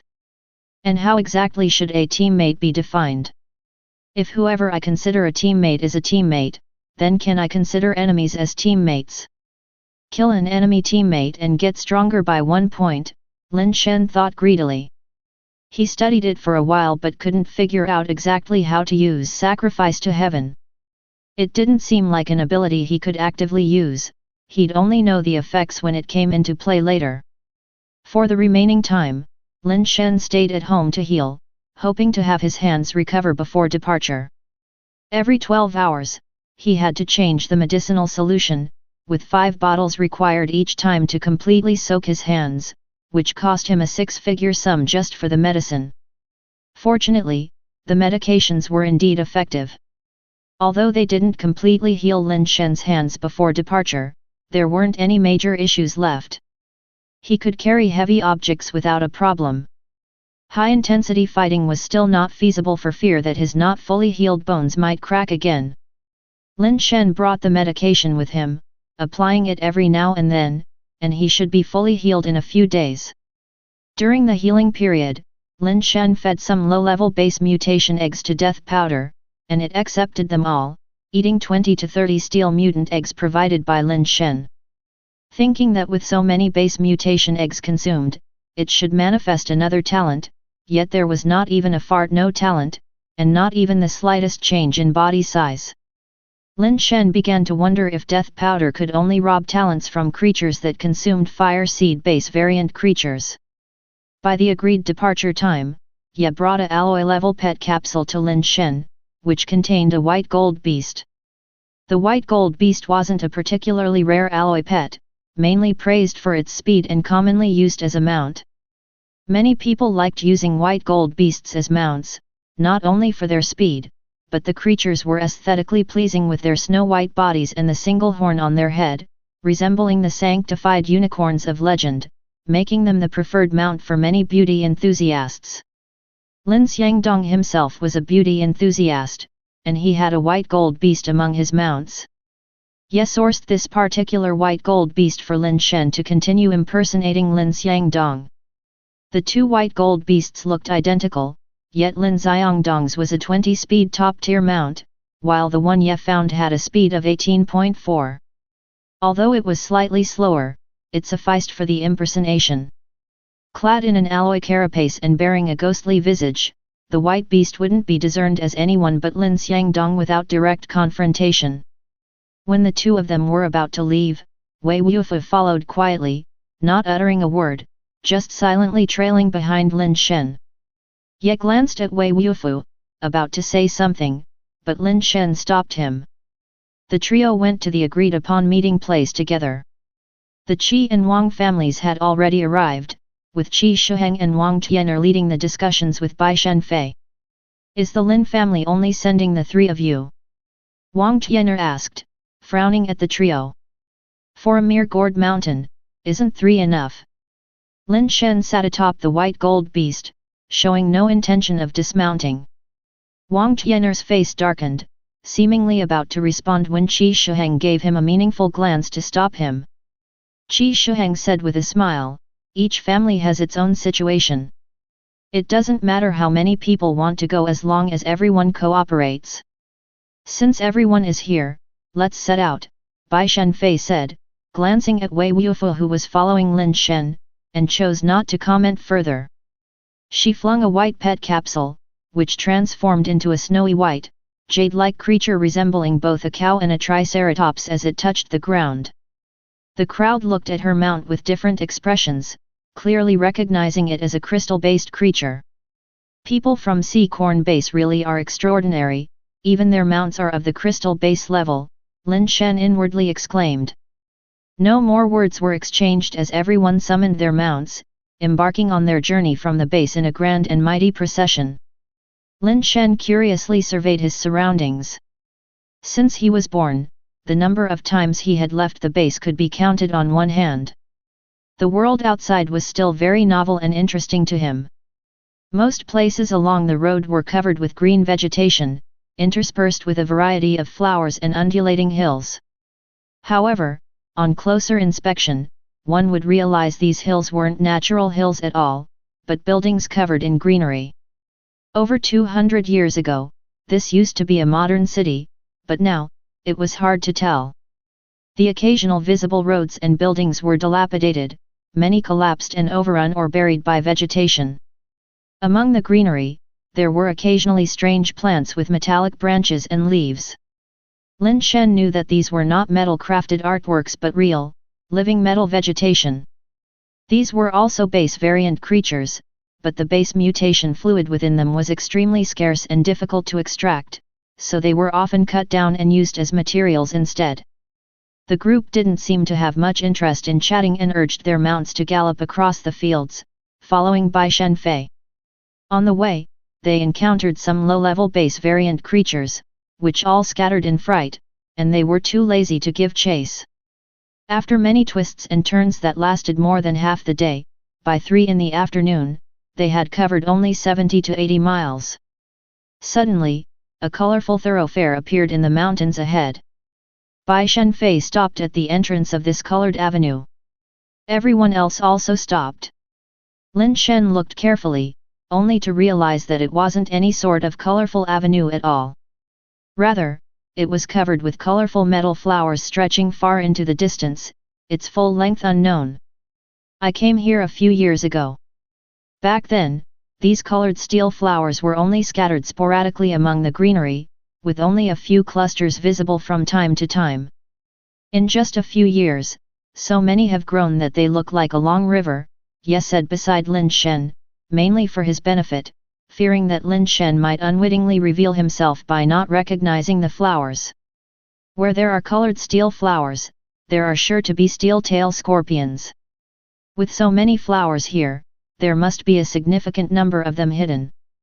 We should go ahead and scout it out," Wang Tian'er said to Bai Shenfei. "That sounds good," Bai Shenfei said, nodding slightly without showing any emotion. Wang Tian'er, seemingly eager to show off in front of Bai Shenfei, didn't ask for opinions from Qi Shuheng or Lin Shen, and instead sent a mutator riding a unicorn to scout the way ahead. After the mutator's transformation, a steel carapace appeared on his body. Only then did he carefully urge his mount to proceed. The unicorn moved very slowly, its hooves making an uncomfortable screeching sound as they stepped on the colored steel flowers. He advanced about 20 to 30 meters and still no steel-tail scorpions appeared, emboldening him to increase his speed slightly. After galloping for over 100 meters and still seeing no sign of steel-tail scorpions, the mutator stopped, turned his mount around, and shouted back, "Boss, there's no sign of steel-tail scorpions here. Strange, with so many colored steel flowers, there's not even a single steel-tail scorpion." "Something's off," Wang Tian'er mused.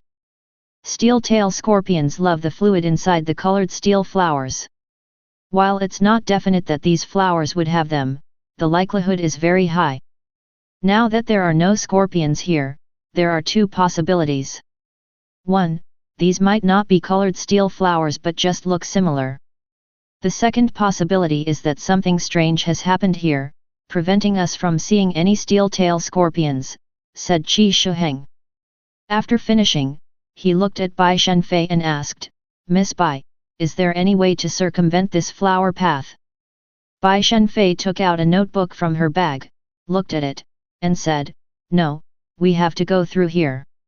Everyone turned their attention to the notebook in her hand, including Lin Shen and Yat. Lin Shen thought, does she truly know the way to Gourd Mountain? Could that notebook contain a map? Since we can't bypass it, then we should scout the path more meticulously, Qi Shuheng said, looking towards Wang Tian'er. Wang Tian'er gave a shout to the man on the flower path, and he turned his mount to continue scouting ahead, soon disappearing into the depths of the flower path. They waited for half an hour before the man came riding back at a gallop.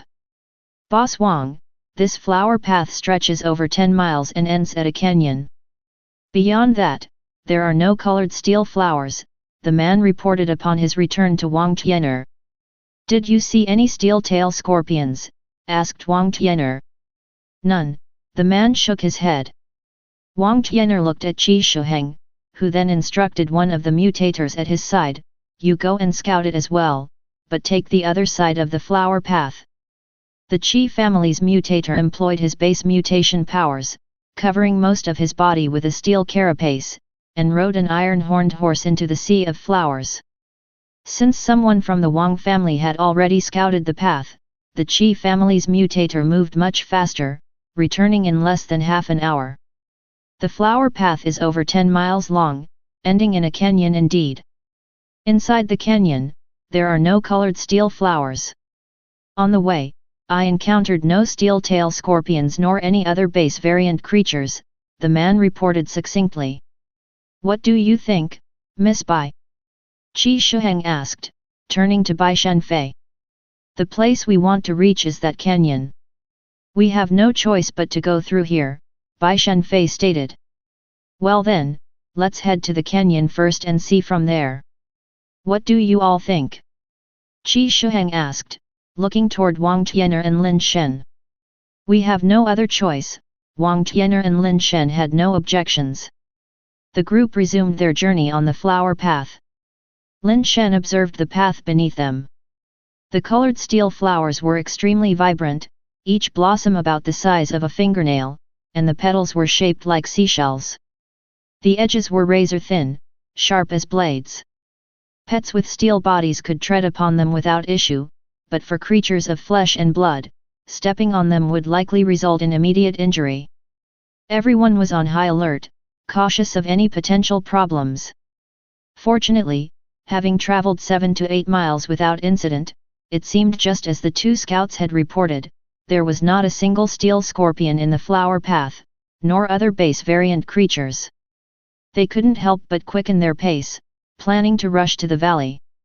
Suddenly, they saw the entire flower path begin to sway, startling everyone, who quickly halted their mounts' advance. "Steel-tail scorpions, so many steel-tail scorpions," someone cried out in horror. On closer inspection, Lin Shen realized that it wasn't the colored steel flowers swaying at all, rather, countless palm-sized steel-tail scorpions had emerged from beneath them, in dense clusters like a river of scorpions even under their feet. Chapter 24. Dark Bird. Screams of alarm erupted as steel-tail scorpions crowded around the legs of the mounts, their pointed tails flashing coldly as they struck at the hooves and legs. The alloy mounts could still withstand the piercing stings of the scorpion tails, but the legs and hooves of those iron pets were not so fortunate. Struck by who knows how many tails, they panicked, lashing out and leaping about, nearly dislodging several mutators. Rescue them, charge through. Wang Tian'er made a snap decision and charged forward on his mount, pulling a Wang family mutator who was about to be thrown off directly onto his mount to ride together. The others followed suit, pulling those mutators without alloy mounts onto their own mounts, and then they sped towards the front. By now they had ventured 7 or 8 miles into the flower path, and it was even further to retreat, so they decided to charge straight ahead. Fortunately, the scorpion tails of the steel-tail scorpions hardly damaged the alloy creatures. The group charged wildly, trampling who knows how many steel-tail scorpions to death. After a mad dash of 4 or 5 miles, the road was teeming with steel-tail scorpions. No one knew how many there were. Far off, they saw a canyon appearing ahead, connected to the flower path. There was only a line separating them, yet not a single color steel flower grew in the canyon, and the dense swarm of steel-tail scorpions seemed to be held back by a mysterious force, unable to pour into the canyon no matter how they crowded. Lifting their spirits, everyone accelerated toward the canyon. Just as the person in the lead was about to reach the mouth of the canyon, a colorful shadow suddenly burst from the ground, and the mutator at the front, along with his mount, was impaled in an instant. The man looked down at the bloody hole in his chest and the huge, multicolored scorpion tail protruding at an angle, his face filled with terror. He opened his mouth to say something, but could not utter a sound, only blood gushed forth. In the shocked gaze of the onlookers, the man's body was lifted into the air along with his mount. Behind them the immense, multicolored scorpion tail swayed slowly, causing both man and mount to wobble ceaselessly in the air. Fear filled everyone's eyes. That mutator and his mount were of alloy level, yet they were so easily pierced. The hardness of that scorpion tail was astonishing. A few riders were unable to stop in time and tried to rush by the side, but 2 more colorful scorpion tails shot up from the ground, instantly impaling their mounts. Fortunately, these 2 alloy mutators reacted quickly, jumping off their mounts to land amidst the dense wave of scorpions. The scorpion tails of the steel-tail scorpions struck their bodies, clinking ceaselessly, but fortunately, they were not enough to pierce through their alloy carapace. After sweeping the steel-tail scorpions off themselves, the 2 quickly jumped up, landing on the mounts of other mutators who came to their aid. The ground split open, and the color steel flowers were scattered in all directions as a scorpion as big as an elephant with a colorful body emerged from underground, with 3 tails waving eerily, carrying corpses behind it. That's an alloy-level demon armor scorpion king. No, the demon armor scorpion king should only have 1 tail. How does it have 3? Ye stepped in front of Lin Shen, saying with a hint of terror. With a fierce shake of its 3 tails, the hanging corpses were flung away like artillery shells, crashing hard into the ground, creating a large crater, and were immediately engulfed by the surging steel-tail scorpions. There was no chance they could survive. The Scorpion King swung its tail again, aiming to pierce other mutators. 1 alloy mutator couldn't dodge in time and had to block the scorpion tail with his alloy-wrapped arm. But the force behind the scorpion tail was tremendous. The alloy mutator, along with his mount, was knocked to the ground, and cracks appeared on the alloy carapace of his arm. Seeing this, the other mutators swiftly dodged to the side. With the demon armor Scorpion King with 3 fearsome tails blocking the way to the canyon, no one dared to charge past for a moment. Damn it, courting death. Seeing 2 of his own alloy mutators killed, Wang Tian'er furiously threw out a pet capsule resembling a black crystal. The pet capsule turned into a pitch-black crystal great bird midair, its wings spanning 4 or 5 meters, and it charged at the 3-tailed demon armor Scorpion King like a bolt of black lightning. The 3-tailed demon armor Scorpion King swung its terrifying tails at the incoming black crystal great bird, only to see the bird extending its claws, each gripping one of the tails. The 3rd tail aimed at the bird's chest, but with a peck of its head, the bird actually broke the hard, multicolored alloy scorpion tail in two. The bird's fierce, hook-like claws forcefully tore, and the other two tails snapped off immediately. The bird let out a strange cry, flinging the severed tail, tossing the massive body of the Scorpion King into the air. The great bird flapped its wings mightily, ascending against the grain like a crescent blade severing the heavens, and in an instant it cleaved the Scorpion King's exceptionally hard body into two halves, which crashed heavily to the ground, pounding two large pits into the surface. The big bird then let out another long cry, returning to circle above Wang Tian'er's head. "Is that the dark bird?" Lin Shen scrutinized the black crystal great bird, which resembled a phoenix without feathers and a crow, yet its cry sounded like that of a phoenix. The reason why Dark Bird Base got its name was that, originally, a nest of crystal base-level dark bird eggs was discovered nearby, and the Lin, Qi, and Wang families had all risen to power because of the dark bird. It was said that the ancestors of the Lin, Qi, and Wang families found the nest of the dark bird together and each obtained a dark bird egg, on the strength of which they established the dark bird base. Later, the Lin family lost their dark bird and declined to the verge of being expelled from the alliance of the three families. Fortunately, Mr. Lin Yin emerged from the Lin family to stabilize the situation. Up to today, the dark bird still remained the most powerful pet of dark bird base, even though later the three families were able to acquire crystal base level pets through other means, they still found it hard to compare with the dark bird. It was rumored that the dark bird might be one of the top-tier crystal-based creatures encompassing all aspects. Since the Lin family no longer had a dark bird, Lin Shen had never seen one in person, his knowledge of it was all from what he had heard from his family. The dark birds of the Qi and Wang families had been passed down and rarely showed themselves. Now, Qi Shuheng and Wang Tian'er represented the faces of their families, so it was no surprise that the dark birds were with them. No one knew if it was the intimidating might of the dark bird or the death of the Scorpion King that caused the waves of steel-tail scorpions to stop attacking everyone. They started burrowing into the ground, retreating completely within moments. "Lin wasn't lying to me, the dark bird truly is a top-level crystal-based creature," Bai Shenfei remarked as she gazed at the dark bird. "Just a dark bird, here in our little place, it's considered pretty good. But at a place like Sea Corn Base, it wouldn't be worth much," said Wang Tian'er, as he instructed his people to collect the base mutation fluid from inside the Scorpion King. Everyone could see his intentions. Using the dark bird to slay the Scorpion King was not only for avenging his own people, more likely, it was his wish to claim the Scorpion King for himself. The Scorpion King was clearly not an ordinary alloy creature, with both its body materials and the base mutation fluid being rare and valuable commodities.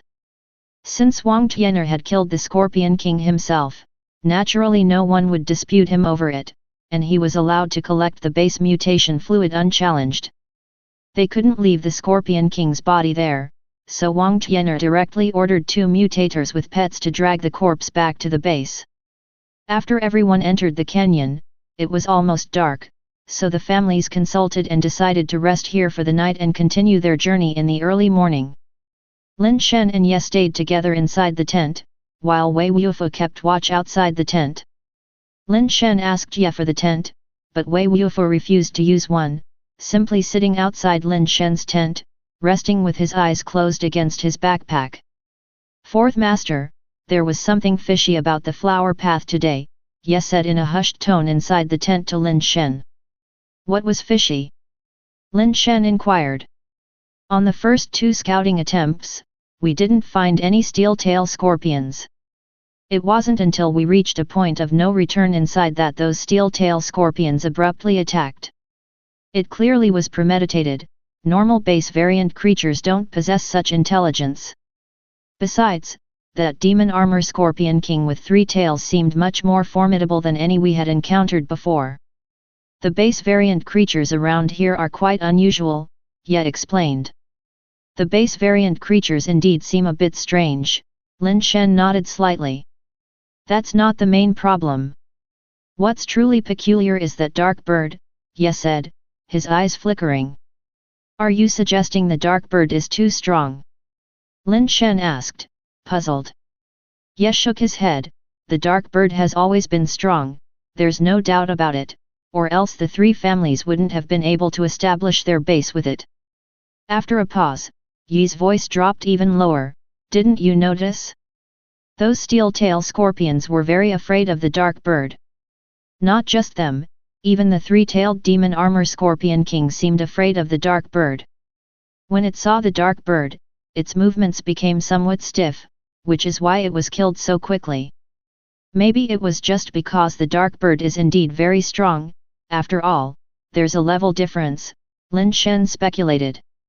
Ye neither agreed nor disagreed, mysteriously adding, Lin Shen, I seem to remember the fourth master mentioning that the place where our ancestors originally discovered the dark bird eggs is near this canyon. Chapter 25. The fourth dark bird. Are you suggesting that the dark bird is connected to the gourd mountain we're heading to? Lin Shen understood what Ye meant. Think about it, although Bai Shenfei comes from the sea corn base, she only studied and trained there. What her family background truly is, even we don't know, let alone the Qi and Wang families. So why do they trust Bai Shenfei so much and take such a big risk to come here? Throughout our journey, they have almost been obedient to every word Bai Shenfei says, without a single complaint about the loss of their alloy mutators, just because Bai Shenfei claimed she knew where Gourd Mountain was? We are even questioning why the Qi and Wang families trust her so much. This is too abnormal, Ye said. What do you think? Lin Shen didn't show any intention to guess and signaled Ye to continue. I've been pondering, and there might be a possibility that Bai Shenfei indeed knows where Gourd Mountain is, but she can't enter it by herself. She must need some special items or strength to get inside, Ye spoke in a voice so low that Lin Shen, who was close at hand, could barely hear him. Dark bird. Lin Shen realized what Ye was referring to. Correct, the dark bird. If she told the truth that our fourth uncle ordered her to take you into Gourd Mountain, then she would only need to take you. Even if she needed help, she could have brought members from our Lin family. Why insist on bringing the Qi and Wang families? Ye sneered and continued, I couldn't figure it out earlier, but today when I saw Wang Tian'er use the dark bird, I suddenly understood something. The only common point among our three families is that we all owned dark birds, which were obtained near this ravine. Maybe the key to entering Gourd Mountain lies with the dark bird. That's why she intended to have all three families come here. To gain the trust of the Qi and Wang families, she probably told them that the dark bird is the key to entering Gourd Mountain. That's why Qi Shuheng and Wang Tian'er are so obedient to her to find Gourd Mountain. Once they find Gourd Mountain, they can completely leave us behind and enjoy everything within, as they all have a dark bird. They are just using each other for their own calculations. Since Bai Shenfei knows the location of Gourd Mountain and the Qi and Wang families have the dark bird, why would they want us to come along? We neither know where Gourd Mountain is nor have a dark bird, Lin Shen pondered. Maybe they're afraid that the third and fourth elders didn't die inside Gourd Mountain and something might go wrong, so they could use you as a hostage, Ye said, looking up into Lin Shen's eyes with a complex expression, before adding, and there might be another possibility. What possibility? Lin Shen felt that since Ye was looking at him in that way, what he was about to say must be related to him. They might suspect that you have a dark bird, Ye said, his gaze intensely fixed on Lin Shen, speaking slowly and deliberately. Lin Shen was startled. How could I possibly have a dark bird? Not to mention that the Lin family's dark bird pet was lost a long time ago. Even if it wasn't, it should have been passed on to my second brother. If he was ineligible, then it would be my third or fourth brothers, not me. It's true that the Lin family's dark bird was lost, but that doesn't mean the Lin family doesn't have a dark bird, Ye said in a low voice. Your words are very strange. If it's already lost, then it's definitely gone. Lin Shen fixed his gaze on Ye, not understanding what he was trying to say. Mr. Lin Shen, you might not be aware of this, but the dark bird eggs found back then weren't 3 but 4. The ancestors of the Qi and Wang families each got a dark bird egg, while the ancestor of the Lin family got 2 dark bird eggs, Ye spoke. What? Lin Shen couldn't believe it and his eyes widened in shock, his voice involuntarily raised a notch. Ye quickly put his hand over Lin Shen's mouth. Keep your voice down, the walls have ears. How come I've never heard about our Lin family getting 2 dark bird eggs? Lin Shen lowered his voice again after Ye released his hand. I heard about it from the old master before. Once, the old master asked Kang Yun and me to drink with him. In a moment of high spirits, he somehow brought up the topic of the dark birds. Ye reminisced. The old master said that the ancestral Lin had discovered the dark bird nest and had made the most effort in acquiring the dark birds. So, when it was found that there were a total of 4 dark bird eggs in the nest, the Qi and Wang families each took 1, and the Lin ancestor took 2 for himself. Then why have I never heard about our family having 2 dark birds? Don't tell me both dark birds went missing together. Lin Shen asked doubtfully. No, only 1 dark bird went missing. The other egg, after being brought back by the Lin ancestor, was never seen again because the Lin ancestor said that it did not hatch successfully and became a dead egg. Lin Shen was momentarily stunned. Then our Lin ancestor really had bad luck. Out of 4 dark bird eggs, 3 hatched into dark birds, and just that 1 became a dead egg. You don't believe it either, right? The Qi and Wang families didn't quite believe it too. They always suspected that the other dark bird egg from the Lin family wasn't a dead egg but was hidden as a secret weapon. That's why, even during the Lin family's most difficult times, the Qi and Wang families didn't completely destroy the Lin family. They were afraid that the Lin family still had another dark bird hidden, which gave Mr. Lin Zhongzheng the opportunity to rise and secure the current status of the Lin family, Ye said. Continuing his recollection, Ye said, during that time, the Qi and Wang families were constantly probing the Lin family, wanting to find out if the Lin family was hiding another dark bird. If not, the best outcome for the Lin family was to lose all interests in the dark bird base, and it might even lead to the family's ruin. However, they did not expect Mr. Lin Zhongzheng to be so formidable. Before they could uncover the truth, they realized that even without the dark bird, it would cost them dearly to deal with Mr. Lin Zhongzheng, and by then, their chance was gone. Later, the growth of Mr. Lin Zhongzheng became so fearsome to them that, along with the rise of Mr. Lin Shen and his brothers, they were as scared as grandchildren. They probably couldn't even sleep peacefully. A Lin family without the dark bird, but with those 3 masters, was even more frightening to them than one with a dark bird. Ye chuckled smugly at this point. If it weren't for the disappearance of Mr. Lin Zhongzheng, the dark bird base would probably have been dominated by the Lin name by now, Ye said, his gaze once again fixed on Lin Shen's eyes. Lin Shen, you ought to know the best, just what kind of people those 3 masters are. In a place like the dark bird base, there is no need for a dark bird. If the Lin family really still has one, then it could only be with me, the most useless 5th brother, right? It wasn't that Lin Shen was a fool, he naturally understood what Ye meant and sighed helplessly. Yet, I truly haven't seen any dark bird. When my 2nd and 3rd brothers were around, I could walk around the dark bird base as I pleased, always protected by alloy mutators. I never needed that thing.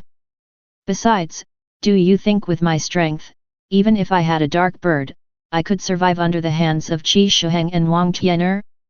I'm afraid I would have been done for by them before I could even summon the dark bird. Lin Shen, I definitely believe you. But it's no use that I believe you. The Qi and Wang families don't believe you, Bai Shenfei doesn't believe you, and that Wei Wufu, I reckon he is here for the dark bird too, otherwise, why would he cling to you, Ye said coldly. They don't believe me, and there's nothing I can do about it. I truly don't have it, Lin Shen thought for a moment and then added, moreover, no matter how powerful the dark bird is, it's just a crystal-based creature. Whether it's truly that useful is still debatable. Ye wanted to say more but was interrupted by a commotion from outside, followed by screams. Both of them felt a chill in their hearts and quickly crawled out of the tent to see what was happening. Wu Fu, who was standing guard outside the tent, had already stood up, looking up at the night sky, and the others in the camp did the same, each of them gazing upward. Lin Shen looked up in the direction everyone else was looking, and could not help but exclaim in amazement, "Ah!" Chapter 26. Gourd Mountain. The night sky at 8 or 9 o'clock had already become very clear, perhaps because of the decline of human technological civilization. The stars visible to the naked eye in the night sky seemed much more numerous than before, and they were especially bright. But at this moment, the brilliant stars in the sky seemed unusually dim. The night sky was taken over by an orange hue, as if the dawn had spread across the sky or the twilight had set the horizon ablaze. The source of that orange color did not seem to be a real presence. It was difficult to describe exactly what kind of existence it was. It was as if it existed and yet did not exist. It was seen, yet it seemed not to have been fully seen. The orange light was like the outline in a painting, while the main body was empty and distorted.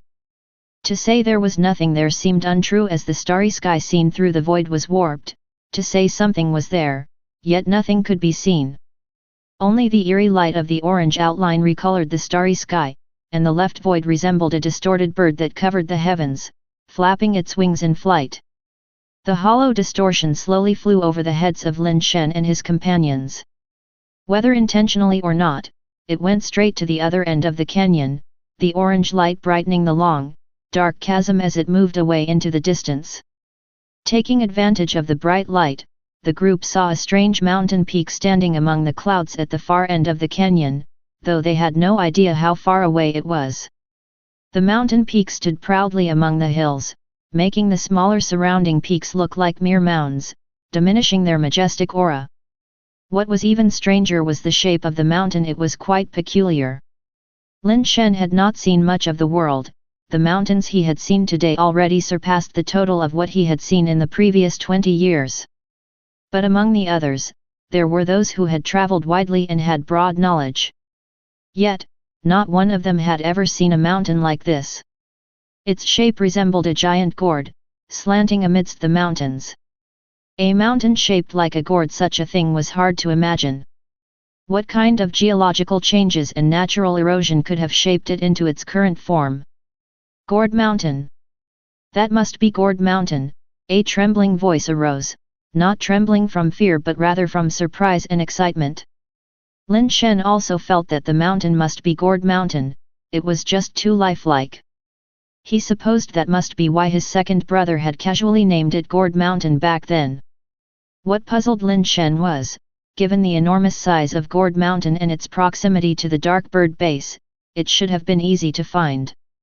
Why then had only the Lin brothers known of its existence? Such a majestic and strange mountain would surely be unforgettable with even a single glance. There should have been many who had seen it, and it would have been easy to connect it with the name Gourd Mountain. Had nobody thought of this before? That's not right. Lin Shen suddenly realized something. When they arrived at the canyon, it was still daylight, and visibility was good. If there had been such a strangely shaped large mountain in the distance, they could not have missed it. Why hadn't anyone seen it during the day, yet now, suddenly, a mountain had appeared? Could it really be one of those legendary mountains that can hide from the world? Lin Shen pondered in his heart. The orange light gradually receded, slowly disappearing behind the massive Gourd Mountain until the last glimmer of light vanished, and the majestic and mysterious Gourd Mountain could no longer be seen. In the vast night, it was unknown whether it still stood there. The atmosphere suddenly became somewhat delicate, as both the Qi and Wang families looked towards Bai Shenfei. As Ye had analyzed, they needed the goddess consort because they did not know where Gourd Mountain was. The unexpected appearance of the orange light had pointed them in the direction of Gourd Mountain, and having the dark bird with them, they no longer needed the goddess consort. Lin Shen could not see what expression Bai Shenfei was wearing now, but he imagined it was not a good one.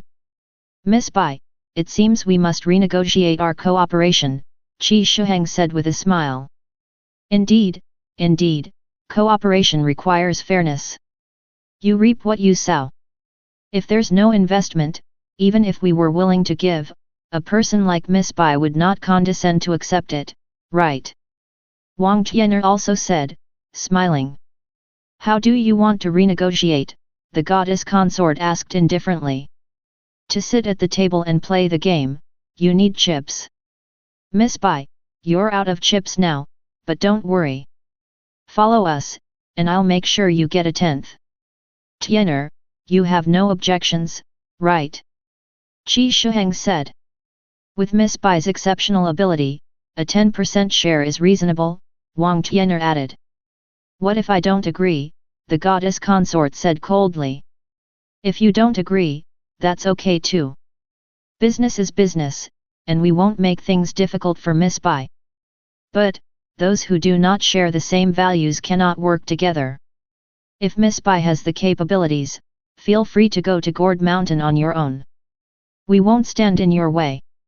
With your abilities, Miss Bai, you are bound to return loaded with treasures. No matter how much you take, we certainly won't be envious, Wang Tian'er said with certainty. He was confident that the goddess consort had no choice but to cooperate with them. Without the dark bird, it was questionable whether she could even reach Gourd Mountain, let alone enter it. Since that's the case, let's go our separate ways, the goddess consort said before turning to Lin Shen and asking, will you come with me? Before Lin Shen could answer, Wang Tian'er had already begun speaking, Miss Bai, please do as you wish. Our three families' affairs do not require your concern. Are you willing or not? Bai Shenfei didn't pay any attention to Wang Tian'er, she didn't even glance at him but continued to look at Lin Shen and asked. You are my junior sister, of course, I should take care of you. Lin Shen said as he walked over to Bai Shenfei.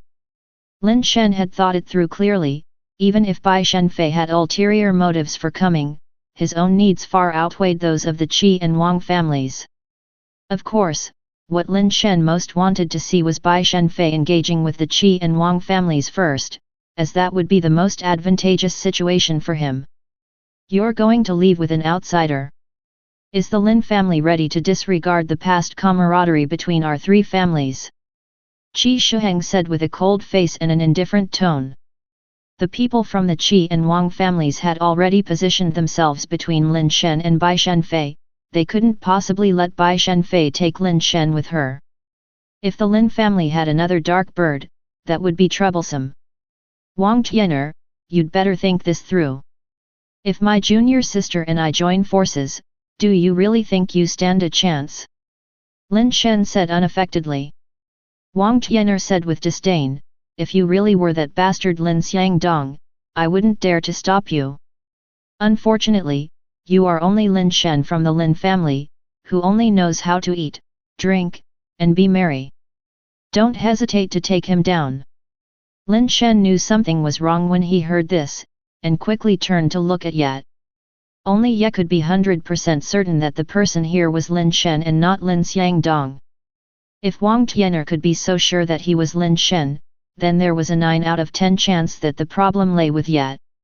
Of course, it might also be Wei Wufu, he must have guessed that Lin Xiangdong was actually Lin Shen in disguise, but Lin Shen still felt it was more likely to be Ye.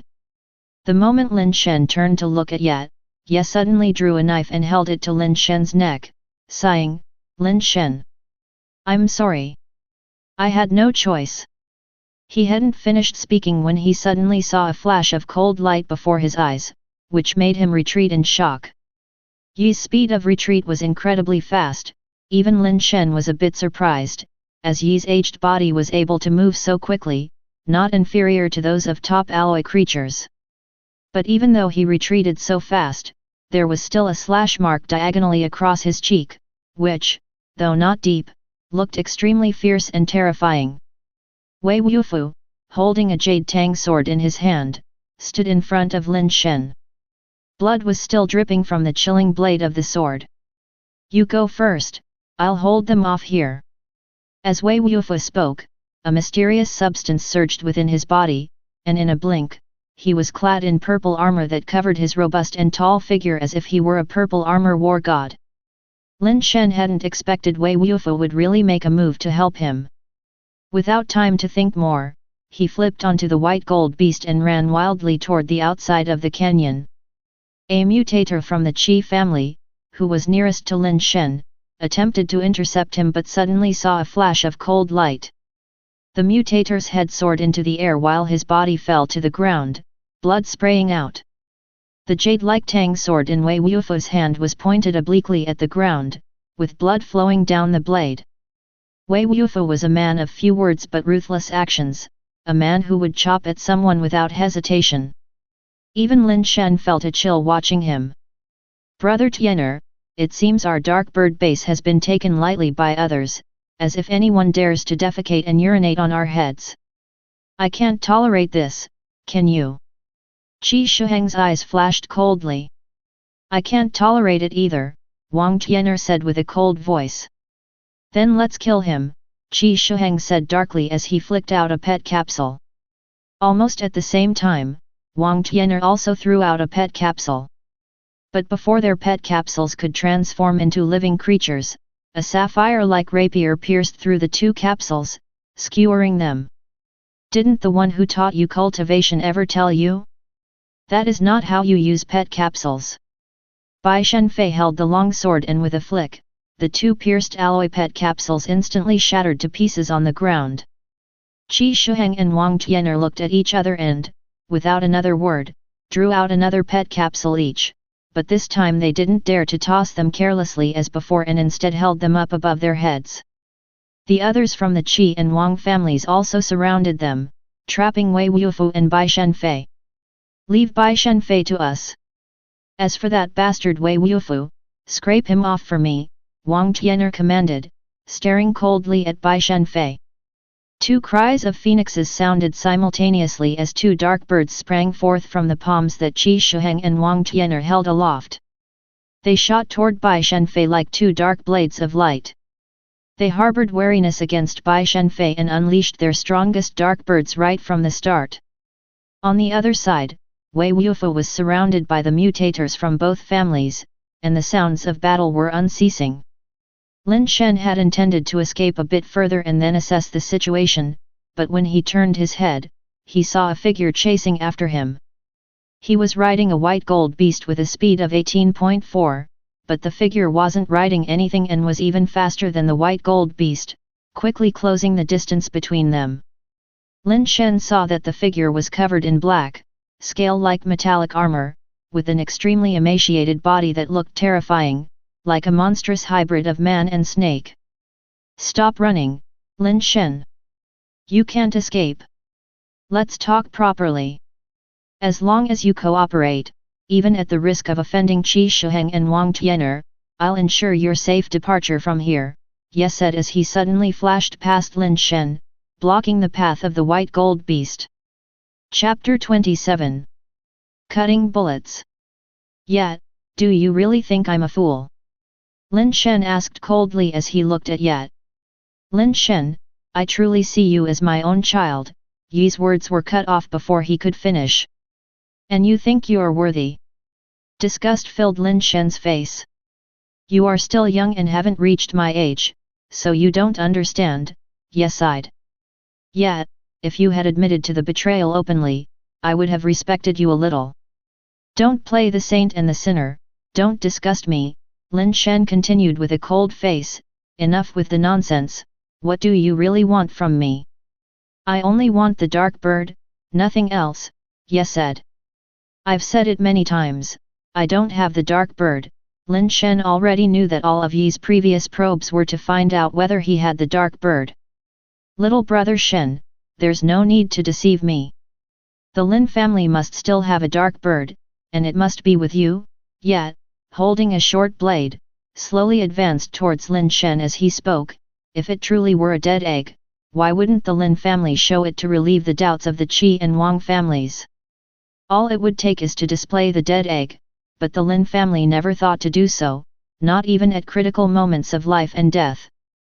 Therefore, it must not be a dead egg, but the fourth dark bird. Having inherited the dark bird, I'm well aware of the temperament of the three older Lin brothers. If there were a dark bird, they would have certainly given it to you. You have always been so confident because you have the dark bird as your trump card, right? So that's what you've been thinking. Lin Shen realized why Ye was so convinced he had the dark bird. It turned out that Lin Shen's self-confidence had given Ye the wrong impression, but Lin Shen's confidence didn't come from the dark bird, it came from the fire seed and the death powder he had found by chance. Little brother Shen, you've never experienced hardship and don't understand the sufferings of life. Some things aren't as simple as you think, and I'm not as simple as you think. The dark bird is powerful, but it depends on who holds it. Do you believe that if you had the dark bird, and if it really came to a fight with me, you wouldn't even have the chance to strike? Yi's tone was sincere. You're someone I've watched grow up.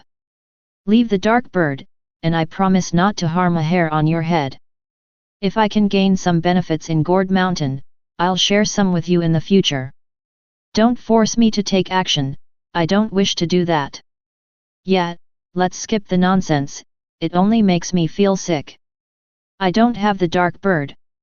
If you don't believe me, kill me and search my body, Lin Shen said coldly, sitting on the back of the white gold beast. Little brother Shen, are you really pushing me to this point? If I take action, I can't spare your life. Both Mr. Lin Zhongzheng and the fourth Lin brothers' tempers are clear to both of us. If I strike you, there's no turning back, so I would have to silence you. Yi's voice also turned cold as he gripped the short blade tightly in his hand. It was an alloy weapon, fashioned like a short sword, not a dagger. The body of the sword was like brass, but the edge was a frosty white color. Why are you afraid of my third and fourth brothers? Lin Shen suddenly asked. Ye was slightly taken aback, not expecting Lin Shen to ask such a question suddenly. After a moment of thought, he responded, because Mr. Lin Zhongzheng and the fourth Lin brother are both very strong, strong to the extent that anyone who has seen their strength can't help but feel fear. How should I put it? Strong isn't quite accurate. While they don't have absolute overpowering strength, if someone of the same level, or even a level higher, were to fight them to the death, I believe they would be the ones to survive. If the second brother were still here, he'd be even more fearsome. The Lin family is indeed fortunate to have such children. If any survive, the Lin family will surely become a major force in the future. Yet, have you forgotten that I'm also a Lin? I'm their brother too, Lin Shen said calmly. Ye laughed. Indeed, you're a Lin as well. I believe you might be as formidable as Mr. Lin Zhongzheng and the fourth brother in the future, but you're not there yet. If you were an alloy-level mutator now, I wouldn't dare oppose you. But it's a pity you haven't completed the base mutation, and even with the dark bird, it's no use. I could kill you before the dark bird even touches me, you wouldn't stand a chance. Killing you doesn't require base mutation, Lin Shen said indifferently. Yi's eyes turned icy as he said, since that's the case, I'll give you the chance to summon the dark bird. Lin Shen took out a pet capsule and transformed it into a supersonic gunman positioned by his side. It seems you're still holding on to hope, yet, seeing that Lin Shen had summoned not the dark bird but the supersonic gunman one from Wang Tianer, narrowed his eyes and said. Lin Shen paid him no heed, directly ordering the supersonic gunman to attack. The supersonic gunman quickly drew his gun and pulled the trigger at Ye. The muzzle spat out sparks, and the bullet flew out at a speed hard for the naked eye to catch. Clang! Ye stood motionless, his short blade flashed, and the bullet aiming for his face astonishingly split in two, whizzing past both sides of Yi's body and falling to the ground. Ye, short blade in hand, walked expressionlessly towards Lin Shen. Clang! Clang! Clang! The supersonic gunman kept firing, but he couldn't halt Yi's advance at all. The bullets aimed at him were all deflected by his short blade. Lin Shen frowned slightly. The Ye he remembered wasn't this strong. The speed of the supersonic gunman was top-notch among alloy creatures, yet Yi's speed was even faster, and he could precisely slice bullets, something not within the capabilities Ye had shown before.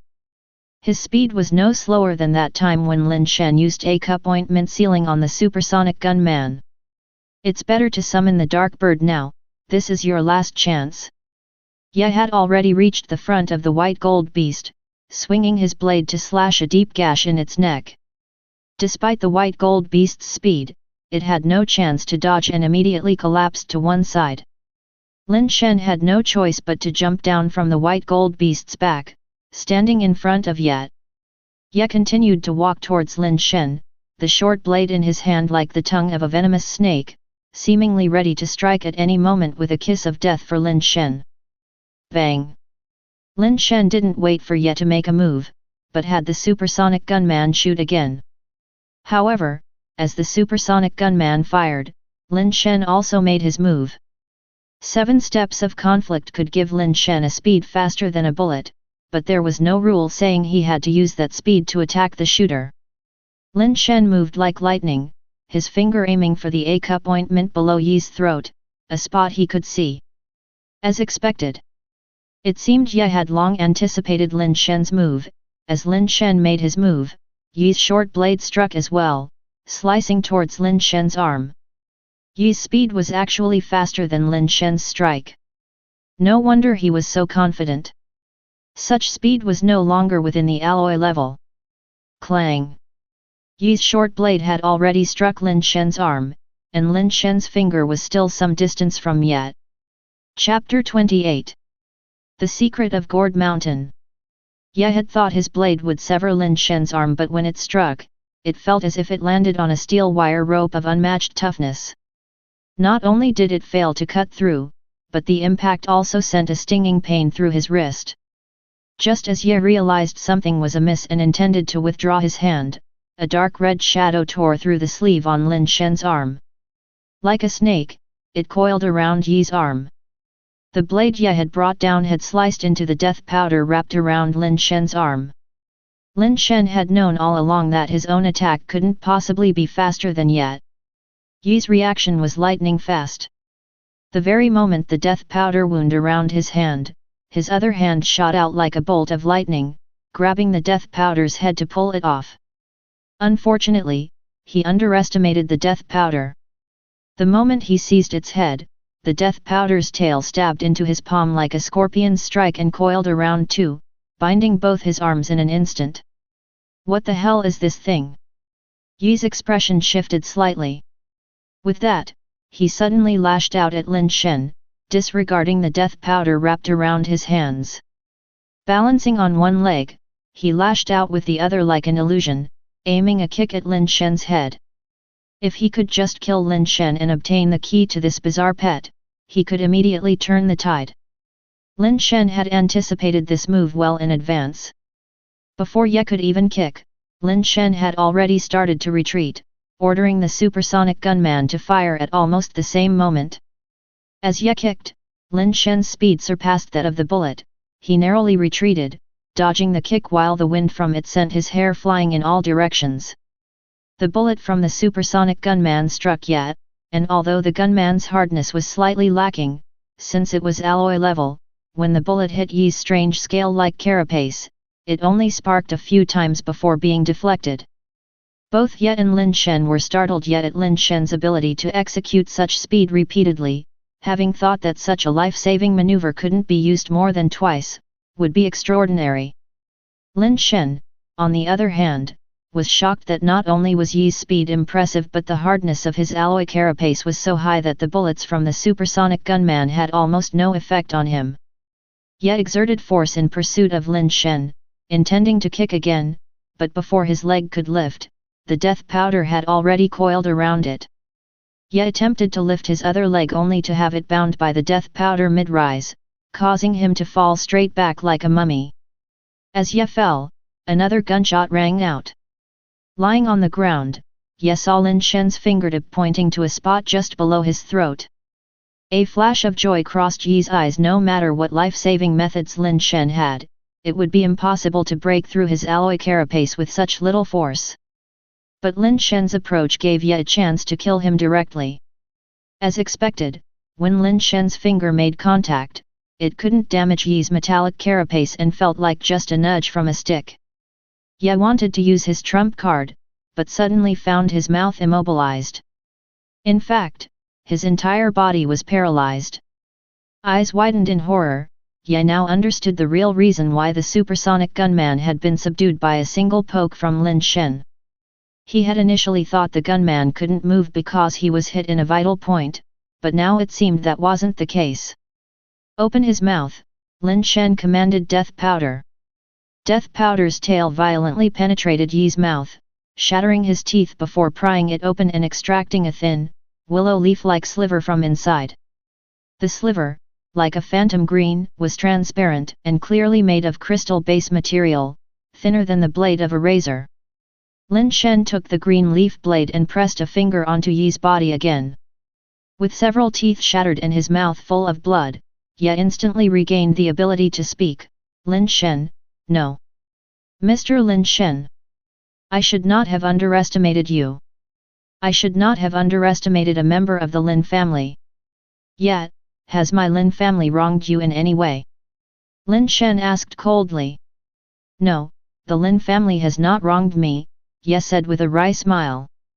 If the Lin family has done nothing to wrong you, and you are already so old, what use is obtaining the treasure inside Gourd Mountain to you?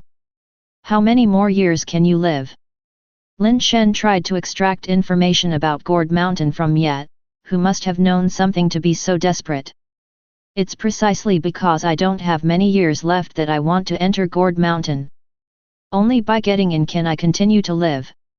I haven't had enough of life, I don't want to die yet, Ye explained. What do you mean? Lin Shen's eyes narrowed slightly, surprised by the information Ye was revealing. Lin Shen, I can tell you everything I know, just please spare my life, Ye pleaded. Speak, Lin Shen said, expressionless as he watched Ye. It was by chance that I overheard Mr. Lin Zhongzheng and fourth brother talking about some secrets of Gourd Mountain. They were discussing second brother's affairs, saying that a long time ago, after second brother had been away for a very long time, he returned very excited. He told them that inside Gourd Mountain there was something that granted eternal life. When they were powerful enough, he would take them and elder sister to Gourd Mountain, so that the siblings could live forever in eternal youth, Ye recalled. Do you really believe that there is something in this world that can grant eternal life? Lin Shen asked with a frown. Second brother would not lie, if he said it's there, then it must be, Ye said, his eyes filled with longing. Just for that sentence, you would stop at nothing to enter Gourd Mountain? Lin Shen asked thoughtfully. The older one gets, the more one fears death. I really just don't want to die. In the future, I will serve you wholeheartedly, daring not to harbor any other thoughts, Ye said. You have no future, Lin Shen stated dispassionately. Hearing this, Yi's face changed drastically, and he struggled to shout, Mr. Lin Shen, you are a member of the Lin family, you can't go back on your word. Before he could finish, the tail of the death powder fiercely pierced his forehead, penetrating through his head. Ye was killed instantly, his eyes widening to an unimaginable extent, dying with his eyes wide open. Ye never expected the usually jovial and pleasure-seeking Lin Shen to be so ruthless, nor did he expect a member of the Lin family to break their promise. I never agreed not to kill you, and even if I had, I wouldn't have let you live. You pose too great a threat to me. If it weren't for the element of surprise, I would have had no confidence in defeating you. Giving you a chance would have been sending myself to die, and I don't want to die, Lin Shen said as he bent over to search Yi's corpse, taking everything he had on him. He felt extremely disgusted in his heart, but surviving was more important than anything at that moment. Before long, Lin Shen had taken everything from Ye. An alloy short blade, a crystal base green leaf blade, 2 alloy pet capsules, and 3 capsule keys. 2 of the keys were clearly meant to be used with the pet capsules, while the third key was of crystal base level, clear and transparent like citron, with a heart-shaped handle. Strange, why is there only a key but no capsule? Lin Shen wondered, taking another look at Yi's corpse. Chapter 29. Out of luck. Lin Shen flipped over the body a couple of times, even carefully feeling the inside of the clothing hems, but he didn't find any hidden pet capsules. Ye indeed did not possess a crystal base pet capsule on his body, and it wasn't because he didn't have time to use it. Generally, people would hide the key and only take their pets out, avoiding the risk of their pets being snatched away. What's the use of just carrying the key without the capsule? Lin Shen frowned and pondered. Unable to figure it out for the moment, he simply put the key away for later. Ye's two alloy pets included the heavy armor beast he rode and the gale meteor iron swallow. Heavy armor beast, alloy creature. Strength, 18.5. Speed, 12.7. Hardness, 16.7. Toughness, 11.6. Base change talent, defense enhancement. Gale meteor iron swallow, alloy creature. Strength, 10.9. Speed, 19.1. Hardness, 17.6. Toughness, 18.7. Base change talent, swift slash, swallow return. The heavy armor beast wasn't fast enough to catch up with the white gold beast, so Ye retracted it when he was pursuing Lin Shen. This creature was all about thick skin and brute strength, good for acting as a strong shield or for scouting ahead. Although the gale meteor iron swallow wasn't that strong, its other attributes were quite decent. Furthermore, its dual talents were impressive. Swift slash allowed it to convert speed into destructive power, somewhat compensating for its lack of strength. Swallow return enabled the meteoric iron swallow to make a sudden turn during high-speed flight, catching adversaries by surprise. With the white gold beast killed by Ye, the heavy armor beast would be a suitable mount, and the gale meteor iron swallow a decent assistant. Boom! A sudden loud noise came from the direction of the canyon, like something had exploded.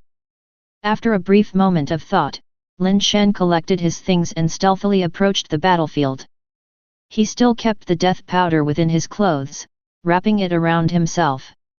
When Lin Shen stealthily returned to the mouth of the canyon and peeked inside, he discovered no one was left, only some tents remained in place, and the lit bonfires had not been extinguished. At the site of the recent fight, there was now a large crater over 10 meters in diameter, with several bodies strewn haphazardly nearby. Lin Shen observed for a while and then summoned the meteoric iron swallow to scout ahead, finding the tents empty and everyone else's whereabouts unknown. Seeing no danger, Lin Shen carefully approached and checked the bodies, among which were neither Bai Shenfei nor Wei Wufu, only base mutators from the Qi and Wang families. What has happened? Why has everyone disappeared? And what's with this big crater? Lin Shen wondered. Inside the tents were many supplies and belongings, showing that their departure was very hasty. Many things were left behind uncollected. On the ground leading to the deeper parts of the canyon, one could see disordered footprints and hoof marks, indicating they had headed further into the canyon. Did they go chasing someone, or were they drawn deeper inside by something? Lin Shen pondered for a moment, then decided to follow and see for himself. He summoned the heavy armor beast, placing the supersonic gunman in front, with the meteoric iron swallow scouting far ahead. He didn't dare to move too quickly, to avoid nearby base variant creatures lying in wait in the shadows. It wasn't long before he saw several base variant creature corpses on the ground, with their base mutation fluid not harvested. Lin Shen checked the wounds on those bodies and then continued to pursue. Every so often, one could see the corpses of base variant creatures, yet not a single person was to be seen, nor were there any signs of living base variant creatures. The canyon was very long and it wasn't until the sky began to brighten that he reached the end of the canyon, but still, there was no sign of Bai Shenfei and the others. As the sky gradually lightened, Lin Shen looked off into the distance where a continuous mountain range loomed, but the majestic and mysterious Gourd Mountain was nowhere to be seen. Gourd Mountain is so imposing that it can be clearly seen from the canyon's entrance, so why can't I see it here? Lin Shen's confusion deepened. There were many paths among the mountain range, but thankfully, there were hoof prints on the ground, and Lin Shen followed the tracks. In the mountains, there were many metal plants, and even towering trees that seemed to be forged from steel, resembling a forest of steel. The most common were trees similar to red maples, with leaves the color of red copper that covered the 7 or 8 meter tall trees. Following the hoof prints through the twists and turns of the mountain range, Lin Shen was startled to find that after 2 to 3 hours, he had circled back to the canyon. How strange! Lin Shen grew more puzzled. He was certain he had followed the hoof prints without seeing Bai Shenfei and the others double back, so how had he ended up back at the beginning? Perhaps Gourd Mountain should be here, only I can't see it. They have the dark bird with them, so they might have already entered Gourd Mountain, Lin Shen reasoned, concluding that this was the only possibility. Unfortunately, without a dark bird, even if he wanted to enter Gourd Mountain, he could not find the way. How exactly is such a colossal mountain concealed? It truly is incomprehensible. Lin Shen tried once more to search the mountain range for them, but, finding nothing, he ended up back at the canyon again. What was even stranger was that not a trace of base variant creatures could be found within the mountains. Theoretically, the area near a mutation point should be teeming with base variant creatures. Everything here seemed rather eerie. Forget it, my strength is limited. Even if I did enter Gourd Mountain, I'm afraid I wouldn't be much help but might instead become a burden to my third and fourth brothers, Lin Shen decided, after some thought, to head back to the base instead. He must complete his base mutation as soon as possible, for his own strength was too weak, even with powerful pets in tow, he wouldn't be safe. Just as Lin Shen was preparing to head back, he suddenly saw a figure stumbling along a distant mountain path, heading back.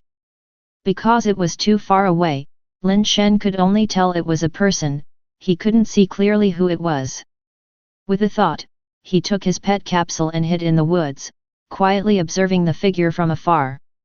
The figure seemed as though drunk, staggering from side to side and taking a long while to make it down the mountain path. But as the distance closed, Lin Shen could finally see clearly who it was and was taken aback. The metallic armor on the person's body was covered in tiny cracks like shattered tempered glass, with blood seeping out from every fissure, dripping with blood all over, presenting a horrifying sight. That he was still alive was a miracle. No wonder he stumbled and faltered his way, hardly able to walk. Lin Shen faintly remembered that this person was from the Qi family, an alloy base mutator with considerable skill, ranked among the notable figures of both the Qi family and Dark Bird base. His name seemed to be Qi Guan, a direct descendant of the Qi family. Seeing no one else was following on the mountain path behind, Lin Shen quickly emerged from the woods and briskly approached Qi Guan. Qi Guan, what happened to you? Who did this to you, and where are the others? Lin Shen shouted from a distance. When Qi Guan saw Lin Shen, he tried to rush over but stumbled and fell to the ground. He struggled to get up several times but failed to rise. Save me. I'm gonna die. Qi Guan lay on the ground, stretching out his hand towards Lin Shen with all his might, his eyes brimming with a desperate longing for life. Unfortunately, he didn't finish his words before he was gone, his face planted on the ground and his hand limply falling, unmoving and silent. What do you mean gonna die? Qi Guan! Qi Guan! Lin Shen called out a few times, but there was no response from him. He let the supersonic gunman turn the body over, blood had stained the ground with a blood-colored human-shaped mark, it looked like he really wasn't going to make it. Lin Shen went over and checked for a pulse and respiration, but he was already dead. Lin Shen examined the metal carapace covering his body closely, the countless cracks were like glass that had been crushed while still alive. He wondered what kind of force could have caused such damage to him. Suddenly, Lin Shen noticed in his other hand, he seemed to be clutching something. Even in death, his fingers were still tightly gripped around it. Lin Shen squatted down and tried to pry the hand open, but couldn't budge it. He took out Yi's short blade, and after prying and breaking the fingers, he finally saw what was in the hand. Chapter 30 Battle of the Five Scrubs. A watch. Lin Shen was somewhat surprised. He had thought that whatever Qi Guan had clutched to in death would be something precious. He hadn't expected it to be a watch, and it looked like a cheap digital one at that. The strap, the case, and the dial were all black, with only white numbers displayed on the dial. Could it be that this watch holds special sentimental value to Qi Guan? If I get the chance, I might return it to his family. Lin Shen picked up the watch and noticed that the time displayed was off. 00:00:07, is this watch broken? Lin Shen looked at the sky. It wasn't dark yet, so how could it possibly be midnight? As Lin Shen observed, the time on the watch continued to tick. 6, 5, 4, 3, 2, 1, 0. Soon the time on the watch reset to 0, and suddenly a voice came from inside the watch, confirming user's death. New user detected. Binding successful. Teleport countdown beginning 10, 9, 8. The time on the watch changed to 10 seconds, and it began counting down by the second. What the hell? Lin Shen hastily threw the watch away. The watch that hit the ground continued the countdown, and Lin Shen instinctively retreated, distancing himself from it. But the moment the countdown on the watch hit 0, Lin Shen felt the scenery before his eyes suddenly distort. The sky, the mountains, the trees, the flowers, the earth all twisted together in Lin Shen's vision, spinning rapidly, and after a dizzy spell, he felt a sudden heaviness in his body, as if he was bearing the weight of 1,000 pounds and uncontrollably fell to the ground. Lin Shen pressed his hands against the ground and, with great effort, slowly stood up. The sensation of weight made it difficult for him even to stand. The trembling muscles in his legs made him feel as if they would give out at any moment and send him crashing to the ground once again. What the hell is this situation? Lin Shen's gaze froze where it lay. Where were the mountains and gorges before him? Instead, he was greeted by a white sandy beach and a blue ocean. On the surrounding beach, there lay dozens of white steel body creatures with steel thorns all over their bodies and sizes comparable to grindstones, just lying there on the beach doing who knows what. The sudden appearance of Lin Shen caused hundreds of steel thorn turtles to turn their heads to look at him, their gazes uniformly focusing on his person. Lin Shen swallowed hard, instinctively wanting to lift his hand to rub his eyes to make sure he wasn't hallucinating. But the act of lifting his hand had become many times more difficult than before, and there was a delay between his movement and his thoughts. Before his hand even touched his eyes, Lin Shen realized that he was wearing that black digital watch on his left wrist. Lin Shen's first reaction was to reach out to remove the watch. Just as his fingers touched the strap, he heard the cold electronic synthesized voice from the watch again. Teleport cooldown not complete. Forcibly removing the teleporter will reactivate the teleportation, and the user will incur irreversible damage during the process. Lin Shen's hand stopped in an instant, his mind flashing back to the horrific wounds on Qi Guan's body. Could Qi Guan's injuries have been caused by this sort of damage? Fearing similar wounds, Lin Shen dared not touch the watch again. If an alloy-level mutator could be injured like that, what would happen to him, a non-base mutator? Would he simply turn into a pile of minced meat? The time displayed on the watch read 71 hours 59 minutes and 54 seconds, and it was still decreasing. Does this mean I'll have to wait 72 hours before I can use this teleportation gear again? Lin Shen reasoned. He had no time to think further because the steel thorn turtles, after a moment of stunned hesitation, started crawling angrily towards him. Their demeanors suggested they would tear Lin Shen to pieces, as if he had desecrated their ancestral graves. Lin Shen wanted to run, but after taking just one step, he stopped, his whole body felt weighed down, and he simply couldn't move. Lin Shen fumbled for the pet key and pet capsule on his body, managing to summon the heavy armor beast before the steel thorn turtles charged at him.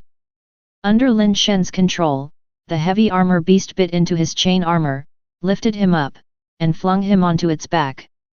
Lin Shen lay atop the heavy armor beast, clutching its neck for dear life. The heavy armor beast let out a roar, its alloy thighs, thicker than an elephant's legs, directly stomped down on the steel thorn turtle that was charging at it. Crack! Crunch! The sound of steel fracturing echoed as the steel thorn turtle's steel spikes and shell were directly crushed underfoot, with a liquid resembling mercury splashing out. Lin Shen could clearly feel that the heavy armor beast was much slower than before, and those steel thorn turtles seemed to also not be as fast as the steel creatures Lin Shen had seen in the past. Is it a gravity issue? Lin Shen guessed, but then he felt his watch vibrating on his wrist. Glancing at his watch, he noticed that it no longer displayed the time but flowing text instead. Killed steel creature steel thorn turtle. Killed steel creature steel thorn turtle. As the heavy armor beast continued to stampede, streaks of information kept flowing across the watch face. Within a group of steel-level steel thorn turtles, the alloy-level heavy armor beast was like a tiger entering a flock of sheep, embarking on a one-sided slaughter. Knowing they were no match, those steel thorn turtles still desperately charged at the heavy armor beast, each one fearlessly rushing to its death as if in a hurry to be reborn, getting stomped to death one by the heavy armor beast within a short while. 20 or 30 were dead.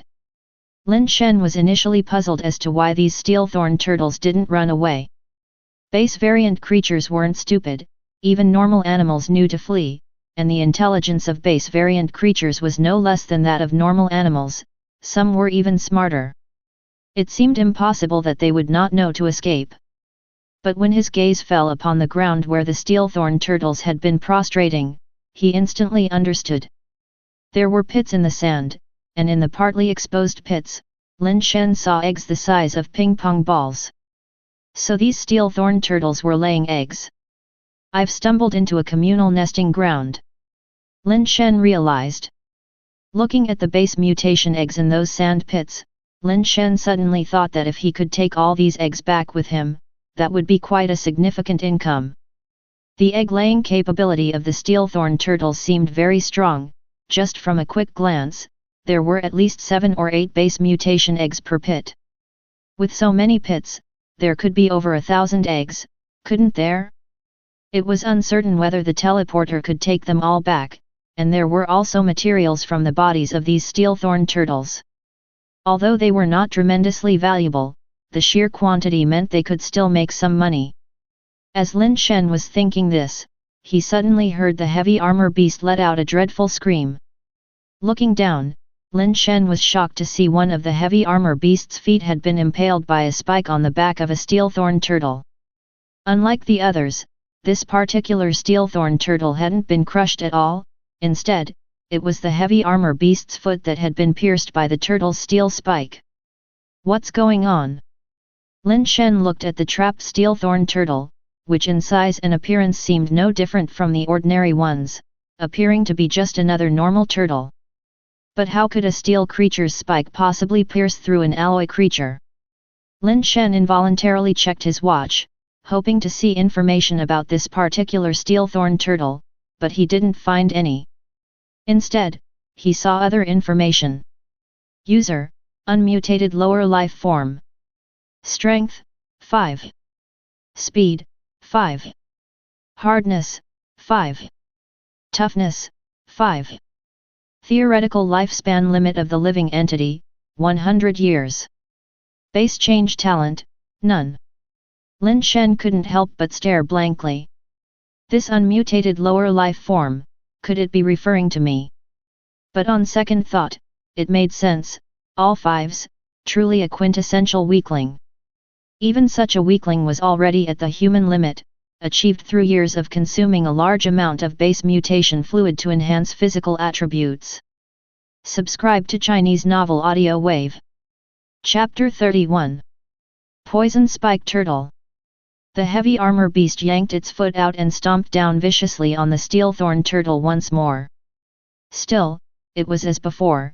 The foot of the heavy armor beast was pierced again by the strikingly hard spikes on the back of the steel thorn turtle. Despite its painful howls, the heavy armor beast was reluctant to give up and tried to step down with its other foot. Lin Shen quickly commanded it to back away. That steel thorn turtle looked quite ordinary, but it was definitely not an average steel-thorn turtle. Although the heavy armor beast was rather unwilling, it had no choice but to follow Lin Shen's order, turning around and charging at the other steel-thorn turtles. One by one, the heavy armor beast resumed its previously invincible stance, crushing several steel-thorn turtles in a matter of moments. The seemingly ordinary, yet extraordinary, steel-thorn turtle chased after the heavy armor beast, wanting to battle it, but Lin Shen forcibly controlled the heavy armor beast to evade. In terms of speed, the heavy armor beast was quite slow among alloy-level creatures, but it was still a bit faster than the steel-thorn turtle, so no matter how frantically it pursued, it could not catch up to the heavy armor beast, which continued crushing one steel-thorn turtle after another. Suddenly, Lin Shen noticed that the heavy armor beast's speed had slowed down, and even its running movements were somewhat off, as if it were limping. Was it hurt that badly just now?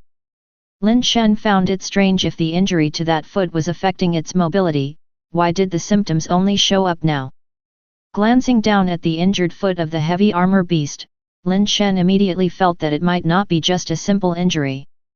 There was no base mutation fluid seeping from the wound on the heavy armor beast's foot, and it didn't look severe, but its whole leg seemed to be unable to bend, walking with a heavy thud on each step, as if that was not its leg, but a crutch. Not good. The spikes on that steel-thorn turtle seemed to carry something like a toxin. Lin Shen realized the problem. The toxin-like substance was still spreading in the heavy armor beast's body, increasingly restricting its movements. The steel-thorn turtle caught up and the heavy armor beast tried to kick it furiously, but it got its neck caught in the turtle's mouth and couldn't shake it off no matter how hard it tried. Attempting to kick with its other leg was futile as that leg was now as unresponsive as wood. A stitch in time saves 9, Lin Shen steeled himself and summoned the meteoric iron swallow. As the steel-thorn turtle stubbornly clung to the neck of the heavy armor beast's foot, the meteoric iron swallow transformed into a black blade and slashed towards its neck with incredible speed. Who would have thought that the steel-thorn turtle was not quick in movement, but astonishingly fast in withdrawing its neck? It loosened its grip and retracted its neck, evading the strike of the meteoric iron swallow. The steel-thorn turtle, having dodged the attack from the meteoric iron swallow, extended its neck lightning fast, attempting to bite the heavy armor beast's leg again.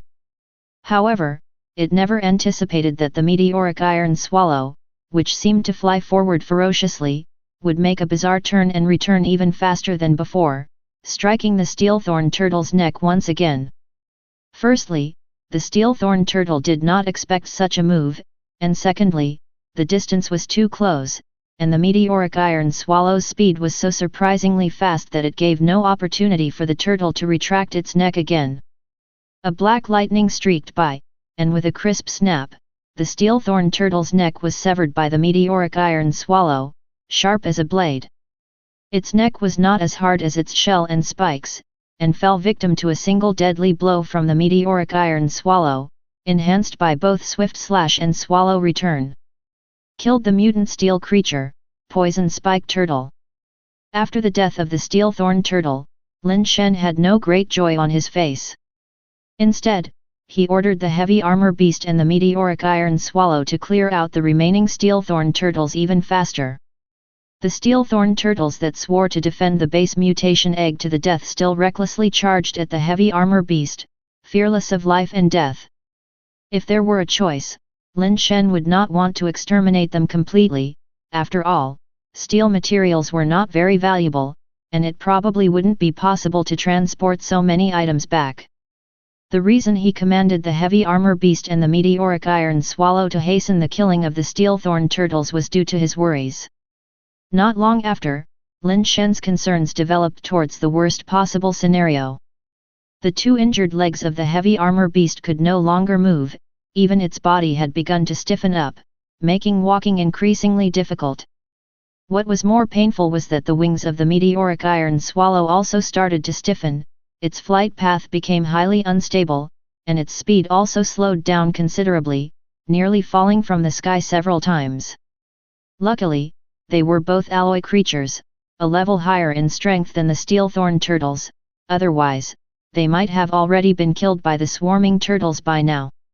Lin Shen had previously refrained from going down to hit the mutated poison thorn turtle's A-cup ointment himself, fearing that he too would become infected by the substance, whether it was a toxin or something else, which was why he let the meteoric iron swallow try.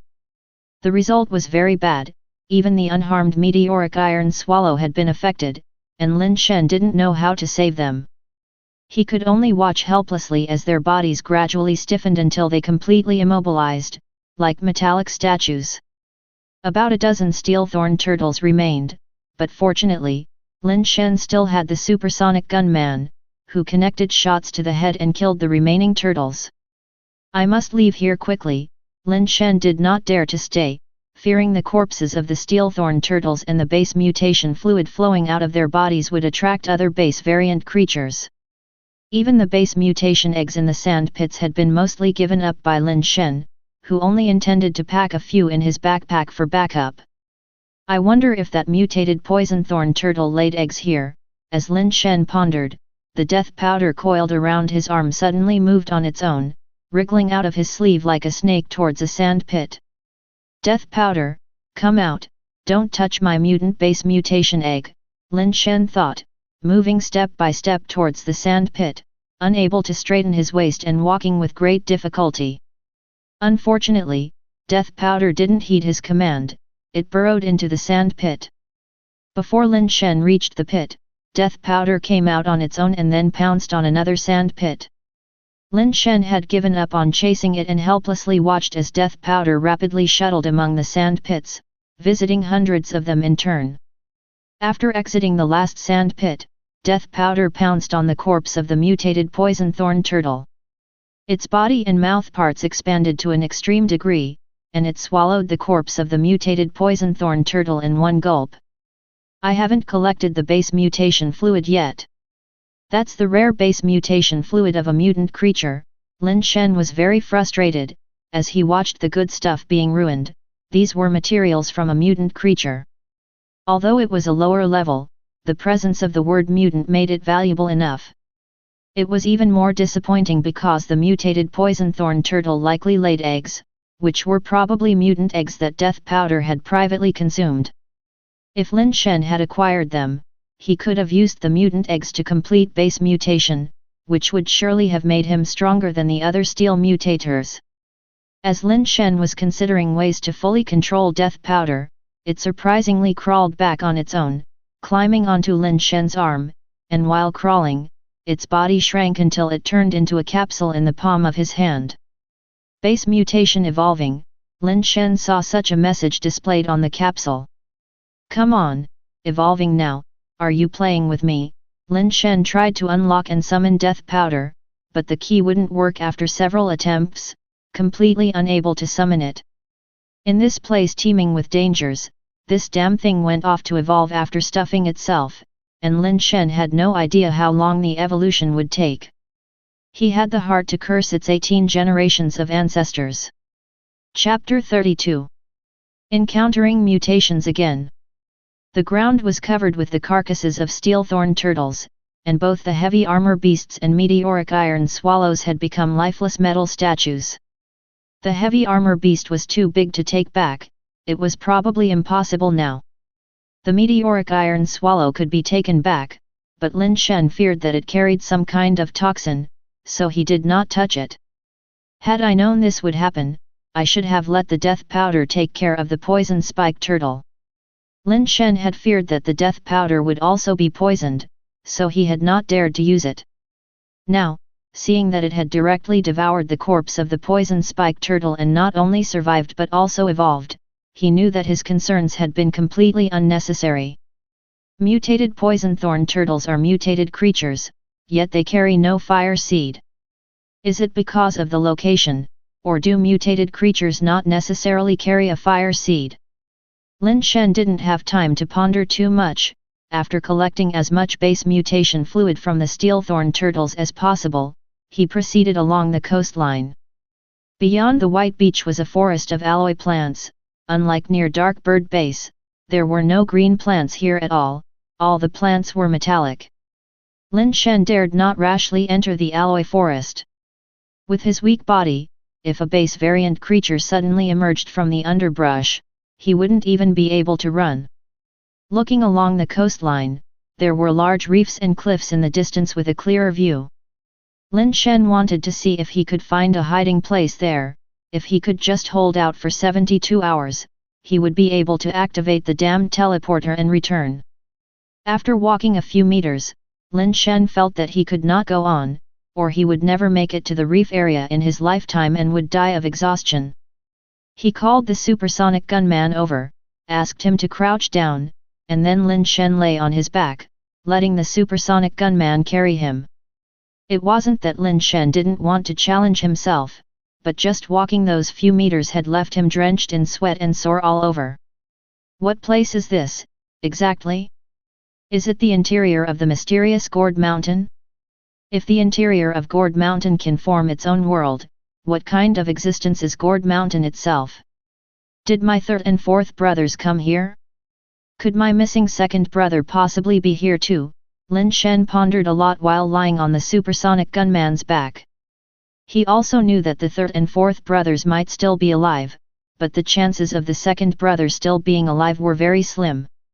The supersonic gunman's speed was clearly affected, but he could still walk briskly without much trouble. After walking 2 or 3 kilometers along the coastline, Lin Shen suddenly saw what looked like a person lying on the beach ahead. The person lay on the beach, with waves lapping over the body in gentle strokes, but the person remained motionless. Could it be a dead body? Too far away to see clearly, Lin Shen asked the supersonic gunman to quicken the pace and head over. He wondered if the person was from the Qi family or the Wang family, but as they got closer, Lin Shen immediately recognized the clothes on the body. Wei Wufu? Is he dead? Lin Shen was slightly startled. Although he knew Wei Wufu had his own motives for following him, Wei Wufu had stood up to help him in dangerous situations. Seeing him dead here, Lin Shen still felt somewhat saddened. Upon reaching Wei Wufu, the supersonic gunman set Lin Shen down. Lin Shen asked the supersonic gunman to drag Wei Wufu's body out a bit, to where the waves could no longer reach it. Wei Wufu's clothes were torn in several places, but there appeared to be no wounds on his body. His hair was messy, soaked by the seawater, and clung in strands to his scalp. Lin Shen reached out to check for breathing and felt the pulse, somewhat surprised to find that the guy was actually still alive, seemingly just unconscious. This discovery left Lin Shen somewhat conflicted. If Wei Wufu hadn't helped him before, Lin Shen would have immediately had the supersonic gunman blow him away with a shot to prevent future trouble. However, Lin Shen, influenced by his older brothers and sisters, always had a clear sense of gratitude and resentment, making it impossible for him to eliminate someone who had helped him. Just as Lin Shen was considering how to deal with Wei Wufu, the guy actually woke up. Upon opening his eyes and seeing Lin Shen, he was momentarily taken aback, but said nothing and tried to push himself up from the sandy ground. But as soon as he moved, his complexion drastically changed. There seemed to be some problem with his legs, they did not allow him to stand, leaving him to sit up using his upper body alone. Are you all right? Lin Shen asked, looking at his legs. My legs won't move, Wei Wufu answered. Lin Shen fell silent upon hearing this. Legless meant his life was over. For a mutator, having no legs meant it was impossible to fight against base variant creatures anymore. It's just that they won't move, they're not useless, Wei Wufu said, seemingly reading Lin Shen's thoughts, his face expressionless. Lin Shen felt this was just Wei Wufu's final act of defiance. His legs seemed completely numb, and if they weren't useless, what else could they be? However, Lin Shen did not want to dwell on this issue and noticed the watch on Wei Wufu's wrist, which was similar to his own. He asked, after you covered for my escape, what happened? Why was everyone gone when I returned to the canyon, and how did you end up here? Encountered a monster, couldn't beat it, ran, the slow ones died, escaped into the mountains, Dark Bird led the way, found Gourd Mountain, there was a cave on the mountain, entered the cave and ended up here, got a watch on my wrist, fell into the sea, there were base variant creatures in the sea, couldn't beat them, fought desperately, base variant creatures retreated, passed out, woke up, saw you. Lin Shen was taken aback by Wei Wufu's succinct way of speaking. Normally, people's speech contains a flow of cause and effect, transitions and embellishments, often filled mostly with useless information. Wei Wufu, on the other hand, didn't use any superfluous words in his speech, providing only useful information, as if reciting from an outline. What kind of monster? Lin Shen focused on the term Wei Wufu used. He said monster, not base variant creature. Don't know, like a person, but not like a person, like a base variant creature, but not like one, Wei Wufu replied. That, can you describe what that monster looked like? Lin Shen felt as if he had both heard and not heard. Just as Wei Wufu was about to answer, the sound of surging seawater caught their attention. Both men turned their heads to look and their faces instantly changed. A creature with a body made of blue alloy, eyes that resembled rubies, human-like in form but with fish scales, fins on its back and crown, and gills below its cheeks, emerged from the sea. It was carrying a red metal fork and stared at Lin Shen and Wei Wufu with predatory intensity, advancing step by step towards the sandy beach. You go, can't win against mutated alloy creatures, Wei Wufu said. No shit, if I could leave, why wouldn't I? Lin Shen despaired, knowing his physical condition was a significant problem. Unable to even run away, he quickly called the supersonic gunman to carry him. But as soon as the supersonic gunman moved, it immediately drew the attention of the base variant creature, which didn't care whether the supersonic gunman was coming for it or not. Its scaly legs burst with terrifying strength and speed, bridging over a dozen meters in an instant to close in on the supersonic gunman, and thrust its fork towards him. Are you fucking insane? Lin Shen nearly cried out in despair. Chapter 33. Wei Wufu's Egg. Mutated creatures are rarely seen outside, so why are there so many here, encountering two of them just on this beach? Lin Shen knew that he couldn't retreat at this time. Once he did, that would be the end of him. Wei Wufu, that ruthless man, with that swift tang sword, couldn't fight off the mutant creature. The supersonic gunman definitely wasn't a match either. If the supersonic gunman died, he would be like meat on a chopping board, ready to be slaughtered at will. Fire! Lin Shen gritted his teeth as he issued the command. The supersonic gunman didn't hesitate and pulled the trigger. Bullets roared out of the barrel towards the mutant creature's head. While firing, the supersonic gunman narrowly dodged the creature's pitchfork by a hair's breadth. The mutant creature tilted its head and dodged the bullets from the supersonic gunman. Its speed was almost equal to the gunman's. It was only by fortune that the gunman was a top-tier speed-based pet, otherwise, it would have been difficult to avoid that pitchfork. Continue. Lin Shen reached into his pocket and took out something, throwing it with all his might to Wei Wufu. Although they had only exchanged blows once, Lin Shen knew the supersonic gunman was definitely not a match. Speed was the supersonic gunman's strongest weapon, and yet, it still didn't give him an edge against the mutant creature. He was certainly far inferior to the creature in other aspects and stood no chance in a fight. Wei Wufu caught what Lin Shen threw to him, a crystal base blade shaped like a green leaf. He immediately pinched the blade between his fingers and stared adamantly at the mutant creature while whispering softly, "Let's go." Lin Shen paid him no mind. Even when Wei Wufu had a pet and a crystal base level tang sword, he was no match for the mutant creature. Now with only a leaf blade, it would be odd if he could actually defeat the mutant creature. Find the right moment, shoot its eyes, and leave the rest to me, Lin Shen ordered. Wei Wufu frowned slightly. He couldn't understand what Lin Shen meant by that. He didn't think Lin Shen himself had any capability to harm the mutant creature. Wei Wufu said nothing. He was well aware that Lin Shen couldn't get far. If he and the supersonic gunman died, Lin Shen could only die as well. Escaping or not, it made little difference. The mutant creature, having avoided the bullet, swung its pitchfork in a sweeping motion at the supersonic gunman's waist.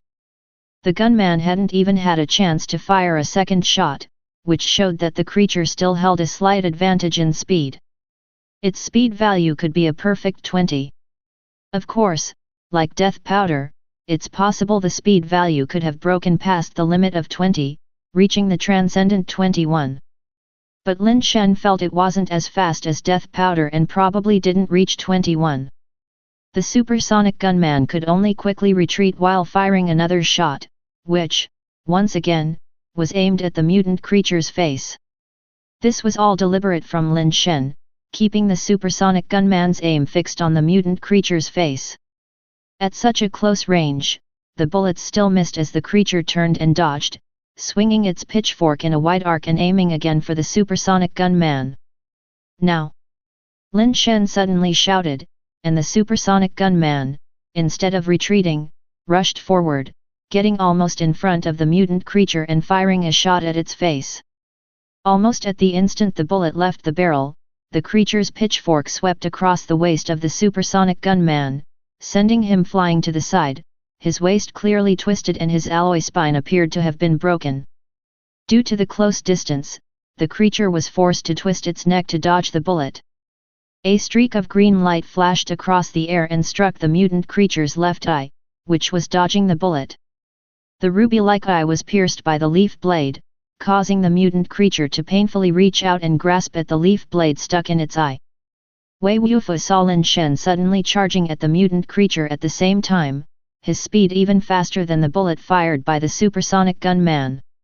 Even seeing Lin Shen's speed, Wei Wufu still didn't believe that Lin Shen rushing over was a good decision. He could tell that Lin Shen was someone who lacked base mutation, not knowing what method he used to temporarily burst forth with that kind of speed. Let alone the fact that his speed wasn't much faster than the mutant creature's. Even if he were faster, his strength wasn't sufficient to harm the creature. Charging at it was no different from courting death. Especially when Lin Shen forcefully pressed his finger against the mutant creature's waist, Wei Wufu thought Lin Shen's finger would definitely break, and the mutant creature would be completely unharmed. Dong! Lin Shen's finger thwacked into a depression in the mutant creature's waist, producing a dull sound and Lin Shen's pained grunt. Just as Wei Wufu predicted, Lin Shen's finger bones were crushed, warping into a chillingly grotesque shape. And as Wei Wufu thought, the mutant creature was completely unscathed. Even though Lin Shen attacked its weak point, he still couldn't injure it in the slightest. But what happened next left Wei Wufu standing there, stunned. The mutant creature had suddenly stopped moving, standing there with one hand on a fork and the other pinching the leaf blade, like a robot that had run out of power abruptly. It hurts like hell. Lin Shen hissed in pain, his twisted fingers swollen like little radishes. Wei Wufu's gaze upon Lin Shen had become somewhat strange, as if he was seeing him for the first time. He had seen Lin Shen use a cup ointment sealing on the supersonic gunman, but he had never expected that even this mutant creature could be sealed. What kind of strength that was, Wei Wufu had never heard of. A human without base mutation was actually capable of such speed and incomprehensible techniques. Lin Shen was quite something. "Don't move, come here," Wei Wufu said, seeing Lin Shen take out a vial of medicine from his pocket and about to apply it to his fingers. Lin Shen had grown accustomed to Wei Wufu's way of speaking and couldn't be bothered to ask any more, dragging his heavy body over to Wei Wufu's side. "Squat down, hand," Wei Wufu commanded. Lin Shen understood his intention, squatted down, and stretched out his injured fingers in front of him. Wei Wufu's fingers flashed, and he vigorously stroked Lin Shen's injured finger, causing a crisp crackling sound that made Lin Shen howl in agony. "Apply the medicine," Wei Wufu ordered. Lin Shen's scream ceased as the instant pain ebbed away. Surprisingly, his finger hurt less, and he felt much better. Looking down, he noticed that his twisted finger was now straightened. Without saying anything more, Lin Shen poured a few drops of the medicine onto his injured finger but kept his gaze fixed on the mutant creature. Fortunately, the mutant had not reached the formidable level of death powder. Its acupoints were sealed and it could not move, but Lin Shen did not know how long the effect would last. His gaze shifted to the supersonic gunman, his spine broken. Although not dead, he could no longer even crawl, let alone shoot. Clenching his teeth, Lin Shen moved in front of the mutant creature and tried to pull the leaf blade out of its eye, but the creature was gripping the blade tightly, and Lin Shen couldn't budge it no matter how hard he tried. "You have no base mutation?" Wei Wufu asked, looking at Lin Shen with a puzzled expression. He had been certain that Lin Shen had no base mutation, but now he was beginning to doubt his judgment. "I don't," Lin Shen said, letting his hand droop, and looking at Wei Wufu. "Your hands can still move, can you come and finish it off?" "Can't kill it." "Here." Wei Wufu fished out something and tossed it to Lin Shen. Lin Shen caught it and saw that it was an egg. Yes, an actual egg, not a base mutation egg.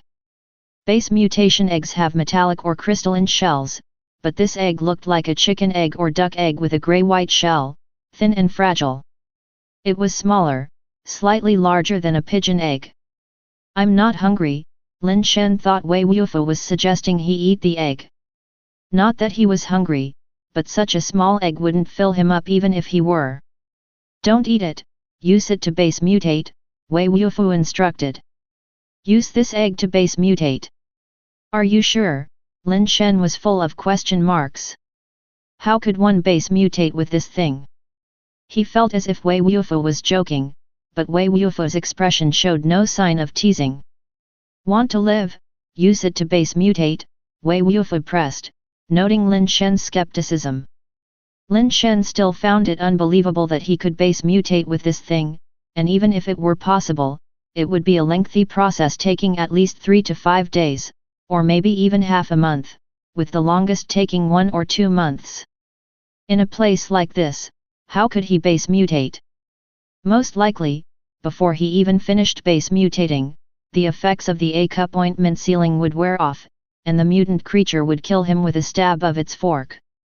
Very strong, very fast, difficult, success means survival, failure means death, Wei Wufu explained once more. Chapter 34. Primeval Eggs. Lin Shen had already completely adapted to Wei Wufu's manner of speaking. He knew what Wei Wufu meant, that the egg had strong potential and would facilitate quick base mutation. Their current situation was difficult, and Lin Shen must undergo base mutation for them to survive.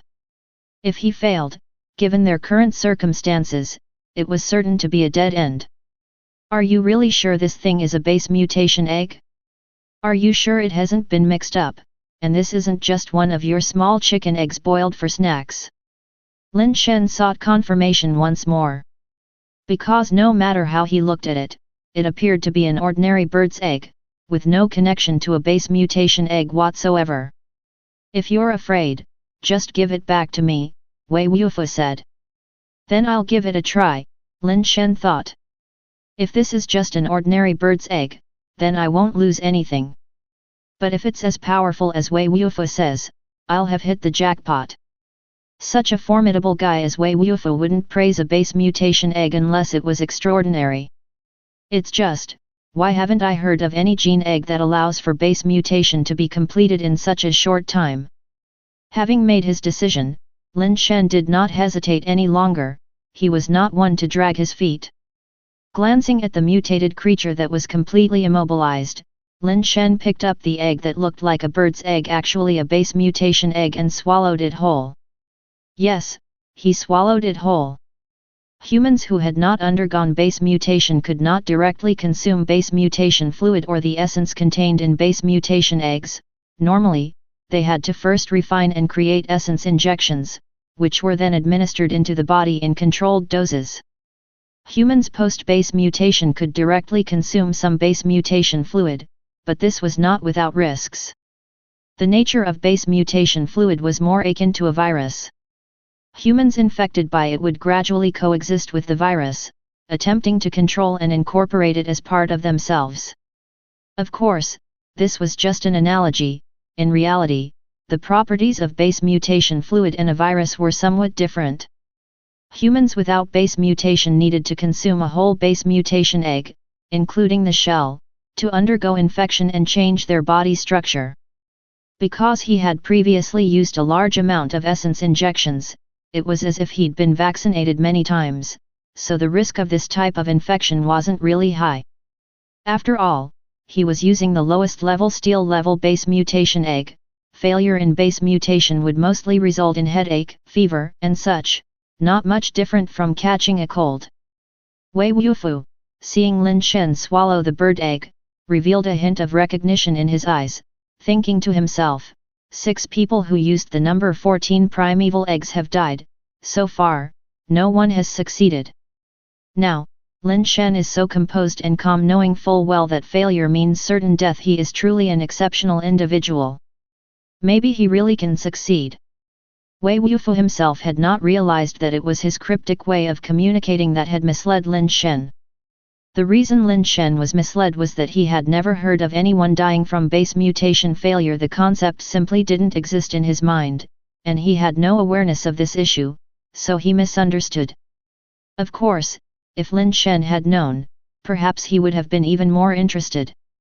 His third and fourth brothers had always advised him not to rush into base mutation, implying that they wanted to find him a base mutation egg with sufficient potential. Had Lin Shen known the origin of this bird egg, it's likely he would still have made the same choice. Of course, another significant reason prompted his decision: he no longer had any usable pets and was having difficulties even walking. Without immediately enhancing his own survival ability, the outcome would still be death. Normally, one would process a base mutation egg before consuming it, but obviously, that wasn't an option now. Fortunately, the egg wasn't big, and Lin Shen managed to force it down whole. As soon as the egg entered his stomach, Lin Shen knew it wasn't an ordinary bird's egg, but a genuine base mutation egg. Almost immediately upon the egg's ingestion, a coldness almost enough to freeze someone solid emerged from his abdomen and spread rapidly throughout his body. Lin Shen immediately lost control of his body, falling straight to the ground, but his nerves became incredibly sensitive. A single strand of hair landing on his skin was enough to cause him stinging pain. Even when dust settled on his skin, it would immediately cause swelling and redness. It hurts. Damn, it really hurts. Lin Shen had never realized the air could contain so much dust. The dust, normally imperceptible, fell on Lin Shen, giving him the sensation that his entire body was being pricked by needles. Wei Wufu watched Lin Shen, who lay motionless on the ground, and many thoughts raced through his mind. The reason why the number 14 primeval egg was called a primeval egg, and not a base mutation egg, was because its origins differed from those of ordinary base mutation eggs. More than 200 years ago, various base variant creatures began appearing all over the world, all of them originally emerging from the base mutation zone. Ordinary people had little concept of the base mutation zone, knowing only that it was an area where base variant creatures gathered. What they didn't know was why base variant creatures gathered in the base mutation zone and why the appearance of such creatures always began in the base mutation zone. People like Wei Wufu were very clear: the reason an area turned into a base mutation zone was due to the presence of primeval eggs. It was because these mysterious primeval eggs, from unknown origins, fell to various places on Earth, infecting nearby life forms and causing them to undergo base mutation, that base variant creatures came into existence. After more than 200 years of effort, a small portion of the primeval eggs in some base mutation zones ended up in human hands. According to the records of the Base Alliance, there are a total of 16 known primeval eggs, 11 of which have already been used for base mutation. As for those not accounted for, the number is unknown. Every human who used a primeval egg for base mutation was much more powerful than those who used base mutation eggs, akin to monsters among mutators. Except for the 2 who had already died, all the other humans who used primeval eggs for base mutation without exception became the elite of human mutators, truly standing at the top of the pyramid. However, using primeval eggs for base mutation was highly dangerous. Almost every known primeval egg had taken human lives. The primeval egg in Wei Wufu's possession, labeled number 14 in the Base Alliance's records, was the 14th primeval egg to be discovered and documented. The number 14 primeval egg had been discovered over 70 years ago, and 6 humans had attempted to use it for base mutation since, all without exception had died. Each of the previous 6 individuals had made thorough preparations and reached the peak physical condition for an ordinary human, yet they still failed. Wei Wufu could see that Lin Shen's physical condition had also reached the limit of an ordinary human, which was the most basic requirement for using a primeval egg for base mutation. Without such a condition, failure was almost certain. Even with it, the likelihood of failure was still high. Lin Shen possessed such physical condition, and having not undergone base mutation at his age, Wei Wufu believed, was it not as if he were waiting for a primeval egg? For some reason, Wei Wufu felt that Lin Shen might succeed because some of the things Lin Shen had done seemed unbelievable to him, almost unscientific. Silk is emerging. Wei Wufu saw white strands, many times finer than hair, resembling down, emerging from Lin Shen's skin, and his eyes lit up at once. Chapter 35. The End of the Terracotta Warriors. Lin Shen was in the midst of experiencing pain that was beyond the description of muscles spasming and marrow being hammered. If he were able to make a sound, his throat would probably have been howled raw. Unfortunately, he couldn't even move his lips or eyes, let alone cry out. He couldn't even blink. Lin Shen had heard before that the process of base mutation was similar to that of butterfly transformation. The transformation of a caterpillar into a butterfly is known as complete metamorphosis, with a dramatic change in body structure, as if one life form evolves into another. Some even say that the caterpillar is simply a mobile placenta, and the butterfly growing inside will dissolve and absorb the placenta when the time comes. Of course, this idea is unfounded. The process of human base mutation is also a reorganization of bodily structure, with the shell of the base mutation egg melting, decomposing, forming threads, and sculpting an effigy, with its essence merging with the human body to build a new steel body. This process is similar to grinding rice into flour and then mixing it with other ingredients to make rice noodles, hence the pain is unimaginable. Of course, the actual process doesn't require the body to be literally crushed, but the integration of the essence throughout the body is equally painful, almost unbearably so. The higher the quality of the base mutation egg, the more painful the process. Lin Shen had only heard that base mutation was painful, but he had not expected it to be so excruciating. White filaments grew from inside his body, intertwining with one another, and gradually formed an oval-shaped white effigy. Wei Wufu's expression was complicated. Before Lin Shen, none of the humans who had tried to use the primeval egg number 14 for base mutation managed to reach the stage of forming an effigy. All of them died soon after swallowing the primeval egg. The fact that Lin Shen was able to sculpt an effigy meant that the shell of the primeval egg had already melted and decomposed into a new structure within his body, indicating that he was halfway to success. What would follow was to see if Lin Shen's body could withstand the integration with the essence, which could also be understood as whether he could coexist with the foreign virus. Wei Wufu was intently observing the effigy formed by Lin Shen when, suddenly, as if sensing something, he turned his head to look at the immobilized mutant creature. The mutant creature began to tremble slightly, causing Wei Wufu to frown slightly. After a moment of contemplation, Wei Wufu pressed his hands forcefully on the ground, propelling his body to leap up, but unfortunately, everything below his waist was unsteady and unresponsive, greatly affecting his speed.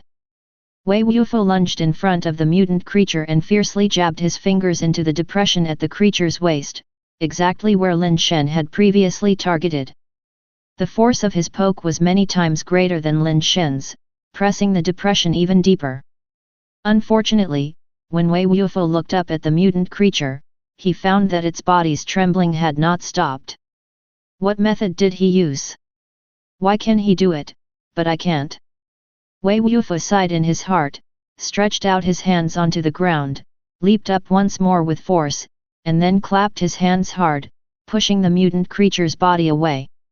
The mutant creature rolled out for more than 10 meters on the ground before stopping due to the strong gravity here, it was quite a feat to push it that far. Wei Wufu's only thought was to delay time as much as possible. According to the data, humans who undergo base mutation with the primeval eggs do so very quickly. Death comes swiftly, and if successful, that too happens rapidly. There is no need to stay inside an effigy for days or months like with regular base mutation eggs. Most complete the base mutation within 3 to 10 minutes after sculpting an effigy and can then break out of the effigy immediately. Wei Wufu only needed to hold out until Lin Shen broke out of the effigy. With Lin Shen's miraculous methods, coupled with the steel body transformed by the primeval egg, defeating the mutant creature might be difficult, but the chance for escape would greatly increase. Wei Wufu watched the mutant creature lying in the distance, its body shivering continuously, calculating how much time he could delay if the mutation creature recovered its ability to move before him. Not enough, Wei Wufu murmured to himself as he glanced at the watch on his wrist. The mutant creature's body quivered more and more violently, looking like it could regain its ability to move at any moment. Since Lin Shen had encased himself, less than a minute had passed, and even if Lin Shen were incredibly fast, he would still need more than 3 minutes.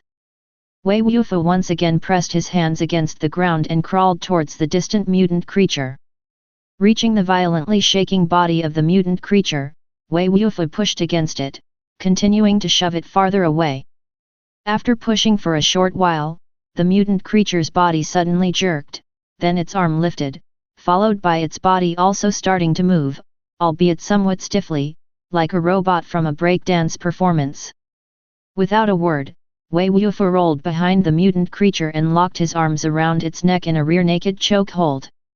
This move, when used on a human, can lead to loss of consciousness by compressing the carotid arteries and depriving the brain of blood supply in a brief period. When used on a mutant creature, naturally, the effect isn't as good. Moreover, with Wei Wufu's legs unable to wrap around and immobilize the creature, the move was even less effective. This was a reluctant choice for Wei Wufu, as confronting the mutant creature head-on was not advisable and would only hasten his death. From behind it, at least its claws and legs wouldn't easily reach Wei Wufu, and like humans, its arms couldn't fully rotate backward. Wei Wufu only thought about delaying as long as possible, just waiting for Lin Shen to emerge from his enclosure. The mutant creature quickly recovered, ignoring Wei Wufu's chokehold. It pulled out the leaf blade that was stuck in its eye and flung it aside.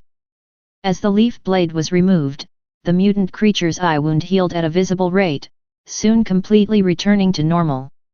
This was why Wei Wufu said it couldn't be killed. During their battle at sea, he had inflicted severe wounds on the mutant creature several times. But the creature's healing was just too rapid, making it virtually unkillable. In the end, it was Wei Wufu's use of his life-saving ability to grievously injure the mutant creature to the brink of falling apart that temporarily drove it back. Regrettably, the use of that power also caused his own body to fail, and after dragging himself onto the beach, he had passed out, with his legs taking time to recover. The mutant creature reached back with one hand to grab Wei Wufu's head, its dagger-sharp nails scraped along Wei Wufu's cheek and plunged into the sand. Wei Wufu, still choking its neck, rocked his body from side to dodge the mutant creature's repeated swipes. The mutant creature's other hand dropped the fork and reached back for Wei Wufu. Seeing he couldn't dodge, Wei Wufu had no choice but to release the arm locked around its neck and, with a powerful push on the sandy ground, rolled away. "Come on, kill me," Wei Wufu attempted to provoke with words, trying to attract the creature's attention. As a creature with emotions, logically, it should want to kill Wei Wufu first after being toyed with by him. But for some reason, after giving Wei Wufu a glance, the mutant creature picked up the red fork from the ground and, without hesitation, turned and charged toward Lin Shen's encasement. This was beyond Wei Wufu's expectations, but his reaction was quick. With his hands on the ground, he exploded with all his strength, like a ground-scheming missile, catching up to the creature, grabbing one of its legs, twisting fiercely, and flipping it to the ground. The mutant creature kicked back with its other leg, unable to dodge due to his immobile legs, Wei Wufu could only let go with one hand and grabbed its other leg. He had thought that after being manipulated like this, the mutant creature would be enraged and determined to fight to the death. To his surprise, even as its legs were held by Wei Wufu, the creature, after lifting the red fork, didn't aim at Wei Wufu, who was holding its legs, but instead flung the fork with all its might towards Lin Shen's encasement. Chapter 36. Breaking out of the cocoon. Wei Wufu reacted extremely quickly. Almost the moment the mutated creature lifted its fork, he released one hand and grabbed a pebble from the sand beside him, hurling it with all his might at the fork thrown by the creature. Unfortunately, the pebble was too small and not tough enough. It shattered into powder upon impact with the red fork, slightly deflecting its trajectory. But it was only a slight deflection. The fork continued to fly toward the statue. This was all Wei Wufu could do. With nothing else around to use and his legs unable to move, he couldn't catch up to the thrown fork. The fork skewed into the statue and actually pierced through it, which left Wei Wufu somewhat stunned. Primeval eggs seemed ordinary, but were actually extraordinary. Their strength was much higher than that of regular steel mutant eggs, and the statues they formed were more durable than regular steel bodies. Although the mutated creature was of the alloy level, the fork's strength had been somewhat reduced by the stone, and considering the statue's own robustness, it shouldn't have been pierced through so easily. The ease with which it was pierced through only meant that the statue's strength was much lower than Wei Wufu had anticipated. How could this be? It's not right, the comparison is too weak, Wei Wufu couldn't help but mutter to himself. What he was thinking was, why was the strength so low? Something was off.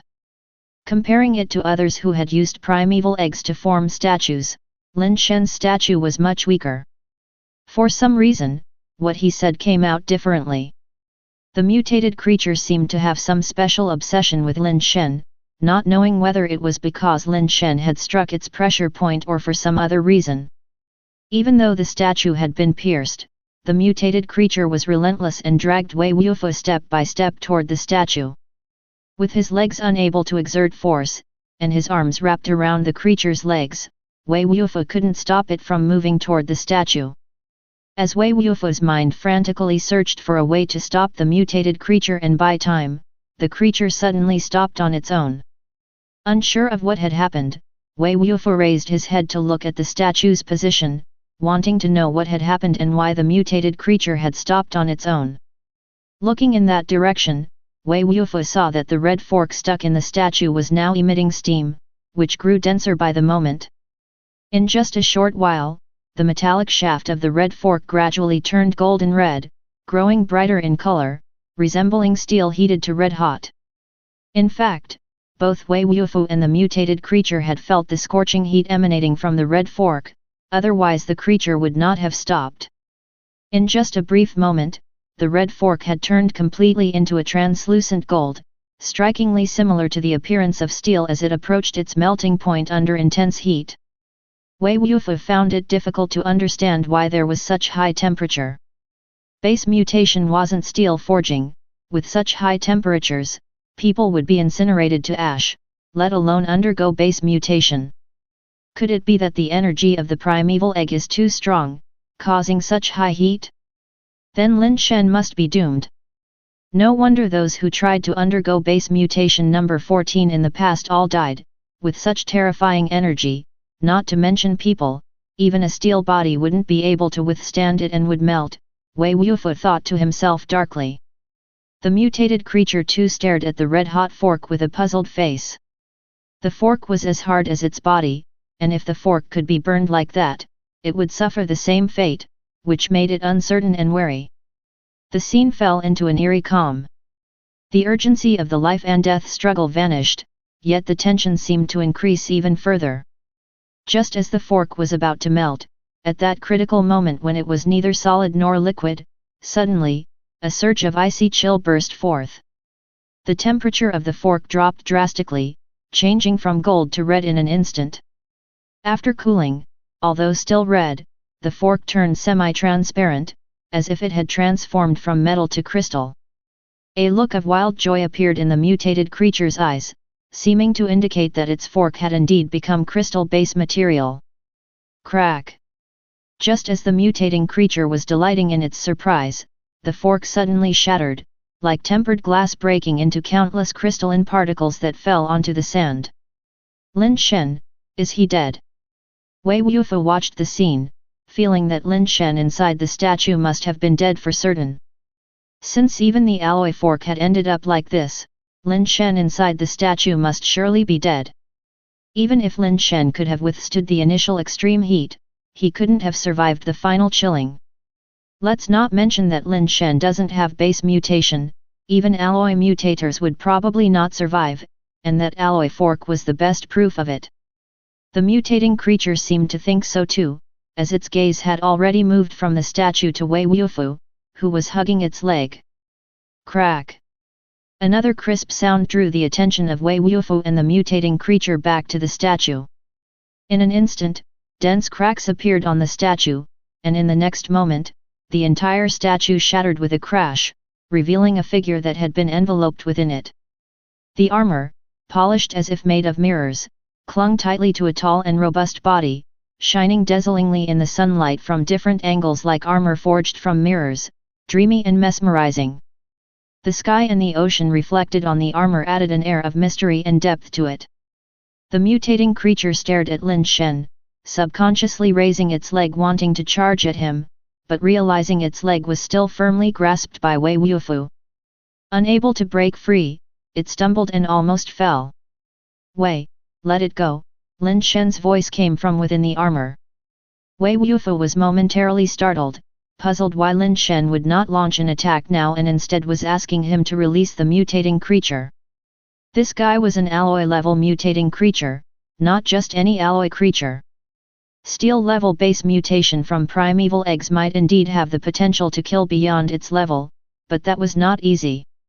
Furthermore, since the opponent was an alloy mutating creature and Lin Shen had just succeeded in base mutation to become steel-level, he shouldn't possibly be that strong. Wei Wufu nevertheless let go as Lin Shen instructed, and the mutating creature, now unshackled by strength, did not immediately rush towards Lin Shen. Its ruby-like eyes were uncertainly sizing up Lin Shen. It didn't charge at Lin Shen, but Lin Shen, on the other hand, stepped towards it. With each step, the mirror-like steel armor on his body began to radiate an infinite heat, turning reddish gold, then golden yellow. The armor's splendor, with its heat, seemed like a holy warrior burning with life. The mutating creature instinctively took a half-step back. The next second, the creature exploded in fury at its own cowardice, seemingly unable to accept that it was scared off by a steel creature. Just as it was about to madly charge at Lin Shen, it suddenly saw white vapor rising violently from Lin Shen's gleaming armor, the temperature on the resplendent armor plunging rapidly, no longer displaying its radiant brilliance. The mutating creature watched Lin Shen approach through the rising fog. Its pupils shrank violently, as if it had seen something utterly terrifying. In the fleeting visibility, where the fog could not obscure, Lin Shen's armor appeared in a semi-transparent crystal state.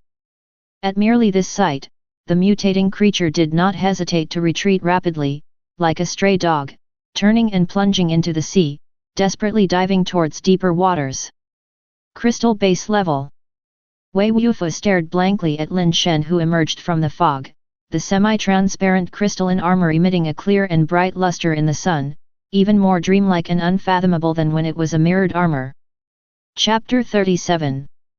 Super base change. Wei, I'll carry you on my back, let's find a hidden place first, Lin Shen said as he approached Wei Wufu and extended his hand. I have hands. Wei Wufu supported his body with both hands and crawled forward, still moving very quickly.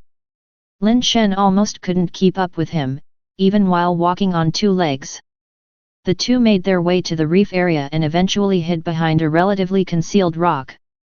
As they were traveling, the semi-transparent armor on Lin Shen's body gradually became cloudy and was no longer transparent at all. After sitting down for a short while, it returned to looking like the previous mirror-like steel armor. Of course, Lin Shen could not possibly be at the crystal base level, it had just seemed very similar. Leaning against the rock, Lin Shen checked the information displayed on his wristwatch. User, Super Base Steel Creature, Evolvable. Strength, 11. Speed, 11. Hardness, 11. Toughness, 11. Base mutation rate, 1%. Life form theoretical vitality limit, 200 years. Base change talent, Super Base Change. Super Base Steel Creature was another term Lin Shen hadn't heard of, which he surmised could correspond with mutation, or perhaps a grade higher than mutation. Could this super base be related to those fire seeds of the failed super base evolutions? Lin Shen speculated. All around were 11s, which was a bit higher than what Lin Shen heard the full values at the steel level were. With the previous case of death powder as an example, Lin Shen was not surprised. The term base mutation rate was something Lin Shen had heard of before, just not with such detailed data. To advance from steel level to alloy level, one needed to absorb base mutation fluid. The more base mutation fluid absorbed and the better its quality, the higher the success rate of advancing to alloy level would be. It seemed that this base mutation rate was a direct representation of the probability of successful base mutation after absorbing base mutation fluid. The life form theoretical vitality limit refers to the theoretical maximum lifespan. Before base mutation, it was 100 years, now it was 200 years, doubled. The base change talent Super Base Change was what made Lin Shen's steel body appear to be at the crystal base level. Without detailed information, based on his own understanding of Super Base Change, Lin Shen thought this talent was somewhat similar to the tempering process used on glass or the heat treatment commonly applied during steel forging. Both glass tempering and steel heat treatment are, in essence, techniques where glass or steel is heated to a near melting point without actually melting, followed by rapid cooling to enhance the strength of the glass or steel. The benefits Super Base Change offered to the steel body were very similar, but there were also differences. After heating, the hardness of glass or steel would decrease, with the hardness dropping during this period. It is only after the rapid cooling that the hardness rises. With Super Base Change, during the heating process, not only did the hardness not decrease, it continued to increase. After rapid cooling, the hardness significantly increased even more. It wasn't just the hardness that improved, all statistics significantly increased during this process, with even speed and strength enhancing simultaneously. Super Base Change also had its drawbacks. Glass and steel, once heat treated, would normally retain the enhanced effects permanently. However, Super Base Change could not maintain its effect indefinitely and would gradually revert to its previous state. Moreover, using Super Base Change consumed a lot of energy. Just like now, Lin Shen felt as though his body was hollowed out and extremely hungry, struggling to even maintain the steel body state. After deactivating his steel body, Lin Shen took out some base mutation fluid from the steel thorn turtle he had collected earlier and gulped it down. If given the choice, Lin Shen would not want to drink this unprocessed base mutation fluid directly, but right now he had no choice, he could only replenish his energy. After gulping down several mouthfuls, the base mutation fluid entered his stomach and made Lin Shen feel like a dry sponge that had met water, rapidly absorbing the fluid. Continuously drinking more base mutation fluid, Lin Shen felt his condition improve significantly. Not long after he drank the base mutation fluid, his wristwatch started to vibrate again. Absorbing steel base mutation fluid. Base mutation rate +0. Absorbing steel base mutation fluid. Base mutation rate +0. Lin Shen had consumed so much base mutation fluid, yet his base mutation rate hadn't increased at all. Do you want some? Lin Shen passed the water bag filled with base mutation fluid to Wei Wufu. Wei Wufu didn't stand on ceremony, took the water bag, drank a lot, wiped his mouth, and returned it to Lin Shen. Mutation. Wei Wufu asked Lin Shen. The base mutation egg you gave me, is it a mutant base mutation egg? Lin Shen pondered and counter-asked, seeming as though Wei Wufu didn't know the true quality of that base mutation egg. No, primeval eggs, number 14, Wei Wufu replied. Lin Shen said with some frustration, Old Wei, I'm not well educated, and I have difficulty understanding complicated things. Can you please speak in simpler terms? Social anxiety, hard to speak, Wei Wufu replied. You, social anxiety, Lin Shen looked at Wei Wufu with a strange expression. Who would have thought that this towering, robust man, always with a cool and icy expression, making people with weak mental fortitude become socially anxious, would himself have social anxiety? Then let's just chat slowly. Lin Shen had no choice but to patiently continue the conversation with Wei Wufu. During his base mutation, he had already realized there was something wrong with the base mutation egg. The entire base mutation process vastly differed from what he had heard before. During the base mutation, he truly felt as if his body was melting and being reconstructed, a thought that still made Lin Shen shiver in retrospect. After a lengthy chat with Wei Wufu, Lin Shen finally roughly understood what was going on. 6 have died before me. Lin Shen suddenly felt a chill. According to Wei Wufu, base mutators who used primeval eggs could be strong or weak. But even the weakest among them was a mutant base mutator, considerably stronger than regular base mutators. Wei Wufu didn't know much himself because most base mutators who used primeval eggs wouldn't easily disclose their base mutation information. Most of the data about them was inferred from their performance in actual combat. One thing was certain though, Wei Wufu was a base mutator who had used a primeval egg, starting as a mutant steel creature and after advancing to alloy level, he became a mutant alloy creature. From Wei Wufu, Lin Shen also learned a very crucial piece of information.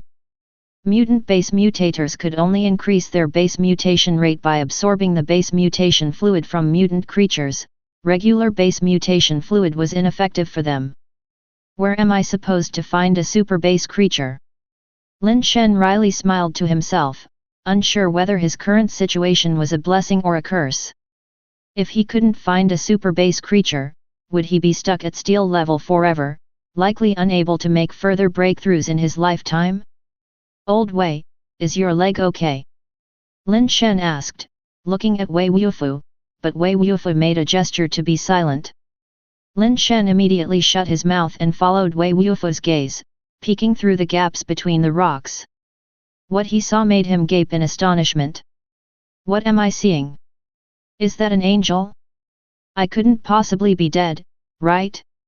Is this world the legendary heaven? Lin Shen saw a beautiful creature with a white robe and pristine white wings on its back, golden curly hair, flying above the sea. That was clearly not a base variant creature, even less likely to be human.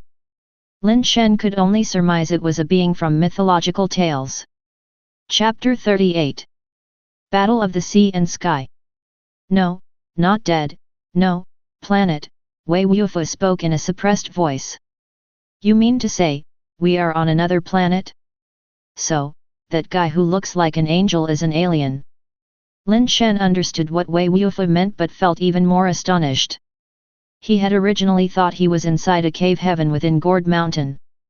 Little did he expect to have left his own planet and arrived on another. Yes, Wei Wufu confirmed with certainty, his gaze still fixated on the angel flying above the sea, then continued, Celestial, dangerous. How do you know he's a celestial? Lin Shen asked, puzzled. Before, many, dangerous. Universe, human, very weak, Wei Wufu emphasized the word dangerous once again. What Wei Wufu meant was that he had encountered many celestials before, and they were extremely dangerous creatures. In the universe, humans are a very weak race. So you're saying, you've been to other planets before, and to many of them. Lin Shen was even more surprised. Yes, Wei Wufu nodded again, his gaze still firmly on the celestial above the sea. This world is far more complicated than I imagined, Lin Shen thought as he noticed that the celestial had a black object on his wrist, similar to the teleporters they had on theirs, though he couldn't see the details due to the distance. There had long been speculation that base variant creatures were extraterrestrial beings, but it had always been just that speculation. Now it seemed that it was not mere guesswork. Those who knew the truth had, for some reason, chosen to keep it hidden. The Celestial appeared to be searching for something over the sea surface, flying back and forth several times, seemingly unable to find what he was looking for. After hovering over the sea for quite some time, just when Lin Shen thought the Celestial hadn't found what he wanted and was about to fly away, he saw the Celestial stop in mid-air. What is he doing? Lin Shen couldn't discern the purpose of the Celestial's gesture of extending an arm due to the distance. Lin Shen looked at Wei Wufu, who shook his head, indicating that he didn't know what the Celestial was doing either. As the two watched, they suddenly noticed that the sea water below the Celestial began to surge dramatically, with waves much larger than before. Suddenly, the sea's surface exploded in a spray, and a massive figure leaped through the waves and into the air, hurtling towards the Celestial hovering in the sky. Crystal-based creature. Lin Shen's mouth hung open in amazement at the size and beauty of the crystal-based creature. Its entire body was an azure blue, resembling a sapphire sea, much like the legendary crystal-swallowing giant serpent. The part of its body that had broken through the sea's surface was already dozens of meters long. Under the sunlight, its azure body's countless scales reflected light, dazzling and luxurious to the extreme. Such a gigantic creature, who knew how many tons it weighed? The momentum of its emergence from the sea truly had a sort of heaven-devouring grandeur. Lin Shen couldn't help but think, it's hard to imagine that on a planet with such strong gravity, there could be creatures of such immense size. Shouldn't the stronger the gravity on a planet, the smaller the creatures would be? If I could find this python's base mutation egg and sign a blood covenant with the boundless strength contract, how powerful would my strength become? What a pity! The python's gaping mouth was swallowing towards the Celestial in the air, who compared to the python, was pitifully small. The next second, Lin Shen saw the Celestial's white robe tear as a white jade-like substance rapidly spilled out from within his body, instantly enveloping him entirely and solidifying into a white jade carapace, even the wings on his back coated with a thin layer of jade. From a distance, the Celestial resembled a statue of an angelic warrior sculpted from crystalline white jade, sanctity radiating from its majestic form. With a flutter of his wings, the Celestial soared across the sky like a startled swan, stepping on the head of the giant python with 1 foot of white jade. The python, as if struck by a heavy blow, plummeted back into the sea with a tremendous crash, stirring up waves several dozen meters high. The Celestial seized the opportunity to press the attack, charging at the python in the water. Before he even reached it, a giant tail suddenly lashed out from the waves beside him, striking the Celestial with great force. The Celestial had no time to dodge. He crossed his arms in front of his body to take the blow, and his body was immediately hurled away like a cannonball, flying dozens of meters through the air before plunging into the sea. To be hit by such terrifying strength, even a crystal base level being couldn't withstand it, right? Lin Shen muttered to himself. The python turned over and also dived beneath the surface of the water. The sea became even more turbulent, with countless eddies stirring and spouting columns of water like fountains, like a continuous eruption of volcanoes, causing the surrounding sea to surge relentlessly. It seemed that the Celestial had not been killed, and was actually engaged in battle with the python underwater. He clearly has wings but chooses to abandon his advantage to fight that crystal base level azure giant python in the sea. Is he brainless, or is his strength so great that he can disregard environmental influences, pondered Lin Shen. Strong, Wei Wufu said just one word, and it was unclear whether he referred to the Celestial or the python. Parts of the python's body occasionally surfaced but the Celestial could not be seen breaking the water. Suddenly, the tumultuous sea exploded with a water column over 100 meters high, and the body of the Celestial was hurled from it. The python, swift as a shadow, burst through the waves, opening its heaven-swallowing maw, and swallowed the Celestial whole in one gulp. The Celestial doesn't seem to be doing too well, Lin Shen thought to himself. But the very next second, Lin Shen saw a large hole explode in the belly of the python, and the celestial burst out from the opening. Boom! The python's body descended in free fall, crashing onto the sea surface. The raging waves rushed onto the beach, flooding the area where Lin Shen and Wei Wufu were hiding. Fortunately, the wave came quickly and receded just as fast. When the water pulled back, the celestial was seen dragging the body of the python, step by step, onto the beach. It might have been that the celestial had expended too much strength in the fight, or that the python's body was simply too heavy. Without the buoyancy of the water to support it, the celestial could only drag it halfway up the beach before he could move it no further. Thump! The celestial collapsed straight onto the ground and lay motionless on the beach. Base mutation fluid continued to flow from the python's abdominal wound, but there was still no movement from the celestial. He appeared to be dead. "You stay, I go," Wei Wufu, supporting his body with his arms, crawled towards the body of the python. Lin Shen guessed that Wei Wufu wanted to drink the python's base mutation fluid, perhaps it would help his body heal. After a moment's hesitation, Lin Shen did not go out and continued hiding behind the rocks. Wei Wufu crawled closer, sized up the celestial for a moment, then went straight to the python's wound and began to drink the blue base mutation fluid flowing out. "Friend, that's my prey. I do not recall inviting you to partake of my kill," a hoarse voice rose from behind Wei Wufu. Wei Wufu turned to look back, only to see the celestial slowly rising from the ground, staring at Wei Wufu with an icy gaze. Chapter 39. Pet Capsule Accelerator. Aliens also speak Mandarin. Hearing the angel speak, Lin Shen was momentarily baffled. Over 200 years ago, when human technology was at its peak, no one had managed to break out of the solar system, let alone discover aliens. Besides, how long has humanity existed? How long has Mandarin been around? Even if one started traveling at the speed of light from the day Mandarin was created, they probably wouldn't have reached an alien planet by now, to say nothing of teaching Mandarin to aliens. What a joke! But the Celestial's Mandarin was really quite standard, at least Lin Shen felt he definitely couldn't match it. Watching the jade armor on his body disappear and revert to his original form, with a smile still on his face, Lin Shen couldn't help but feel a bit awkward looking at the Celestial. Wei Wufu wiped off the base mutation fluid from his mouth and seemed a bit embarrassed as he said, "You die, waste."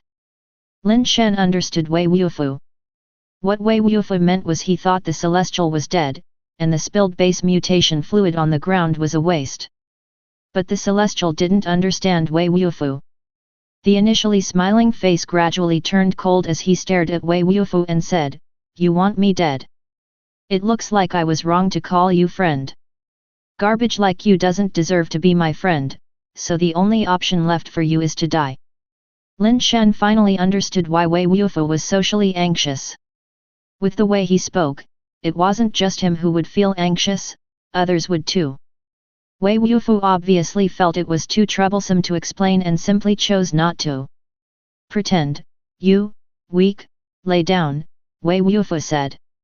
The Celestial somehow understood it, and his expression grew colder. "You're saying I'm pretending, I'm weak, and you want me to lay down and die? You, no strength," Wei Wufu said again. All right, all right, all right. A crippled alloy human dare say I'm weak? Then I'll show you whether I, Tianxin, have strength or not." The Celestial threw a punch directly at the seated Wei Wufu. Lin Shen hesitated whether or not to help. The Celestial named Tianxin was far too powerful, 2 levels above him. He didn't believe he could leap 2 levels to defeat Tianxin. Wei Wufu didn't seem to have any intention of dodging.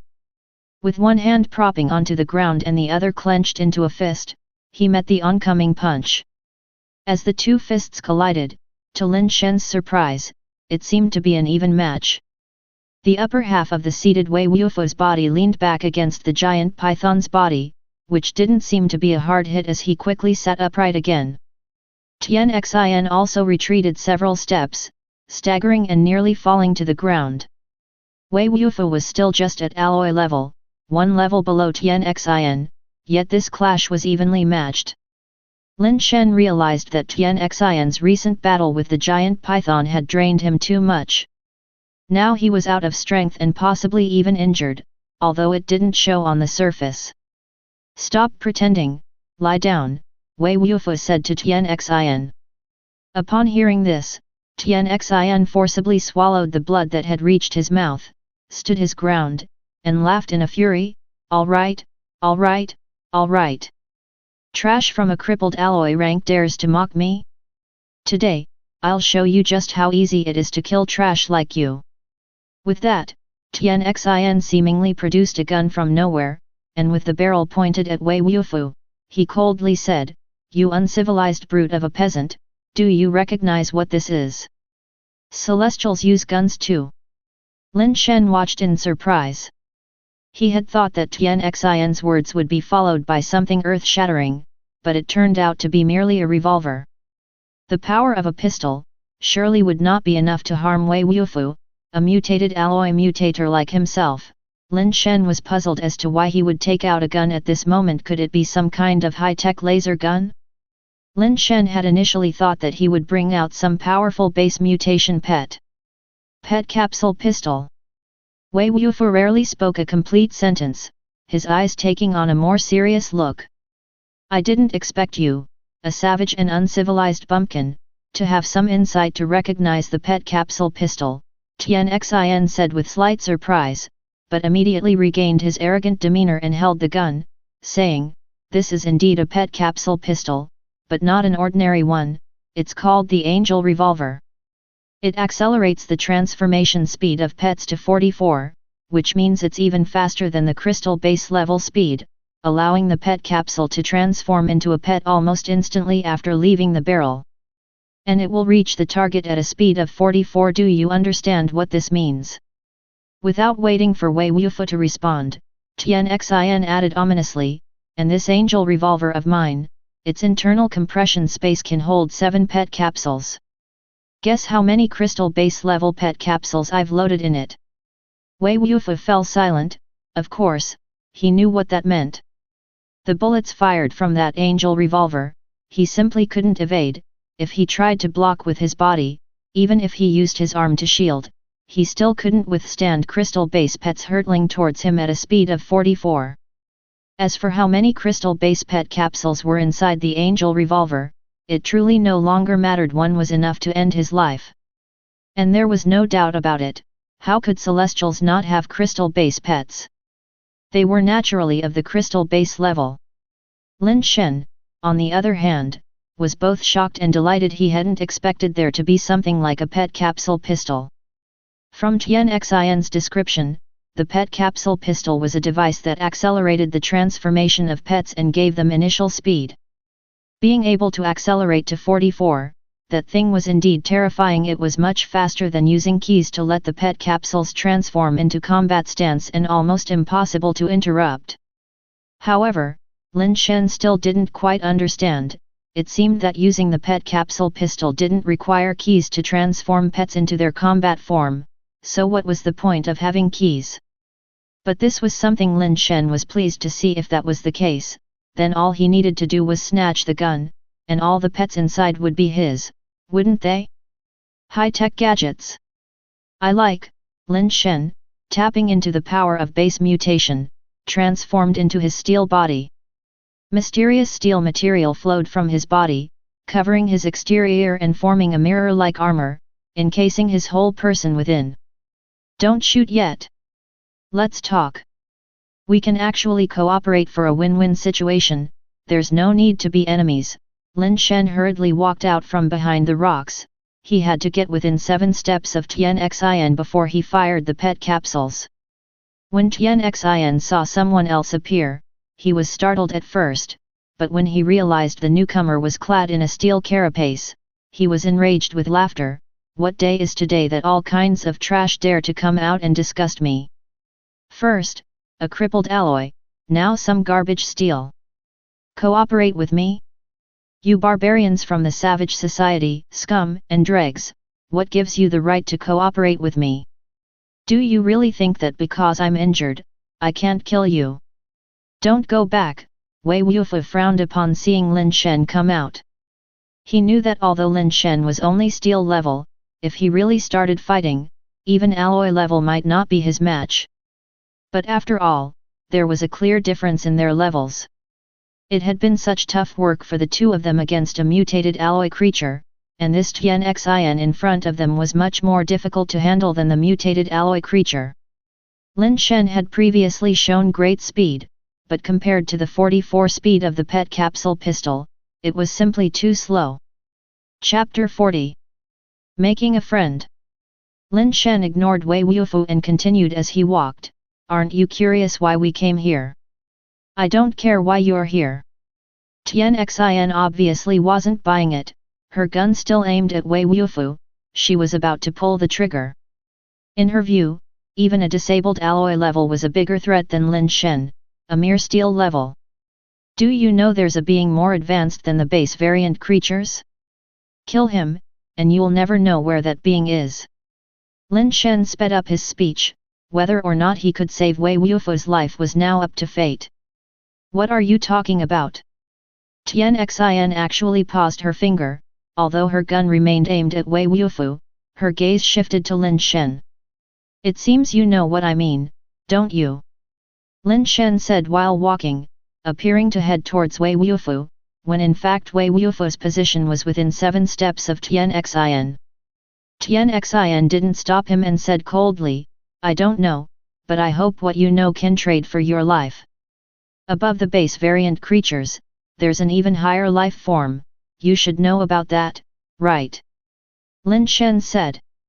That's just a legend. Don't tell me there's something like that on this planet. Tian Xin said disbelievingly, but she didn't look like she was going to shoot. If you don't believe me, then shoot. Lin Shen had reached Wei Wufu's side and internally breathed a sigh of relief. Whether I believe it or not is up to me, just finish what you're going to say, Tian Xin said. I can't explain it, Lin Shen shook his head. Why can't you explain? Tian Xin asked, puzzled. Because I can't make up anything more, Lin Shen said with a smile. You're asking for death, feeling insulted by Lin Shen, Tian Xin, not bothering to shoot Wei Wufu, turned the gun towards Lin Shen and pulled the trigger.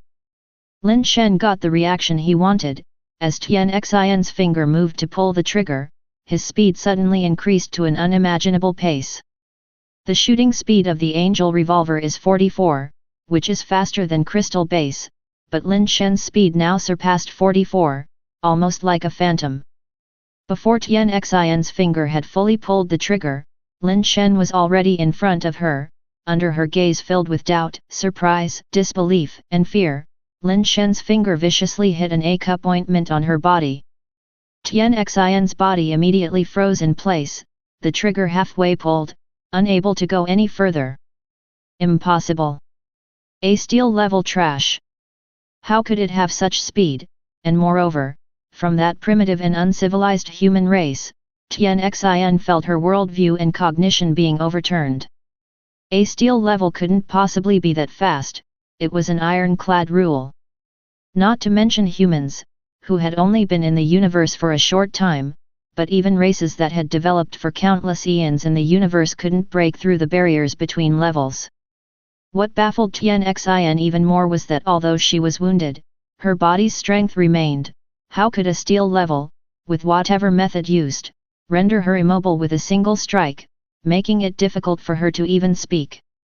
Tian Xin looked at Lin Shen, her eyes full of confusion and perplexity. Wei Wufu's eyes were similarly complex as he silently thought, this man is getting more and more outrageous.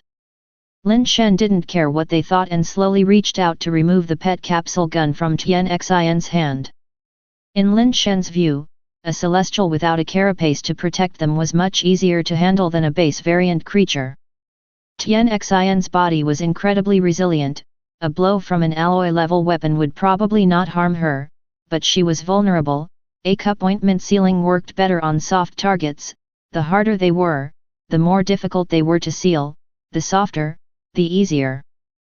Even the most resilient being, impervious to swords and guns, will succumb easily if you find their weaknesses. Sometimes Lin Shen himself feels that the ability to seal acupoints is just like human nature. If you are strong-willed enough, it's hard for others to manipulate you.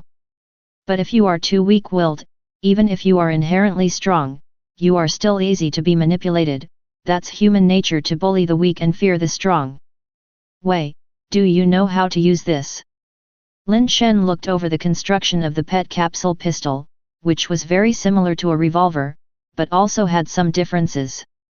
Similar to Tian Xin's carapace, the white jade body of the gun was etched with mysterious symbols, and its design was exaggerated, or rather flamboyant, with a blend of retro and technological aesthetics. The gun's firing pin was shaped like a little angel's wing, which looked very unique. Shooting was something Lin Shen could do, but he didn't know how to open the magazine. The way to open it was different from any gun he had seen before. He wanted to see what pet capsules were inside. Yes, Wei Wufu nodded. Lin Shen handed the gun to him, and Wei Wufu pressed something on the gun before flicking it, causing the gun cylinder to pop out at an angle. Wei Wufu glanced at it and handed the gun back to Lin Shen. When Lin Shen took the gun and saw it, he couldn't help but curse, "What a pauper, still trying to show off, shameless." The gun cylinder had 7 chambers, each capable of housing 1 pet capsule. However, 6 were empty, with only 1 filled with an alloy-level pet capsule. No wonder that fellow never shot. It turns out he could only fire once, and it wasn't even certain to kill Wei Wufu. Lin Shen retracted the gun cylinder. The stock, the key, Wei Wufu added another word. Understanding what Wei Wufu meant, Lin Shen pressed the same spot on the gun. He pulled out something like a magazine from beneath the stock, which contained not bullets, but a key. This thing is quite ingeniously designed. Lin Shen played with it for a while, and soon, he completely understood how to use it, filled with pleasant surprise. To others, this was a formidable weapon for utilizing pets, but the key was the strength of the pets inside. The gun was merely an accelerator. But for Lin Shen, with this device, he could achieve speeds even faster than those at the crystal base level. However, Lin Shen still hadn't figured out where the energy that accelerated the pet's transformation and movement came from, and whether it could be used indefinitely. Lin Shen asked Wei Wufu, who said he didn't know either. Humans couldn't make such a thing, it was an alien technological product. Only a few humans had it, mostly acquired through purchase or barter with aliens.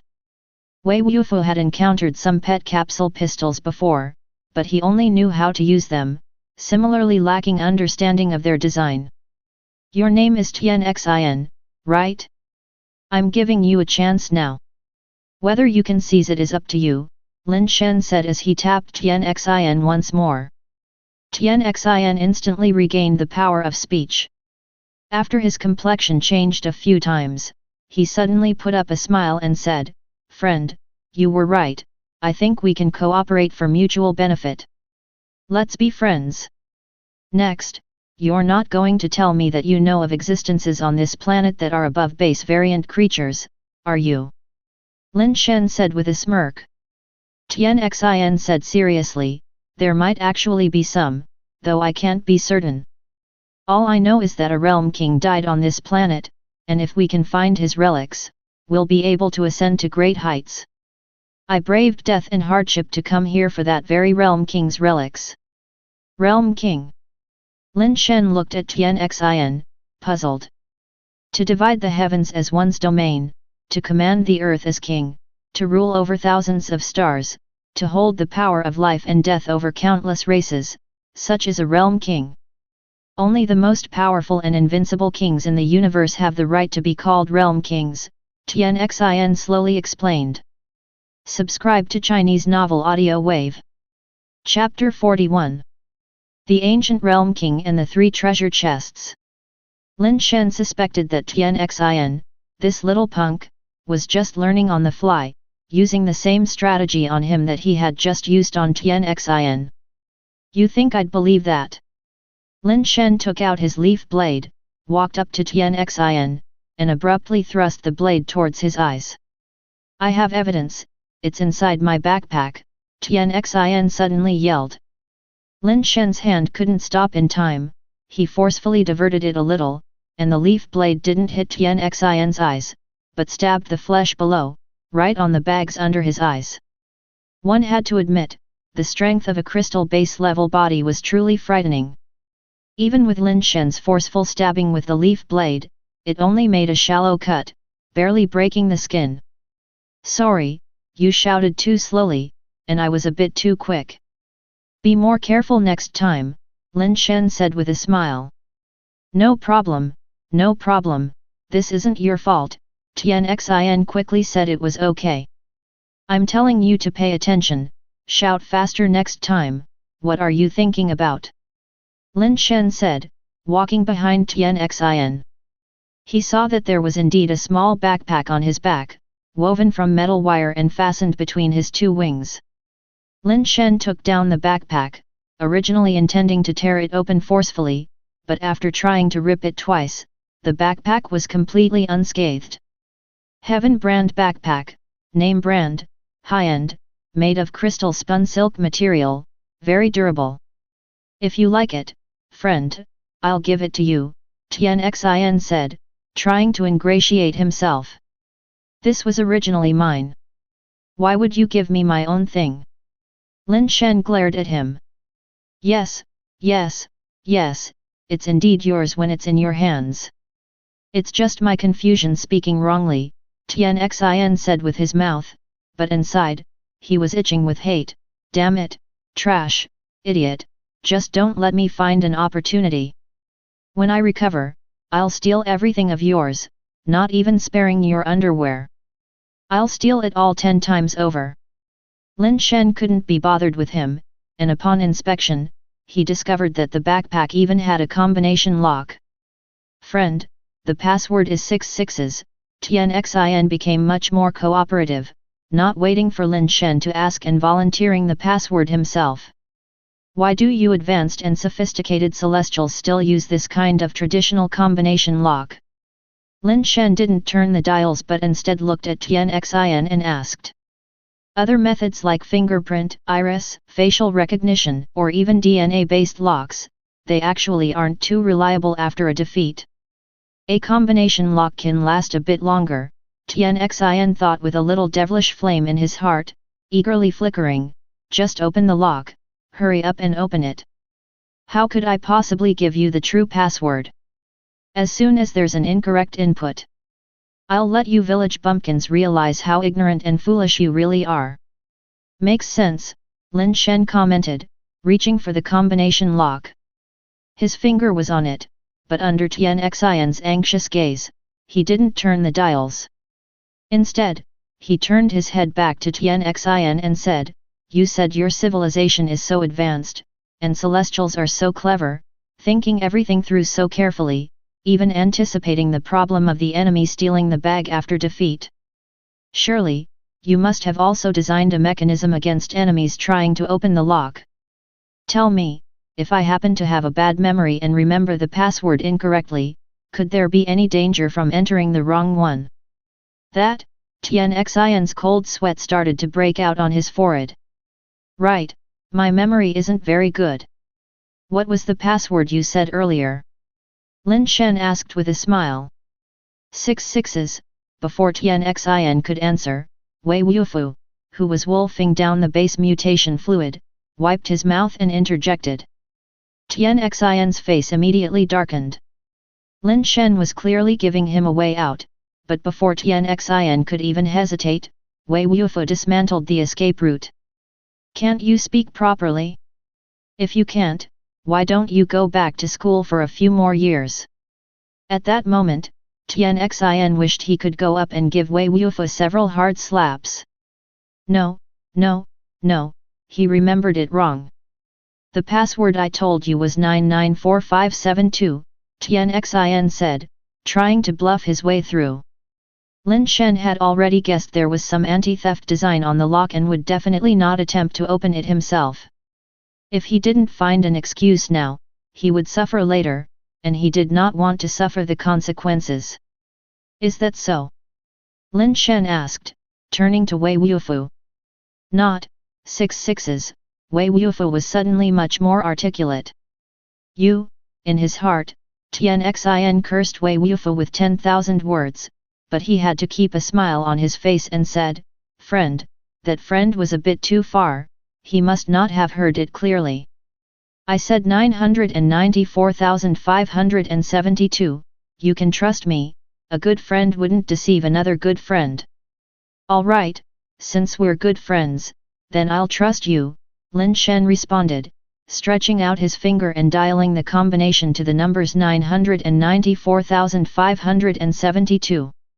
With a click, the lock opened. Tian Xin couldn't believe Lin Shen actually used the password he gave to open the lock. Inside, he regretted it terribly. "If I had known this, I should have fabricated another one." Tian Xin's regret was so intense he could almost bite his teeth to pieces. Regret was useless now, all he could do was watch helplessly as Lin Shen dumped out everything from the backpack. Aside from a few articles of clothing, there was a metallic box the size of a spectacle case in the backpack, along with a few other items that seemed like everyday use items. "Where's the evidence you mentioned?" Lin Shen asked Tian Xin. "It's in that box," Tian Xin said helplessly. Lin Shen picked up the box and looked it over, then, surprisingly, without any unnecessary talk, he slowly opened the unlocked box. "What is this?" Lin Shen asked in surprise as he looked inside the box. "Haven't you heard the story of the 3 treasure chests of the ancient realm king?" Tian Xin was slightly taken aback, but then immediately said, "The ancient realm king I'm talking about waged wars across the universe, and in just 10,000 years, he became a generation realm king and established his own universal dynasty, the Ancient Dynasty. Unfortunately, the Ancient Dynasty existed for only a short 20 or so years before it was replaced by other dynasties. A dynasty established over 10,000 years, just to be replaced in a little over 20. Lin Shen felt the discrepancy was too great. Indeed, the Ancient Dynasty was the shortest-lived dynasty in the history of the universe, which is quite a pity. However, the story of the ancient realm king and the 3 treasure chests is widely circulated and, after countless millennia, is still enjoyed by many. Tian Xin vividly began to recount the story of the 3 treasures keys. The ancient realm king almost never faced defeat in his life. It may sound like a long time to establish a dynasty in 10,000 years, but in the history of the entire universe, very few could rise from nothing and build a dynasty in just 10,000 years. After the establishment of the ancient dynasty, the ancient realm king encountered a strange event. All his close friends and dear ones, anyone he cared about, started to die one after another in unexpected ways. As immensely powerful as the ancient realm king was, it seemed unlikely that someone was deliberately harming his loved ones, as he already took strict precautions. Yet, his most beloved imperial consort still died right in front of his eyes, and the ancient realm king was powerless to stop it. Afterward, as loved ones continued to die before his eyes one by one, it proved that it was not mere scheming, but fate, a punishment from the heavens for slaying too many beings during his quest to establish his dynasty, designed to leave him bereft of kin and companions, to grow old alone. The ancient realm king, who had been invincible across the universe, exhausted all methods yet could only watch helplessly as his brothers, his closest friends, wives and descendants died one by one in accidents before his eyes. In the end, the ancient realm king had no choice but to issue a bounty to the entire universe. Whoever could solve his plight would be rewarded with vast power and wealth. Those desiring power could dominate the skies, those seeking wealth could become the richest in the universe. Once the bounty was announced, many capable individuals and fraudsters alike tried their hand, but still, no one could solve his dilemma. Not until only a little prince and 2 young princesses of his direct lineage remained, did someone finally arrive to help the ancient realm king out of his predicament. This person asked the ancient realm king to forge 3 treasure chests, and upon opening the first chest, instructed the ancient realm king to place within it the item he deemed most valuable, warning him repeatedly that it must be the most precious and expensive thing he could think of besides sentimental items. The ancient realm king thought the person wanted his most valuable possession as a reward. By then, the ancient realm king was at his wits' end and thought little of worldly possessions, so without hesitation, he placed what he deemed his most valuable and precious item into the chest. The person nodded, then opened the second chest and continued, telling the ancient realm king to put what he now thought was the most precious and valuable item into it. The ancient realm king, without hesitation, placed another cherished item inside. Again, the person nodded and went on to open the third chest, prompting the ancient realm king to place what he currently thought was his most valuable item into it.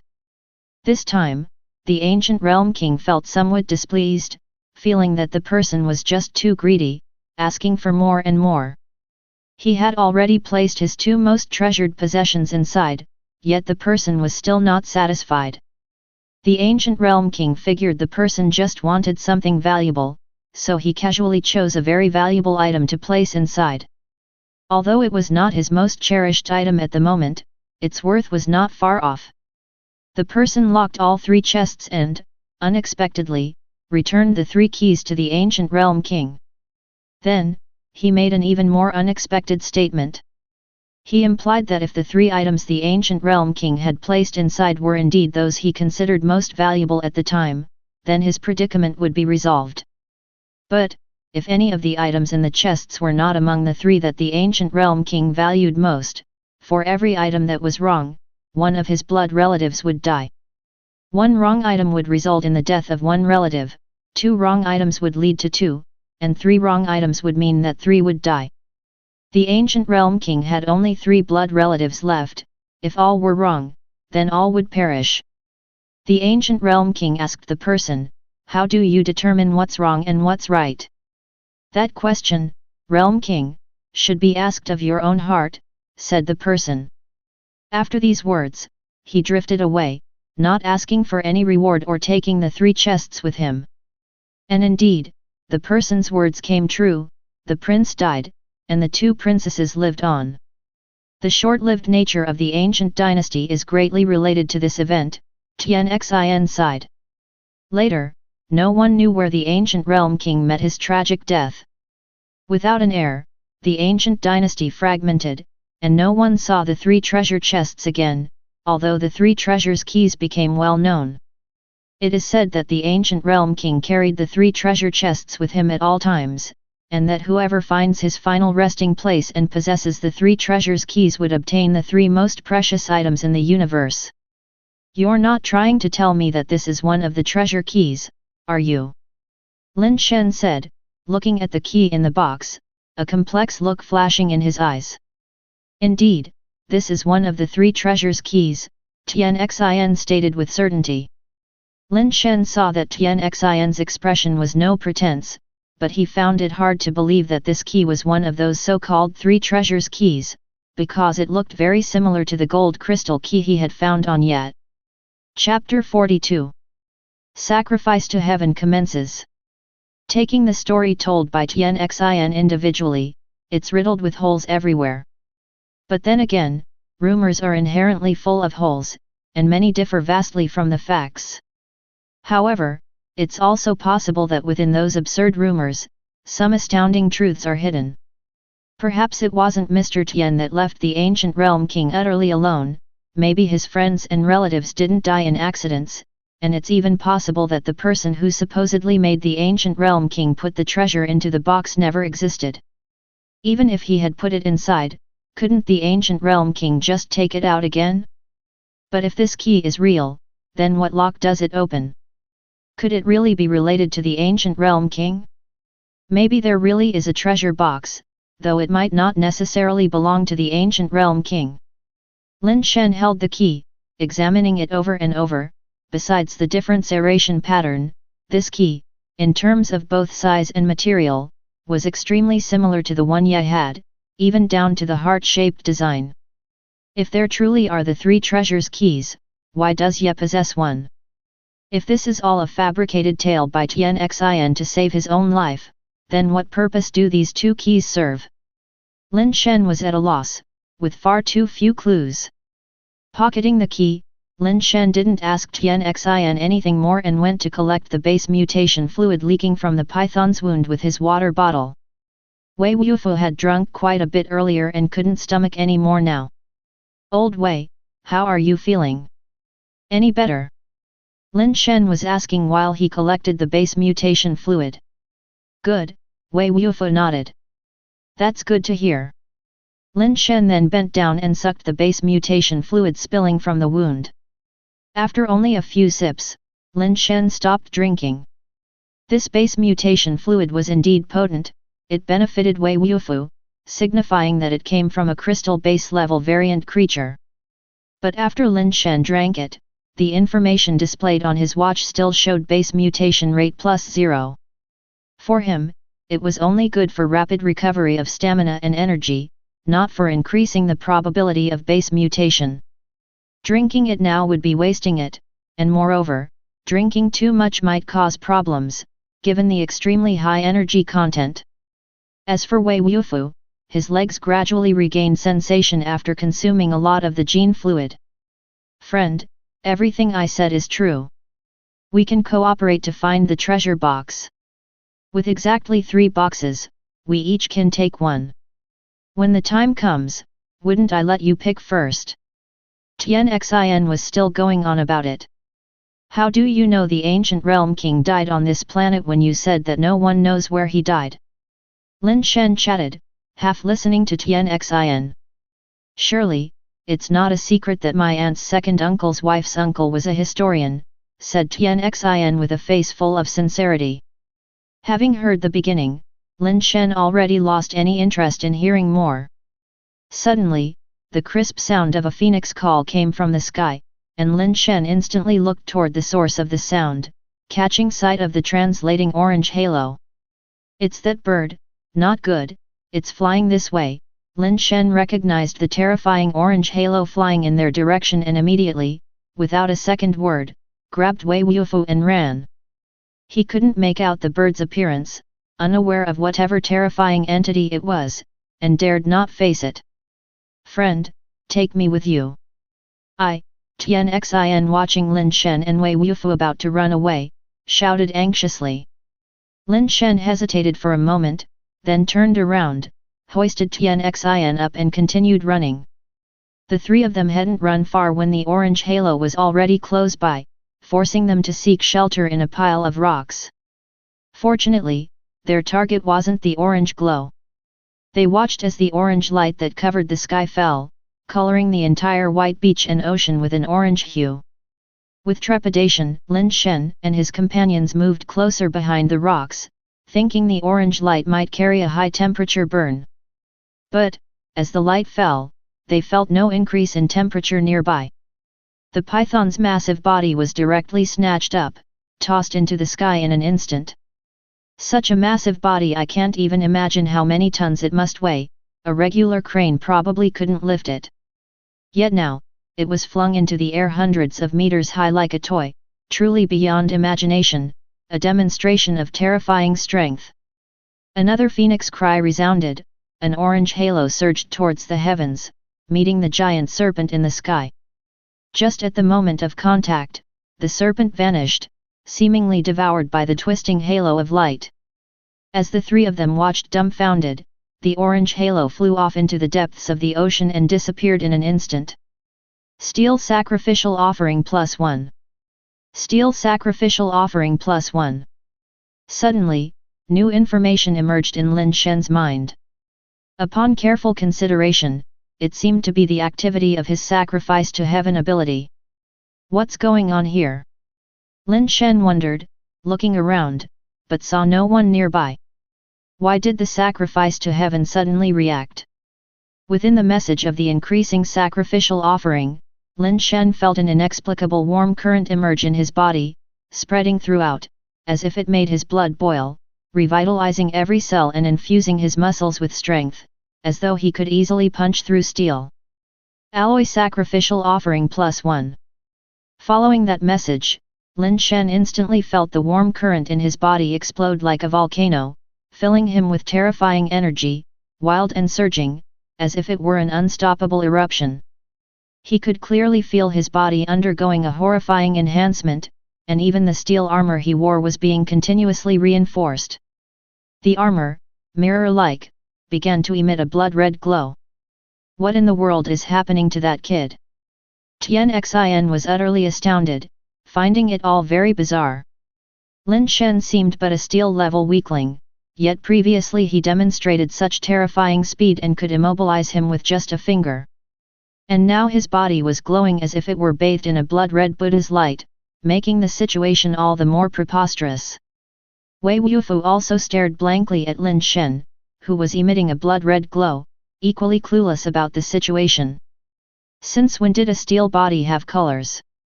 Could steel level be enchanted? That was unheard of. Are you okay? Wei Wufu asked. I'm fine. You keep an eye on him, I'm going to take a walk. Lin Shen pressed Tian Xin's A-cup ointment again, his strength clearly many times more potent than before. This pressure made Tian Xin's tears and snot pour out. Lin Shen turned and left. He could vaguely sense the location of the offerings, and since they were continuously increasing and all at the same place, he wanted to see what was happening and what those offerings were. With the blessing of sacrifice to heaven, Lin Shen felt strength coursing through his body. The gravity here hardly affected him anymore. He sped off into the steel forest, heading in one direction. From afar, the sounds of combat and screams could be heard.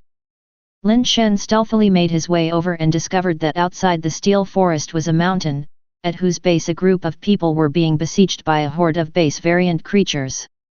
Those base variant creatures were very peculiar, each one bigger and more muscular than the green giant, made up of metallic bumps, monster giants. The most numerous were the grey steel giants, likely 1,000 in number. There were also taller giants with a blue metallic sheen, probably alloy level, numbering several dozen. There were also a few giants that looked like crafted from obsidian, about 7 to 8 meters tall with immense strength, fists like obsidian hammers, no doubt of crystal level. The most terrifying was in the midst of these numerous giants, a giant king towering over 10 meters high, his body like obsidian and crowned with an obsidian crown. The ones surrounded by these giants were none other than the Qi and Wang families, along with Bai Shenfei. Bai Shenfei alone was battling the giant king, and the situation did not seem optimistic. The Qi and Wang families, under the siege of the surging tide of giants, kept falling, supported only by 2 dark birds. Every time a person fell, Lin Shen's mind received a prompt of sacrificial offering +1, leaving no doubt that these offerings were indeed the people from the Qi and Wang families. His wristwatch vibrated relentlessly, each of his parameters skyrocketing crazily. Chapter 43. The Cave on the Summit. Lin Shen could now confirm that the sacrifices were indeed people from the Qi and Wang families. What was strange, though, was the mysterious reason that had made them become the sacrifices to heaven. On the way to Gourd Mountain, people had died as well, and Lin Shen had already possessed the sacrifice to heaven skill, but sacrifice to heaven had not been triggered at that time. Lin Shen pondered deeply, and eventually, his gaze fell upon the wristwatch. If there was anything different now compared to before, it was that they had all come to this planet, and everyone had an additional wristwatch capable of teleportation. Could it be that anyone with a wristwatch counts as one of my teammates? Tian Xin also has a wristwatch, does he count as my teammate? Lin Shen felt an urge to immediately go back and kill Tian Xin to test this theory. After thinking it over, Lin Shen suppressed the impulse. Ignorance was terrifying, so Lin Shen wanted to know more and to understand as much as possible about how this world really was. Wei Wufu was a window to understanding the world, but the problem was that this window wasn't big enough and it was somewhat faulty, making it very difficult to open. The window represented by Tian Xin was sufficiently large, so Lin Shen still needed to learn more from Tian Xin and couldn't kill him so easily. The Qi and Wang families had suffered heavy casualties, with almost all of the steel level members dead. None could survive such battles at the steel level. The situation wasn't much better for mutators at the alloy level. If it weren't for Qi Shuheng and Wang Tianer, with their crystal base level pets, they would have almost all been wiped out as well. Lin Shen had no intention of rushing out to help but silently watched the battle unfold. As cruel as it was, this was the law of survival. If it hadn't been for his good fortune in gaining the fire seed ability, he might have fallen into the hands of the Qi and Wang families long ago, and his fate would have been worse than death. The most eye-catching presence in this brutal battle was undoubtedly goddess consort Bai Shenfei and those two dark birds. The goddess consort fought fiercely against the giant king. Although she couldn't gain the upper hand, she wasn't completely suppressed by the giant king, and the battle was evenly matched. Lin Shen judged that the giant king was very likely a mutated crystal base, a being with a strength comparable to that of the azure giant python. The fact that the goddess consort could fight the giant king to a standstill meant her level wasn't much different from Tian Xin's. The two dark birds were equally fierce, circling in the sky and swooping down periodically. The alloy giants couldn't even withstand a single claw strike from them, their heads would be directly crushed. The crystal base giants were also thrown into disarray in the face of the dark birds, dodging and parrying frantically, not daring to meet them head-on. Just the two dark birds were holding back more than 10 crystal base giants, while the other 4 crystal base pets were not faring well in one-on-one fights. How did these people end up surrounded by giants in such a place? Lin Shen frowned and surveyed the surroundings. Logically, with the mountain's surroundings being so barren, why would so many people leave the easily defensible steel forest and come to this barren place? The fact that so many people could be cornered and surrounded by the giants here was even more abnormal. Could it be that they were surrounded when they were trying to climb the mountain? But then, why would they want to climb this lone, isolated peak? Lin Shen couldn't help but scrutinize the mountain. The mountain wasn't very tall, only a few hundred meters high, and one could see rows of pits on the mountain from afar, many in number. Lin Shen estimated that it was very likely the giants normally curled up like stones and stayed in those pits. The Qi and Wang families wanted to climb the mountain, but they failed to see that those were not natural stones, and as a result, they got surrounded. What on earth do they want to do by climbing the mountain? Lin Shen was too far to see what was on top of the mountain. Those giants must have all been lured down by them. I'll go up to the mountain now and take a look, maybe I can get some benefits. The strength inside Lin Shen's body kept climbing, surging violently within him, making it rather uncomfortable for him to stay put and do nothing. No sooner said than done. Lin Shen circled around to the other side of the mountain. After carefully making sure there were no base mutation giants, he began to climb up. In fact, even if there were base mutation giants, Lin Shen was not afraid. As long as he didn't encounter the giant king, he now didn't even need to use his fire seed abilities, relying solely on his physical strength, he could compete with those giants. With the boost from the sacrifice to heaven, all his attributes had already broken through 20, approaching 30, fully qualifying him to battle ordinary crystal-based creatures. With the increase of sacrifices, his attributes continued to grow, just not as quickly anymore. The giants had indeed all been drawn away by the Qi and Wang family's people. The side of the mountain also had many pits, which must have been the resting places of the giants before. He climbed all the way to the top and didn't see a single steel giant, however, he did find a cave. I was wondering why I didn't find anything all the way up. So the cave is on this side, you can only see it from the front. Could it be that those people got surrounded by the giants because they wanted to enter this cave? Lin Shen thought to himself, do they want to hide in the cave, or did they discover something inside it? Luckily, Lin Shen didn't need to be troubled by this question, he just needed to sneak a peek inside the cave. He glanced down the mountain, where the battle had become even more fierce. There were less than 20 people left from the Qi and Wang families, and countless giants were dead or injured, with corpses of giants scattered all over the place. The battle between the Giant King and Bai Shenfei was even more intense, leaving no spare effort to pay attention to the top of the mountain. Lin Shen crawled on the ground and inched closer to the cave. He didn't want to attract the Giant King. Luckily, the Giant King really didn't have the spare capacity to be distracted, and Lin Shen successfully entered the cave. Base mutation eggs. The first thing Lin Shen saw upon entering the cave was the base mutation egg in a pool at the very back of the cave.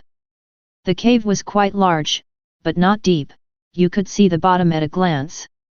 To have a hot spring in such a high place, with the spring water emitting steam, was unexpected. In the middle of the pool, there was a base mutation egg like a black diamond, half a meter high, the largest base mutation egg Lin Shen had ever seen with his own eyes. From its shape alone, it was clear that this was a crystal base level base mutation egg. This thing wouldn't be the offspring of the Giant King, would it? If so, then I've struck it rich. Lin Shen jumped into the pool, which was not deep and didn't even submerge his calves. He grabbed the base mutation egg with both hands, trying to lift it, but his first effort didn't succeed. This took Lin Shen by surprise. His strength was at 27 points, and he could casually lift an elephant with one hand to play ball, yet he couldn't lift this thing. How heavy could it be? Of course, Lin Shen hadn't expected it to be so heavy and didn't use his full strength. This time Lin Shen took a proper stance, the posture that made it easiest to exert force, and managed to lift the half-meter high, diamond-like base mutation egg. It's really heavy. Lin Shen felt it was a struggle to carry the base mutation egg out of the pool and placed it on the ground outside.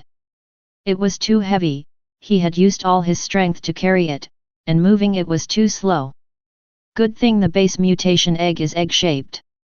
Lin Shen began to push the base mutation egg forward, deciding to roll it out, as there was nothing else in the cave besides this base mutation egg. Chapter 44. Roaring Fist. Peeking cautiously, he checked the situation at the foot of the mountain. The Qi and Wang families were left with fewer than 10 people, and the battle between Bai Shenfei and the Giant King wasn't looking very optimistic. When they first arrived, there were more than 200 people. Now, only a few remained, which made Lin Shen feel somewhat melancholic. After all, humans have only acquired a portion of the base mutation strength and cannot metallize themselves internally and externally like base variant creatures. Generally speaking, at the same level, humans are at a disadvantage. The reason these people had managed to hold out until now was mainly due to the support of the dark birds. Apart from the two dark birds, the crystal base pets that Qi Shuheng and Wang Tian'er held were almost all dead. With just this one battle, the Qi and Wang families had suffered heavy losses and their strength had greatly diminished. Even if the third and fourth brothers couldn't come back in a short time, with Lin Shen present, we should be able to stand our ground against the Qi and Wang families. The precondition is that Qi Shuheng and Wang Tian'er could survive and return. If they and the dark birds were to fall here, the Qi and Wang families would essentially have no hope of competing with the Lin family anymore. Because a few more alloy teammates had died, Lin Shen's attributes had already broken through 30. This level of attributes was no longer considered low among those at the crystal base level. The maximum attributes for the crystal base level are 40, and Lin Shen already had more than 30. Sacrifice to heaven was indeed a very powerful ability, though it was somewhat taxing on the person. Isn't it good to just live well? Why insist on rushing headlong into death? The world doesn't have that many troubles, it's all self-created by foolish people. Lin Shen was in a good mood and took advantage of the Giant King's distraction to push the base mutation egg out and walk away. No sooner had he pushed the base mutation egg out of the cave than a fierce roar came from the foot of the mountain. The Giant King, who had been fiercely fighting with Bai Shenfei, had unexpectedly abandoned her and was madly rushing up the mountain. How did I get discovered? Does the Giant King have some kind of psychic sense? Lin Shen had made sure the Giant King wasn't paying attention before he came out, but he was still discovered. Instinctively, he retreated a bit and went back inside the cave. The Giant King, having spotted him, didn't give up and continued to accelerate up the mountain. With such strong attributes now, what's there to be afraid of? Just go for it. Lin Shen subconsciously still thought of crystal-based creatures as extremely powerful and didn't remember for a moment that his attributes were now no weaker than those at crystal base level. He turned to run but then stopped after a second thought. Lin Shen's greatest confidence, besides the significant boost in attributes from Sacrifice to Heaven, was also from a cup ointment sealing and his super base change. His attributes were definitely still not as good as the Giant King's, but after the hardening from super base change, it was very likely that his attributes would be no weaker than the Giant King's. Instead of running away, it was better to test the extent of his strength with the dual boost of Sacrifice to Heaven and super base change. Even if he couldn't overcome the Giant King, escaping would be no problem for him. With the Angel Revolver on him, he could fire a shot and rush out with the bullet. The speed was definitely not something the Giant King could match. Immediately, Lin Shen activated his super base change. The armor on his body quickly turned as brilliant and lustrous as red-hot steel. Under a rapid quenching of icy energy, the armor became semi-transparent, looking very similar to those at crystal base level.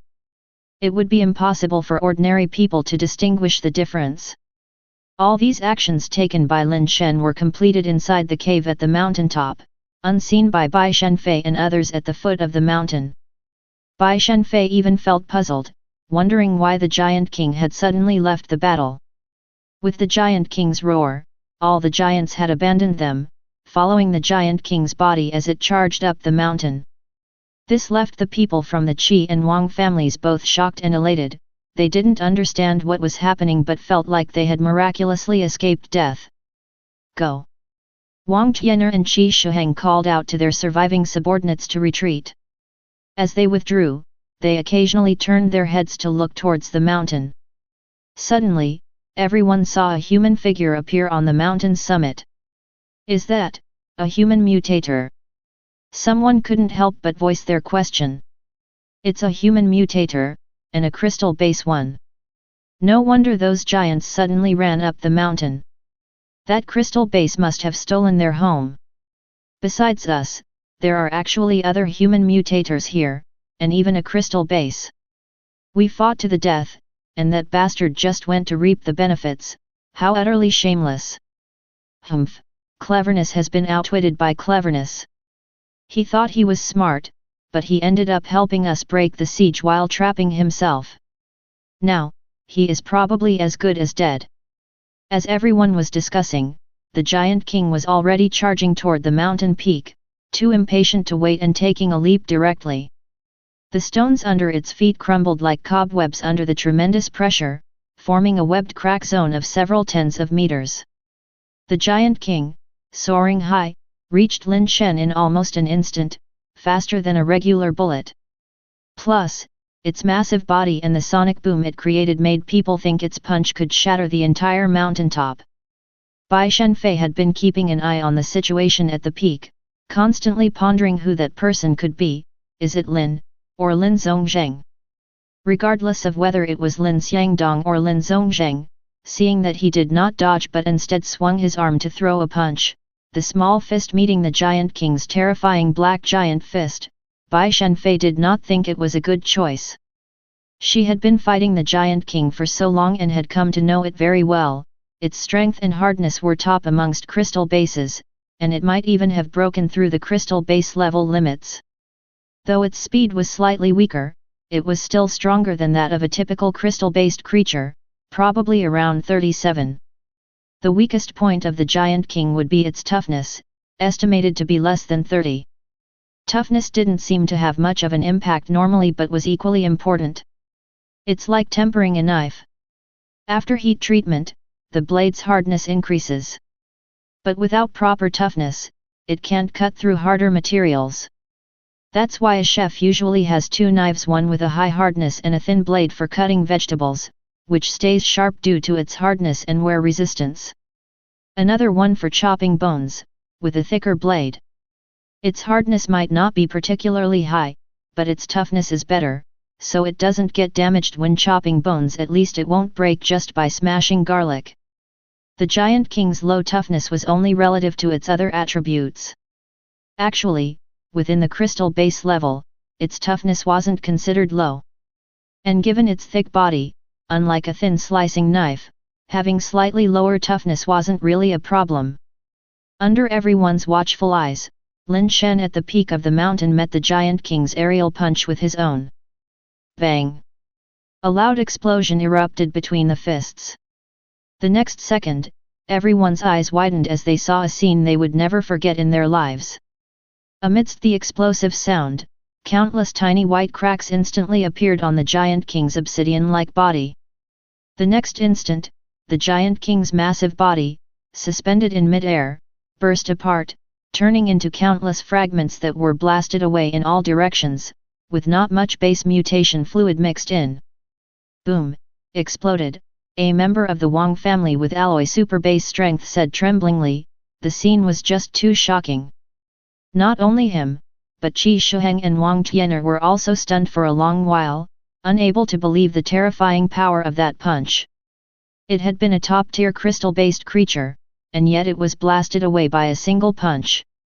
Bai Shenfei also had a look of complexity in her eyes, murmuring to herself, who could he possibly be? The giants charging toward the summit also stopped involuntarily at that moment, staring blankly at the figure on the mountaintop, not towering but still imposing enough to make them instinctively fear. Chapter 45. Step 1. After defeating the Giant King, Lin Shen felt the surging sacrificial heavenly power within his body recede like a tide, and he couldn't help but frown. No wonder it's an imperfect super base talent fire seed. After sacrificing so many lives, it's all out just from killing a single Giant King. It's indeed not perfect. Lin Shen did not dare to linger and pushed the base mutation egg a bit, then descended the mountain using the same path he had come up by. The giants who had rushed up halfway down the mountain did not dare to follow, watching with their own eyes as Lin Shen disappeared behind the mountain top. The base mutation egg rolled down nimbly, Lin Shen somewhat unable to keep up, worried that if it kept rolling like this, it might get damaged. Fortunately, the base mutation egg was much harder than he had imagined. The more it rolled, the faster it went, all the way down the mountain, hitting a huge boulder over a zhonghai, shattering the boulder into pieces, while the base mutation egg itself remained unscathed. Lin Shen descended from the mountain, dusted off the stone powder from the base mutation egg, and did not find a single scratch on it. As expected of a crystal base level. Lin Shen praised inwardly as he pushed the base mutation egg in the direction from which they had come. Before reaching the beach, he encountered Wei Wufu in the steel forest. By then, Wei Wufu could walk, although he did not seem to have fully recovered, his legs appeared somewhat ungainly. How did you get over here? Lin Shen thought something might have happened over there and asked quickly. The noise was looking for you, said Wei Wufu. Upon hearing this, Lin Shen relaxed, guessing that Wei Wufu had heard the sound of him blowing up the Giant King and had some concerns, so he searched for the source of the noise and found his way here. We'll talk more after we get back. Lin Shen pushed the base mutation egg forward as he spoke. When the two returned to the rock piles, Tian Xin was still there, motionless. The effect of a cup ointment sealing was still ongoing. A crystal mutation egg. Tian Xin saw the base mutation egg that Lin Shen had pushed back and was slightly surprised. Crystal-based creatures were not uncommon, but finding a crystal mutation egg was not so easy. Lin Shen had managed to obtain a crystal mutation egg in such a short time, and it was unclear where he had found it. Lin Shen did not disclose that it was a mutated crystal base egg, pushing it into a corner to hide it for the time being. Friend, about the matter I mentioned earlier, how have you considered it? If we cooperate, there's a high chance we could get hold of the treasure left by the ancient realm king, Tian Xin urged Lin Shen even more eagerly. He no longer believed that Lin Shen was merely of steel level, considering Lin Shen's steel body a sham. In reality, he suspected that Lin Shen was of crystal base level, and not an ordinary one at that. When it comes down to it, what kind of existence was the ancient realm king? Lin Shen chatted with Tian Xin in a casual manner. In the following period, Lin Shen learned a great deal of universe knowledge from Tianxin, which increasingly astounded him. Previously, Lin Shen thought that being of crystal base level already placed one among the higher echelons, but to the races in the universe, there was hardly any difference between crystal base level and steel level. Steel, alloy, and crystal base were collectively known as base variant creatures in the universe, belonging to the lowest tier of existence. However, this was not to say that the base mutation stage was unimportant. According to Tianxin, the base mutation stage was actually very critical, a foundational phase. Only with a sufficiently high foundation could one go further and become stronger down the line. The celestial race, for example, were born of crystal base level. Only an extremely small chance would result in the birth of steel level or alloy level newborns, which would be considered congenital deficiencies. Lin Shen continued to chat with Tianxin, deliberately avoiding the topic of searching for the remains of the ancient realm king. He was very clear in his heart that with their current strength compared to a being like the ancient realm king, the difference was like that between heaven and earth. If the ancient realm king had left behind some mechanisms, they might not even know how they died when the time came. Lin Shen still insisted on his prior decision: once the teleporter could be used, he would transport back immediately. Surviving was his top priority, all else could be approached slowly. Now that my third and fourth brothers are missing, they must have come to this planet as well, but finding them on such a vast planet is like looking for a needle in a haystack. If they have perished here, Lin Shen would have to shoulder the heavy responsibility of continuing the Lin family line and not risk his life doing something completely uncertain. Tianxin could tell that Lin Shen didn't want to search for the ancient realm king's remains, preferring to tease information out of him instead. With his life in Lin Shen's hands, Tianxin dared not stay silent, though it frustrated him to the point of nearly spitting blood. Under Lin Shen's coercion and temptation, Tianxin divulged many secrets. According to Tianxin, the base mutation was merely the first small step in leaving the planet. Humans are carbon-based creatures with a strong dependency on oxygen and their environment, and without the base mutation, survival on other planets in the universe is difficult. This planet only has stronger gravity, with an environment not so different from where humans live. Some planets have very thin oxygen or even no oxygen at all, and humans without the base mutation simply can't survive in such places. There are also all kinds of environments with high temperatures, low temperatures, and various types of radiation that ordinary humans can't endure. By the time the countdown on his watch was nearly over, Lin Shen had gained a more macro understanding of the universe. Are you really not going to search for the ancient realm king's treasure chest? That is something that can let you directly transcend racial hierarchies, Tianxin still wanted to persuade Lin Shen. It's fine and dandy to have nice things, but you have to be alive to enjoy them. The treasure chest of the ancient realm king is beyond my fortune, go find it yourself, Lin Shen said, seeing that the countdown on his watch had ended, signaling that he could teleport again. He greeted Wei Wufu, and, holding the base mutation egg, prepared to teleport back. Don't go, untie me first, Tianxin said in panic. It will untie itself when the time comes, replied Lin Shen as he and Wei Wufu activated the teleporter and left the place.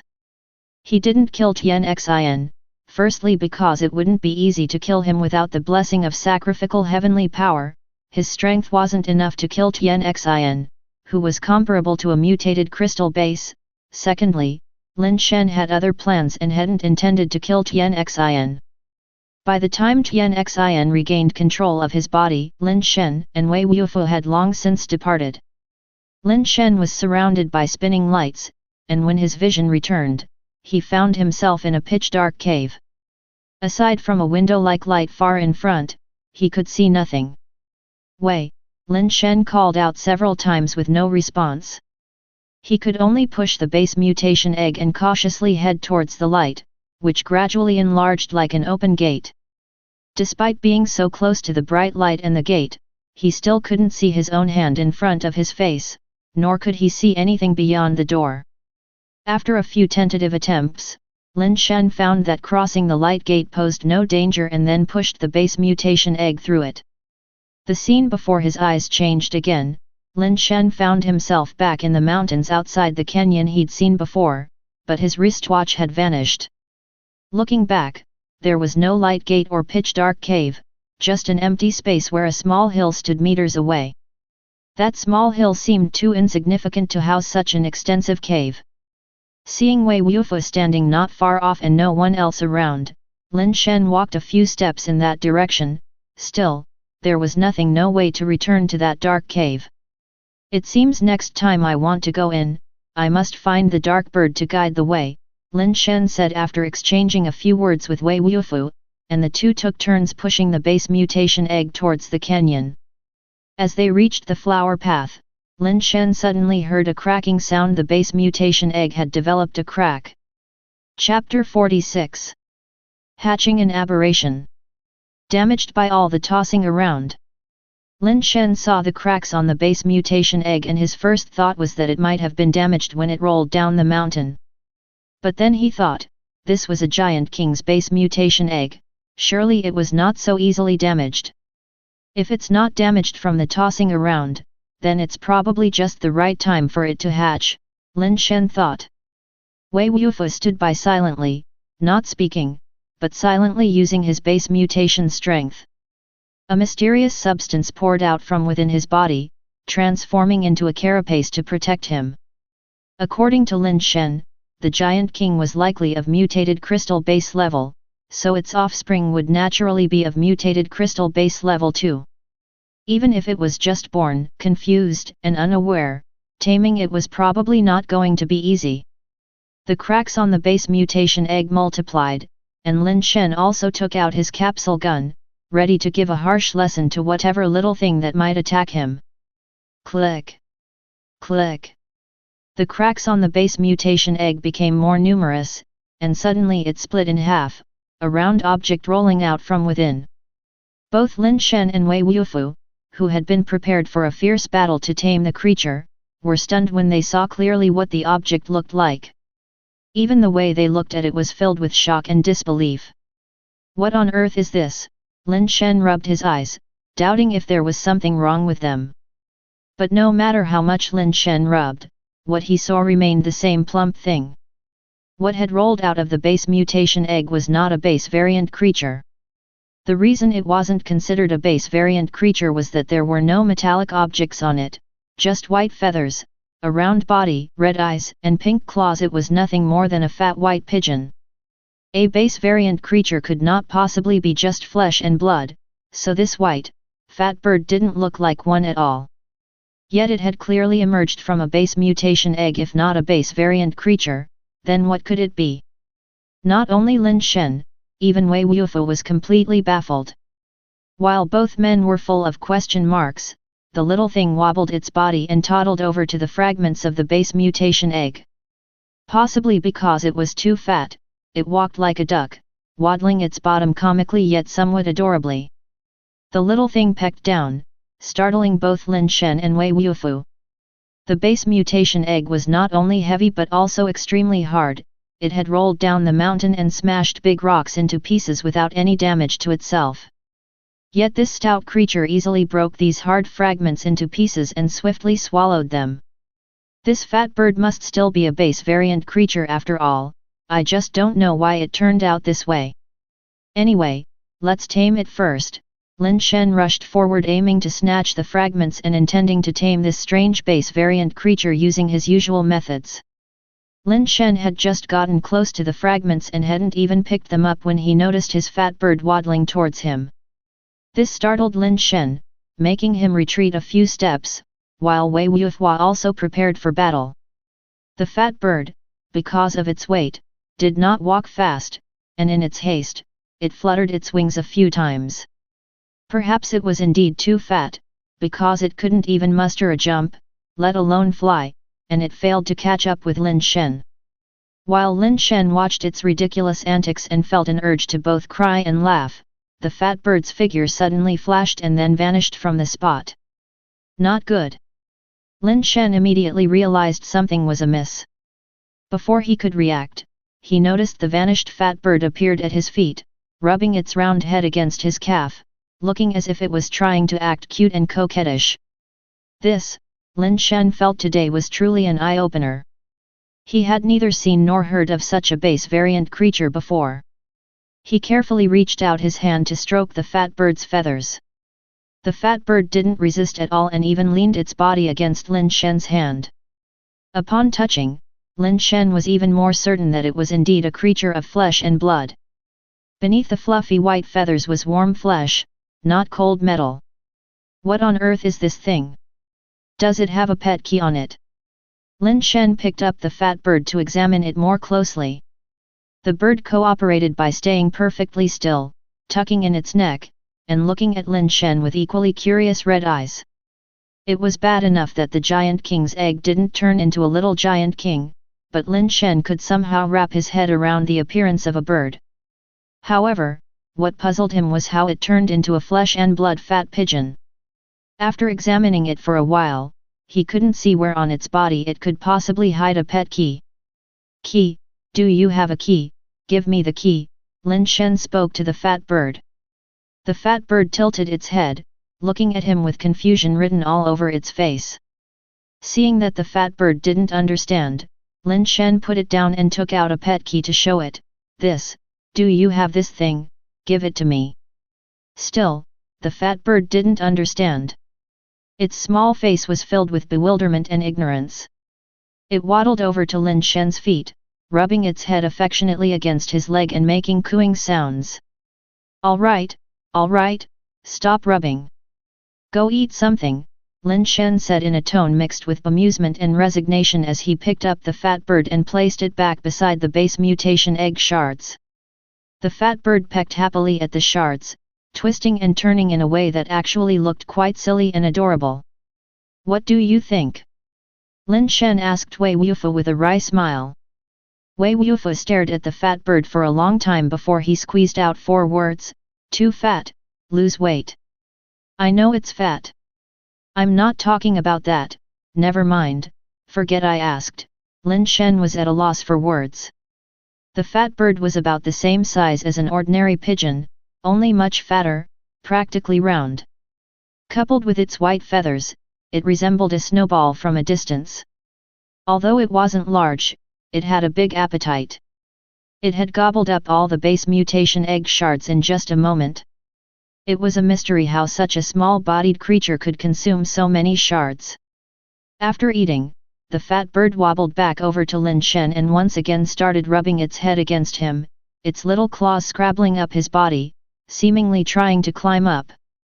Lin Shen picked it up, and the fat bird's weight hadn't increased at all. The base mutation egg was so heavy that even Lin Shen, reinforced by the power of sacrifice to heaven, struggled to lift it. Yet after the fat bird consumed all the shards, it remained surprisingly light, not much heavier than a regular pigeon, as if it hadn't eaten those shards at all. "Let's just go back for now," Lin Shen said as he placed the fat bird inside his backpack, leaving the top open, unlocked. This backpack, which he had gotten from Tianxin, was a Heaven brand product, considered a luxury in the planet he lived on. The fat bird was well behaved, just sitting inside the bag, its round head poking out, its red eyes curiously scanning everything around. "Not sure whether bringing this thing with me will turn out to be a blessing or a curse," Lin Shen thought to himself. He now felt somewhat reluctant to part with the fat bird. Although the creature was somewhat odd, anyone could see that it possessed strong abilities. Chapter 47. Base Mutation Technique. When the two returned to Dark Bird Base, they found that Qi Shuheng and Wang Tianer had not returned yet. They had been teleported to that planet earlier than Lin Shen. Lin Shen had entered later than they had, and their teleporter's cooldown period was a lot shorter than Lin Shen's, so they should have teleported back even earlier. Now that they still hadn't returned, either they were already dead and thus unable to teleport back, or they were unwilling to come back, having found other gains on that planet. Lin Shen still hoped that they could return. After all, if he were to go to Gourd Mountain again, he would still need the guidance of the dark birds they carried. The Qi and Wang families, upon learning of Lin Shen's return, became unusually quiet, and no one dared to probe for information. They were extremely afraid that their own people might never return, and if so, it would probably be difficult for the Qi and Wang families to compete with the Lin family anymore.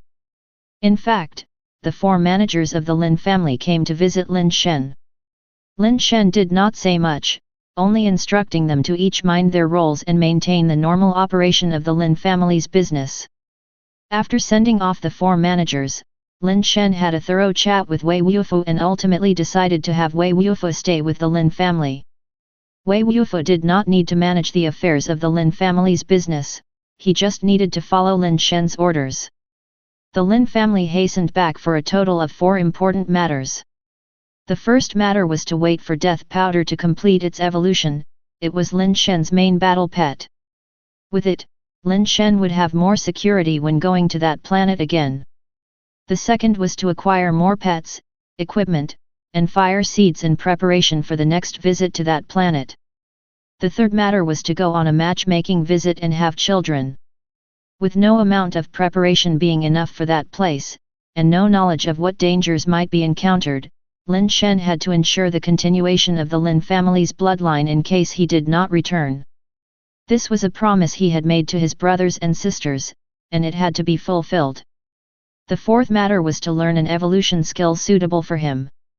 After undergoing base mutation, one can begin to practice the evolution skill, which is a method for purifying and refining a base variant body.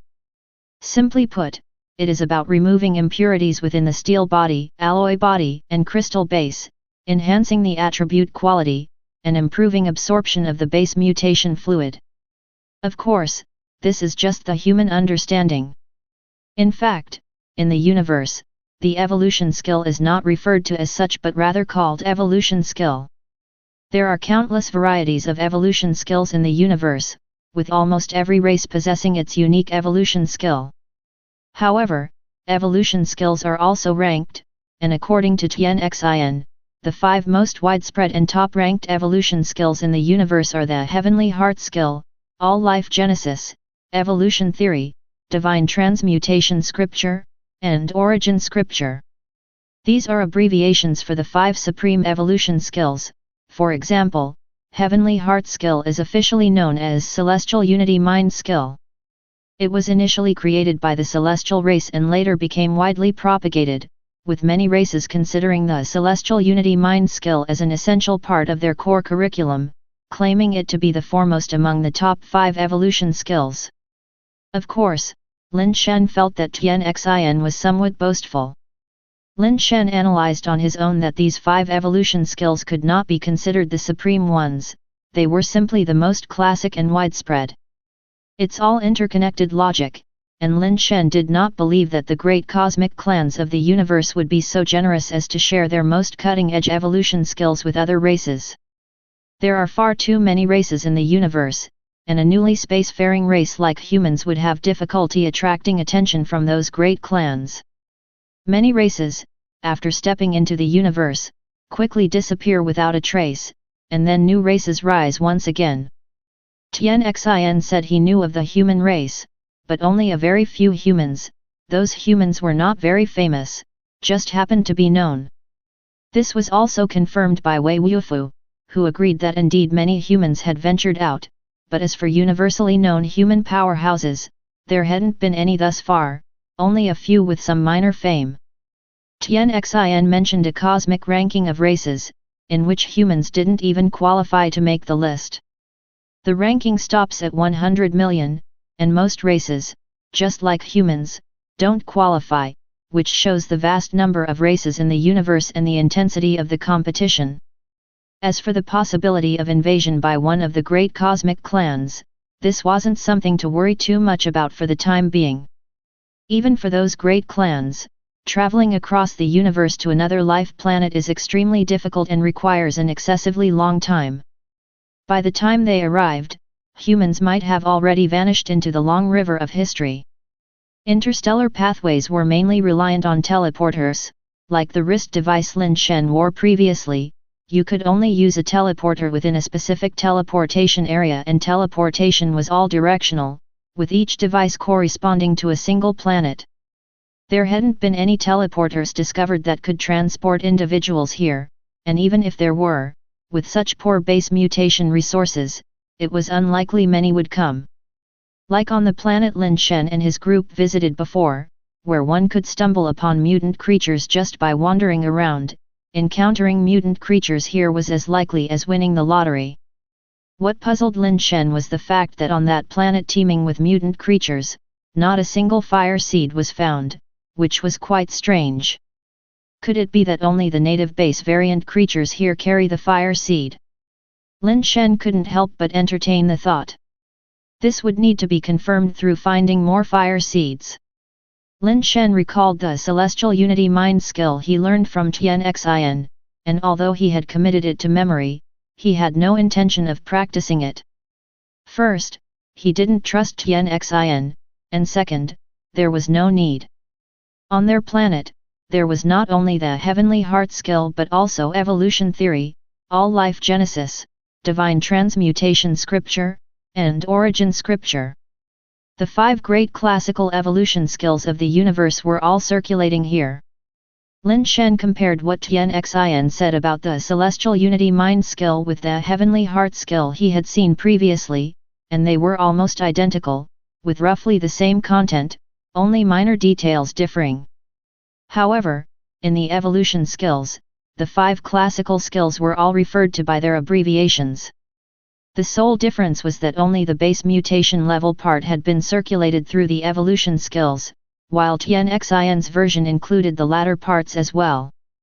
Lin Shen had asked Wei Wufu about this, and he didn't know who had originally brought these evolution skills back, stating that initially, only the base mutation part was known, and later, some humans obtained fragments of the rest, though most weren't complete. As Lin Shen suspected, the 5 great evolution skills were actually quite basic, and even the large bases and major families had abandoned these 5 classic skills in favor of practicing more advanced evolution skills. Like Wei Wufu, who had all 5 base evolution skills at home, but chose to practice another secret evolution skill, which, reportedly, was a secret technique from a great cosmic clan obtained through an opportunity by one of his family elders. Furthermore, Wei Wufu had already promised Lin Shen that he would teach him that secret evolution skill. Chapter 48. Talent Theory.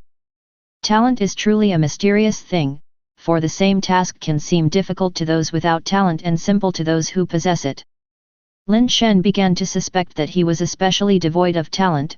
He had studied very hard but somehow could never grasp the concepts taught to him by Wei Wufu. Even though his movements were identical, Lin Shen just couldn't sense that flow of strength within his body that Wei Wufu talked about. Don't rush, keep it simple, learn. Wei Wufu tried to teach him over and over how to do it. Lin Shen really wanted to tell Wei Wufu that he wasn't in a rush, he simply couldn't learn it. Old Wei, I've got the picture now, let's call it a day. There's no use hurrying something like this, you'll just tire yourself out. Teach me slowly, and I'll learn slowly, we have plenty of time, Lin Shen said as he received a message that Qi Shuheng and Wang Tianer had returned to the base and decided to stop practicing for the time being. He had been training from morning to evening, encompassing 7 or 8 hours. Lin Shen remembered all the movements and theories after half a day, but for some reason, he could not put them to practical use. Dark Bird Base was such a small place that very little could be kept secret. With a little inquiry, Lin Shen learned that the Qi and Wang families had returned with only 7 people in total, plus Bai Shenfei made 8, a terribly heavy loss indeed. However, it was said that they brought back several carloads of things, all tightly covered, with no indication of what was inside. Lin Shen guessed that after they had broken free from Giant Mountain, they went to another place and got a hold of some things, only he did not know what they had obtained. It wasn't long before Bai Shenfei came to visit, and Lin Shen had her ushered into the parlor.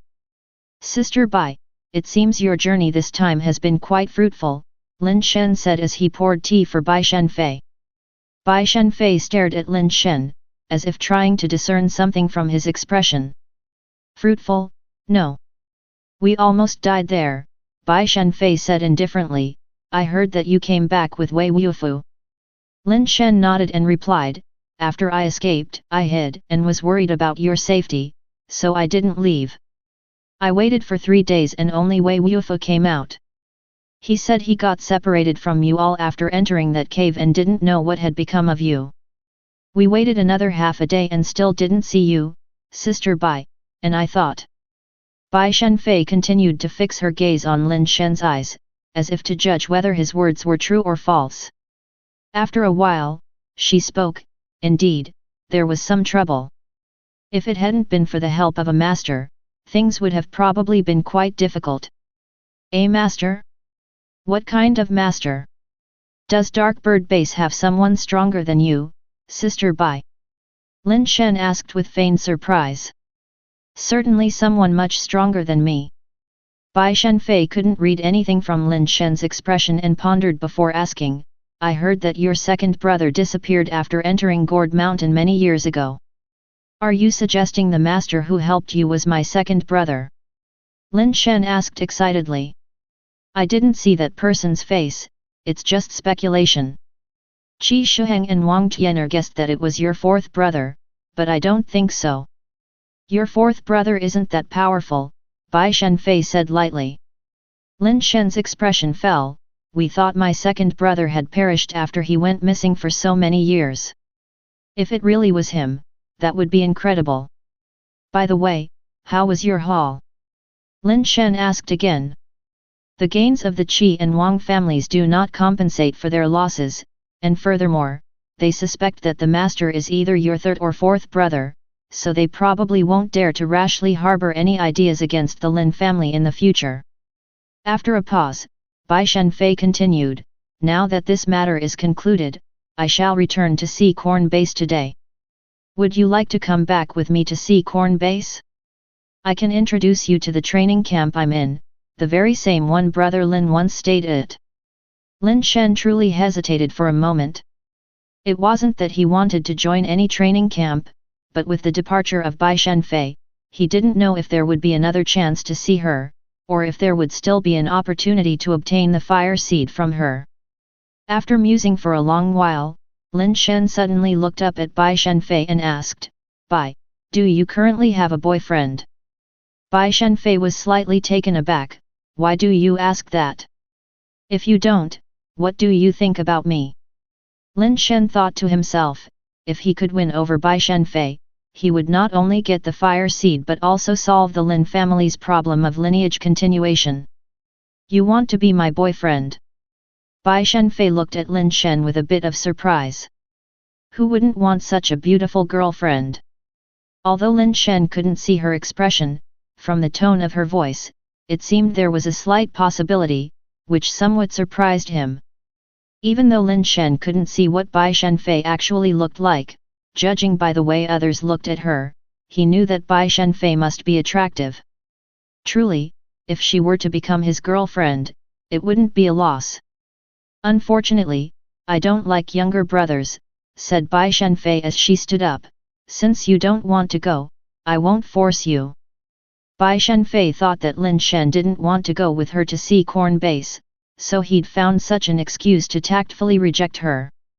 Lin Shen sighed helplessly. He knew that with such a rash question, how could Bai Shenfei possibly consider him? He would feel the same if he were her. After escorting Bai Shenfei to the front gate and just as he was about to turn around and go back, Bai Shenfei turned her head, suddenly saying to Lin Shen, if you really want to be my boyfriend, it's not entirely impossible. Whatever your conditions are, just say them, Lin Shen said contemplatively. Bai Shenfei threw an object to Lin Shen, if you can learn this and come find me at Sea Corn Base, I might consider giving you a chance. After speaking, Bai Shenfei turned around and left without waiting for Lin Shen to say anything more. I take your words seriously, Bai. Lin Shen caught the object to discover it was a notebook. Flipping it open, he saw that it was filled with handwritten text. Take it seriously. Bai Shenfei's voice floated back faintly, her figure already out of sight. Is this base mutation? Lin Shen examined it closely, finding some familiar content. It appeared to be a sort of base mutation technique, but because there was only content and no name, he couldn't tell what it was exactly called. Turning to the last page, there was only the part about base mutation, without any content that followed. Suddenly giving me a base mutation technique, what exactly does Bai Shenfei want to do? Lin Shen couldn't quite grasp her intentions at the moment. Back in his room, Lin Shen studied the technique several more times. This base mutation technique was even more complex than the one Wei Wufu had taught, and it seemed not to be just some ordinary technique like the 5 classic base mutation skills. It seems this base mutation technique is quite advanced. If I can master it, not only would I solve the issue of base mutation, but I'd also get a beautiful and strong girlfriend to continue the family line, and on top of that, obtain the fire seed, truly killing 3 birds with 1 stone, thought Lin Shen, feeling somewhat excited. However, he also knew that even if he really learned this base mutation technique, Bai Shenfei might not truly become his girlfriend. He couldn't figure out what Bai Shenfei really meant.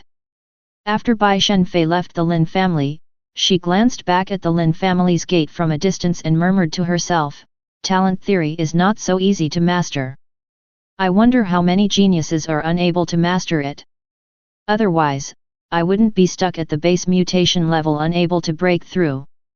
I don't know what kind of exceptional talent is needed to master talent theory, to become the key that unlocks the door to my destiny."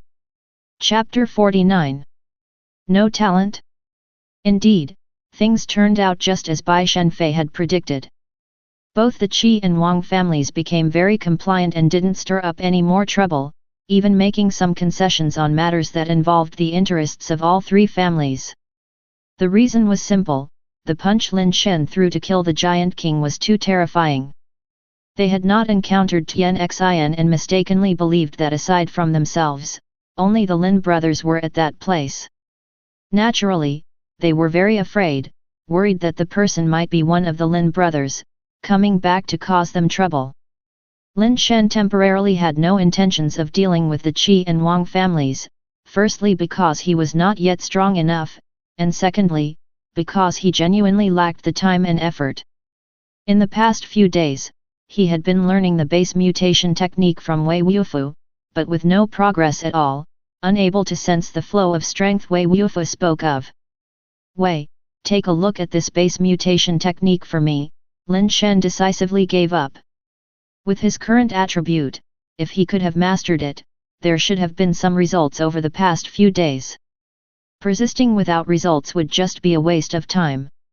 Lin Shen was not a person who clung to things unnecessarily. When it was time to let go, he did so decisively. He didn't like waiting for miracles to happen. Wei Wufu took the notebook Lin Shen handed over and slowly began flipping through it. This notebook wasn't the one Bai Shenfei had given to Lin Shen, but a copy he had made himself. Wei Wufu read the notebook once, then turned it over and read it again, occasionally flipping back and forth. This went on for more than 2 hours. Lin Shen waited patiently beside him, not rushing Wei Wufu. "Ask your question," said Wei Wufu after putting down the notebook and looking at Lin Shen. "Can I practice it?" Lin Shen asked bluntly. "Try," Wei Wufu replied with a single word. "If I can practice it, I will, if I can't, then I won't." "What do you mean by try?" Lin Shen frowned. "Advanced, there are errors, missing continuations, correct them, try it, no harm," Wei Wufu said. Lin Shen understood. Wei said that this base mutation technique was very advanced but there were some errors in it and it was missing subsequent parts. He could help make some corrections, and it wouldn't hurt for Lin Shen to try practicing it. This was similar to what Lin Shen had in mind. Trying it indeed wouldn't do any harm. The several places where there were errors in the base mutation technique were actually intentionally copied incorrectly by Lin Shen. "Wei, please help me correct it." "I plan to give it a try," said Lin Shen. "Sure." Wei took up paper and a pen and corrected the parts he thought were errors. Lin Shen watched on the side. The parts Wei corrected were exactly the ones he had written incorrectly. He didn't pick out any other issues. Wei, do you know what this base mutation technique is? Lin Shen asked, taking the corrected base mutation technique from Wei Wufu. Originally, Lin Shen had not expected Wei Wufu to truly know what this base mutation technique was.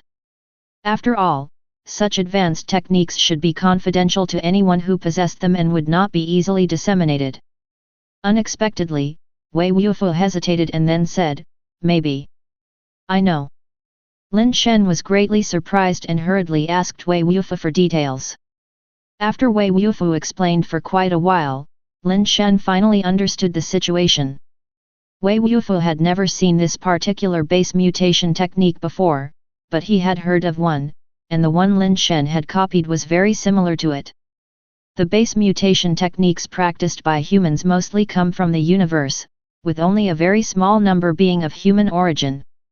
Among that small portion of human-created base mutation techniques, the vast majority are derived from or copied from other base mutation techniques. The only base mutation technique that Wei Wufu knew to be entirely conceived by humans, from theory to practice, was the one created by Bai Zhe, who was revered as the pioneer of base mutation, known as talent theory. It was precisely because talent theory took a completely different approach from other base mutation techniques that Wei Wufu, although he had not seen talent theory, could guess that it was indeed talent theory. Of course, the fact that Wei Wufu used the word possibly indicates that he couldn't be absolutely sure it was talent theory, just that it was a very likely guess. Wei Wufu claimed that Bai Zhe was nearly invincible with talent theory, and at first, Lin Shen was puzzled, wondering why he had never heard of such a famous person. It was only later that he learned Bai Zhe's prowess was limited at the base mutation level, because no matter how one practiced talent theory, they couldn't break through the base mutation level.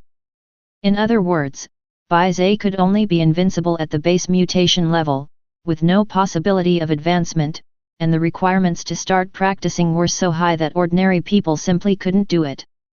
Later on, even stronger individuals researched Bai Zhe's talent theory, but alas, the result was the same for everyone. No one could break through the base mutation level, no matter who tried. To this day, there's still a school of people persistently studying talent theory, and it's said that some breakthroughs were made about a decade ago, but after so many years, there still hasn't been anyone who has managed to successfully practice talent theory. In fact, besides Bai Zhe, there have been very few people in history who could practice talent theory, not to mention break through it. This is really interesting. Without talent, one can't succeed, and with talent, one still can't break through. Such a base mutation technique indeed has no value in spreading. It's better suited for ruining geniuses. Lin Shen decided to give it a try. Since base mutation techniques can be replaced as long as you don't break through the base mutation level, there's no harm in trying it out. No sooner said than done, Lin Shen began to attempt practicing the base mutation technique given to him by Bai Shenfei, which led to another disappointment. This base mutation technique still could not make him feel the flow of strength within his body, which made Lin Shen slightly frustrated. According to Wei Wufu, only humans with exceptional talent could possibly practice talent theory. If he couldn't do it, this meant that his talent was not very good, at least not 1 in 10,000. I don't believe this. Lin Shen directly took the Celestial Unity Mind skill he had obtained from Tian Xin to practice, wanting to first experience what that feeling of strength flowing was like. Then, he planned to attempt practicing talent theory or the secret base mutation technique passed down by Wei Wufu. He didn't know until he tried, and to his astonishment, Lin Shen could not practice the Heavenly Heart skill, which was said to be learnable by nearly everyone, even by any steel mutator. Is my talent really that bad? Lin Shen was somewhat disappointed, but then he thought something was off. Even if his talent was poor, it shouldn't be so bad that he couldn't manage a base mutation technique that everyone else could learn, right? Still not giving up, Lin Shen sought out 2 more of the 5 classic base mutation techniques to test. He first tried the origin scripture, but had the same result, he couldn't achieve any success. Then he practiced the divine transmutation scripture, and it was the same, he still could not succeed. Could it be that I really have no talent for cultivation? But that's not right either. Ordinary base mutation techniques require one to have completed the base mutation, and since I've already done that, it proves that I have talent. Why can't I succeed? Lin Shen was completely baffled. Wei Wufu was also at a loss about what was going on with Lin Shen. He had never heard of a mutator who couldn't practice any of the 5 fundamental base mutation techniques. Still relentless, Lin Shen went directly to his brother's study, broke the lock, and took out several base mutation techniques his brother had collected to practice. After trying out several more base mutation techniques, Lin Shen's expression grew increasingly grim. Just when he thought he really couldn't practice any base mutation techniques, another try yielded some results. Chapter 50. Misprint. Lin Shen finally sensed the power flow Wei Wufu was talking about. It was like water seeping and flowing through sand. That power coursed through his body, washing over his flesh, bones, and internal organs, as if he wasn't made of flesh at all, but sand, and the fine liquid continuously permeated and flowed inside him, removing impurities from his body and slowly expelling them. It worked. I can still practice. Lin Shen looked at the base mutation technique that he consulted for confidence, with evolution theory written on the cover, one of the 5 fundamental base mutation techniques. As long as I can practice, I'll start with evolution theory first. After I get used to the feeling of the power flow, I can then practice other base mutation techniques, which should be more effective. After discussing with Wei Wufu, Wei also thought Lin Shen's idea was feasible, to practice evolution theory first and then other base mutation techniques. Wei Wufu had studied evolution theory in the past, and when he looked at the evolution theory Lin Shen got from Mr. Lin Zhongzheng, he found some errors in it. Strangely, after Wei Wufu corrected those errors, Lin Shen couldn't sense the power flow in his body any longer. When he practiced with the erroneous version, he was able to regain the sensation. Strange. Even Wei Wufu found it exceedingly odd. He confirmed over and over that he had not remembered incorrectly. The evolution theory in Lin Shen's possession indeed had many errors. Anyway, it's just a transition. Let it be wrong, it doesn't have much impact. Lin Shen continued to practice with the erroneous version of evolution theory, and the effects were surprisingly good. After Lin Shen became adept, he tried to learn the secret techniques taught by Wei Wufu, but it still didn't work out. When he tried talent theory, it was even less successful. Could it really be that I am fated to miss out on the fire seed of goddess consort Bai?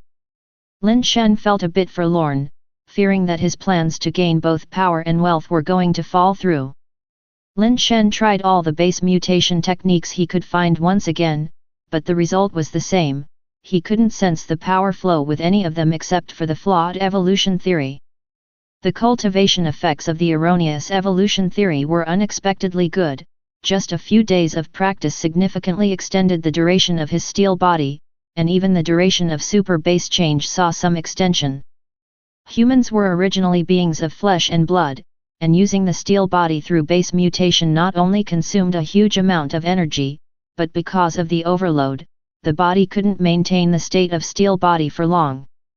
Therefore, general mutators, even those at the crystal base level, couldn't maintain a combat stance at all times and usually stayed in a normal human state. All kinds of base mutation techniques have the effect of extending the duration of the steel body, it's just a matter of how strong or weak the effect is. The biggest advantage of the 5 fundamental base mutation techniques is stability, and their effect on enhancing duration is decent, but it was not as noticeable as the evolution theory that Lin Shen was practicing. Just a few days of practice extended his abilities a lot, which even surprised Wei Wufu. Since the other base mutation techniques don't work, then I can only practice evolution theory. Lin Shen was still able to accept the current outcome. Although he couldn't learn the secret or special base mutation techniques, fortunately, the effects brought by evolution theory were not bad, and finding the subsequent parts of evolution theory was relatively easy. If he practiced talent theory, he wouldn't even have the next parts, and he would need to create them himself, which would be way too troublesome. It's just too bad that I'm not destined for goddess consort Bai. Knowing that his chances of catching up with Bai Shenfei were slim, Lin Shen officially put matchmaking on the agenda. Nowadays, Lin Shen needed to practice evolution theory every day, learn combat skills from Wei Wufu, and spare time to look for potential fire seeds. He simply had no time to date. Matchmaking was undoubtedly the most time-efficient and cost-effective way for him to ensure the Lin family's succession as soon as possible. For this reason, Lin Shen spent quite a lot of money on matchmakers, but the girls in the base, upon hearing that it was for Lin Shen, shook their heads like fans and refused to even meet him. Lin Shen was very helpless. He had long been prepared for such a scenario. Had it not been for this, Lin Shen, burdened with heavy responsibilities, would not have remained unmarried up to this point. After all, marriage laws no longer existed in this era, and many were married as young as 17 or 18. Lin Shen had the height, the looks of a dashing young man, and the money. Even though he did not participate in running the Lin family's business, the pocket money his elder sister gave him each month was already a fortune to ordinary people. No girl wanted to be matched with Lin Shen, and that was because of his well-known ex-girlfriend at the Dark Bird base, Lu Qing from the Yashan base's Lu family. Yashan base was one of the stronger bases nearby, and the strength of the Lu family surpassed the combined forces of the Qi, Wang, and Lin families. Of course, that was before the big three families were severely weakened. Now, there's no way they could compare to the Lu family. Dark Bird base and Yashan base were not too far apart, and there were frequent trade interactions between them. One time, Lu Qing followed her family to Dark Bird base to open a shop and stayed for a few years.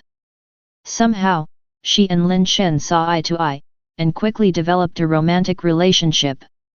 When Lu Qing left Dark Bird base, she warned everyone that whoever dared to mess with her man, Lin Shen, would face the consequences themselves. The problem was that Lin Shen had already broken up with Lu Qing, but no one at Dark Bird base knew it. Even when Lin Shen spoke up, no one believed him. Instead, they suspected that Lin Shen couldn't stand the loneliness and wanted to take advantage of Lu Qing's absence to have a secret affair.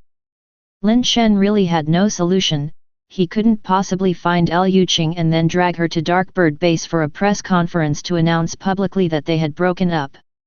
Lin Shen, when are Mr. Lin Zhongzheng and the fourth brother coming back? An old man who found Lin Shen practicing combat skills with Wei Wufu asked anxiously. Lei, when did you get back? Where's big sister? Lin Shen's heart leaped with joy upon seeing the old man. Lei had been in charge of the Lin family's accounts and always followed Lin Shen's eldest sister. Since Lei was back, it meant that the big sister should have returned as well. We had an incident at Yashan base, our goods and the family head got detained, Lei explained anxiously. Lin Shen, you need to tell me, when exactly is Mr. Lin Zhongzheng and the fourth brother coming back? We can't delay this matter any longer, it will get more troublesome for the family head. Lei, take it easy, what exactly happened? Lin Shen's expression darkened, but he still tried to calm Lei down as he spoke. Lei hurriedly explained the situation. The big sister took goods to sell at Yashan base, which normally wouldn't be a problem, as they were already well-established sales channels, just needed to deliver the goods. After delivering the goods, they also needed to pick up a batch of goods from Yashan base to make the trip worthwhile. It was during this pickup that the problem occurred. The big sister collected some miscellaneous goods without noticing anything unusual. However, upon closer inspection later on, they discovered a mutant egg amongst the goods, a naturally surprising find. It wasn't long before the seller requested the return of the goods sold to the big sister. Since both parties were in business, the transaction was already complete with the payment settled. Naturally, there was no possibility of returning the goods. Actually, the seller wasn't the one seeking the return of the goods. The Su family had learned about the mutant egg and captured the seller, forcing him to come for the return. The big sister refused to return anything, and so the Su family simply detained both the big sister and the goods. Luckily, the big sister was foresighted and had the mutant egg sent back to Darkbird Base ahead of time, preventing them from seizing it. Su Tianj released Lei to inform the Lin family to bring the mutant egg in exchange for the captive. Lin Shen was aware of the Su family. Other than the Lu family, it was the Su family that rivaled at Yashan Base, with significantly more power than the Lin family. "Where is the mutant egg?" Lin Shen asked gravely. "I've already asked around. They say the person who was supposed to deliver the mutant egg hasn't come back. We don't know if there has been an accident on the road, or something else happened," Lei said urgently. "Lin Shen, when exactly can Mr. Lin Zhongzheng and the fourth brother return? This issue can only be resolved if they step in. Lei, you get some rest first, have something to eat. Once you've rested, we will head to Yashan Base," Lin Shen said. He had originally planned to go out to see if he could find the fire seed in other bases, and to also consider possible marriage alliances.